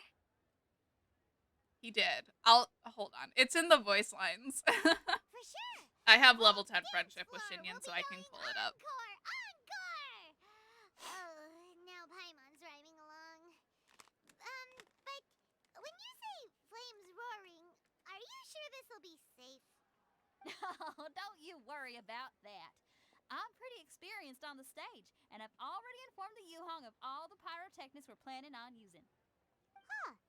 Guess we'll just have to trust Xinyan on this one. Have you seen Zhongli, Doctor Who? Oh, Or Zhongli. Director Who? He took one of those fancy meal really said boxes and set Doctor off for the mountains. Said he wanted to pay a visit to some old friends. It's a real pity that he couldn't be around for this. As well as being a true connoisseur of traditional art forms, he's able to appreciate Xinyan's performances too. Yeah, that's right. Matter of fact, he was the one who first invited me to perform here. To tell the truth, though, I never thought I'd really find myself rehearsing here one day. But yeah, see that mention. Well, you know. That's what that's The referring to. Wangsheng Funeral Parlor is a great location. All of you are always welcome to come and hang out here, especially if you're in the mood to try something new. Like I can dying? speak to that. Question mark? Hotel is always full of fun surprises. I mean, the achievement for getting into the teapot for the first time is called It's Bigger on the Inside, so. Do you want to go through them together? Oh, sure thing. I'm all ears. Oh, Traveler and Paimon, I believe Zhongli was heading to Mount Hulao, so make sure you're hiking up the right hill.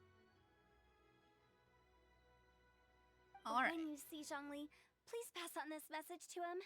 It's up to him whether he wants to support us at the performance tonight, but I expect him to make time for the upcoming banquet we're planning. No excuses. You should join us too. It'll be a riot. If there's one thing I've learned from being a funeral director, it's how to throw a party. She's putting the fun in funeral. She's putting the party. Nope. Because of the way that she said, I didn't think I'd actually be doing it someday. Not that he offered right this moment. But anyways, let me... Here, about Zhongli. There was this one fella who invited me to perform at his place back when there weren't many who would give my music the time of day. I was touched, let me tell you what. Like, hey, someone gets it.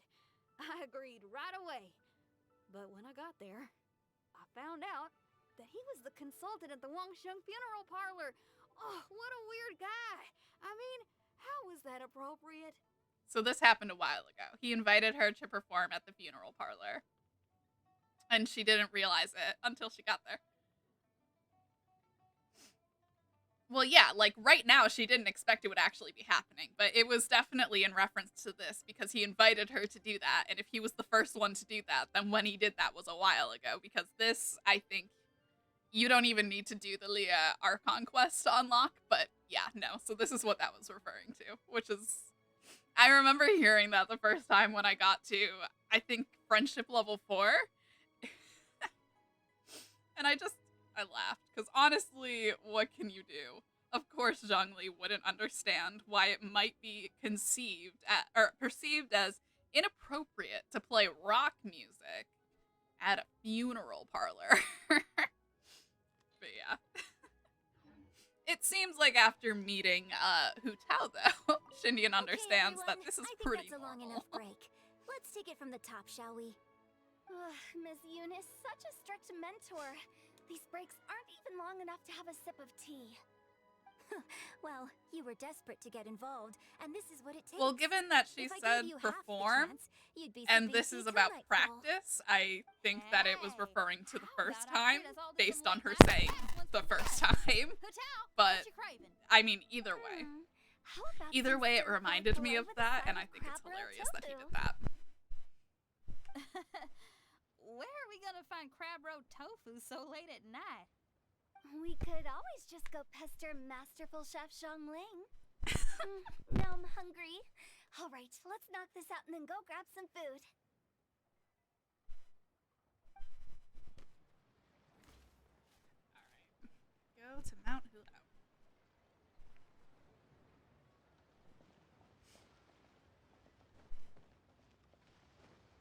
Yeah. But before that, she said he was the one who first invited me to perform here. I didn't expect that I would actually be practicing here.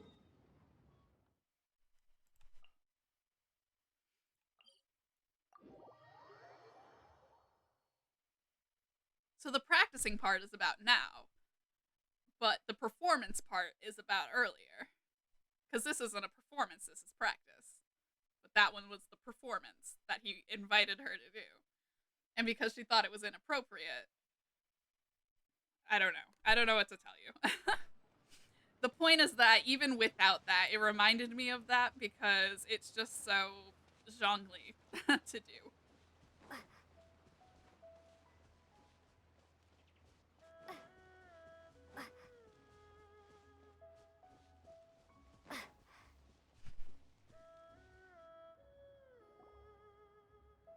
Paimon sees them!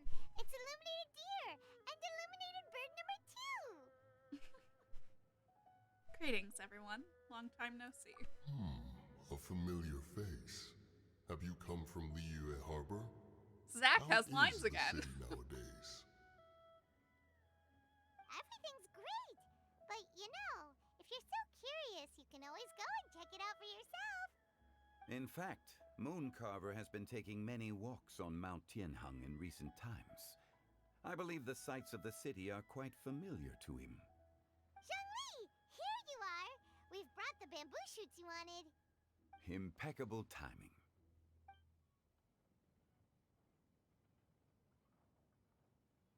Traditionally, bamboo shoot soup ought to be slow cooked for many hours on low heat. Using Adeptus arts to hasten the process is something of a shortcut.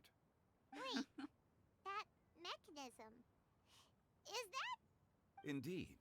Cloud Retainer kindly lent me her Supreme Supreme Cuisine Cuisine Machine. Can we not just call it a cooking machine? Actually, never mind. She seems to take a lot of pride in her mechanical gizmos, so it's probably best if Paimon doesn't go changing the name willy-nilly. I trust that you found the answers you were seeking during your recent journey?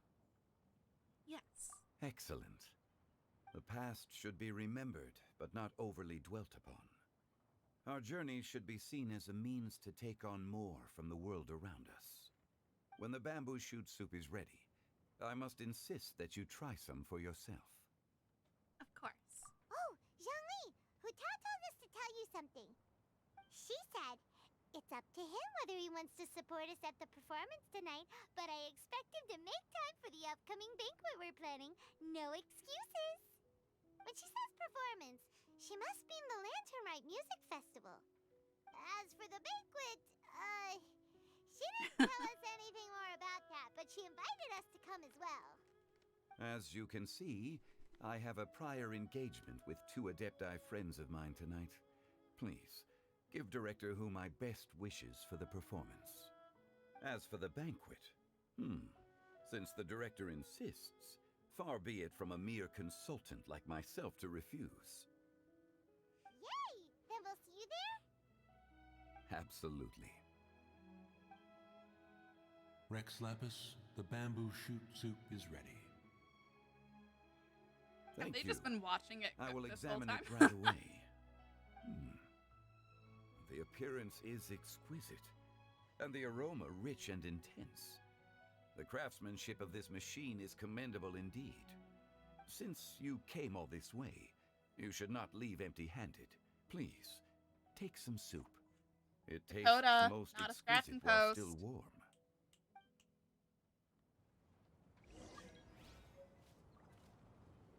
I intend to reminisce with my old friends for a while longer.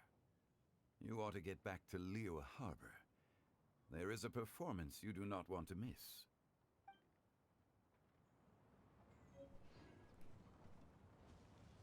Had one known that Cloud Retainer was in possession of such eminently useful devices, one would have sought to borrow one from her long ago.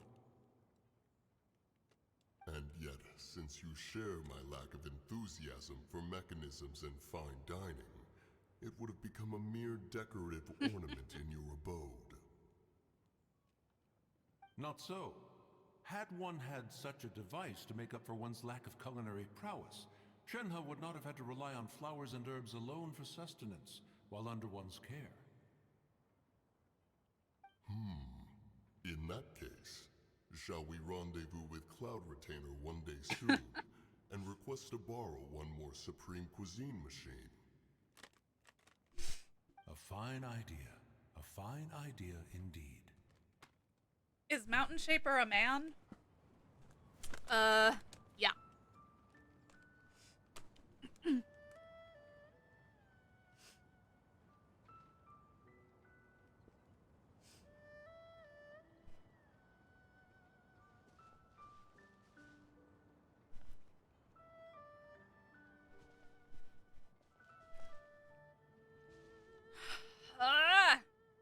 Every time that there's an Adepti table setting, they leave one seat empty. They leave one open seat. And they do it for Guizhong. It's the same at Cloudtainer's abode. Oh, Rosaria. Happy day, Rosaria. Alright. I am actually gonna cut off. Yeah. I am actually gonna cut off right here because it is midnight and I need to sleep. But this has been fun. We will pick up where we left off on Wednesday and finish up the event. Thank you guys for hanging out. I will find someone to send this over to, and I will see you in the next one. Or, yeah, I will see you guys tomorrow for Not So Berry. Yeah.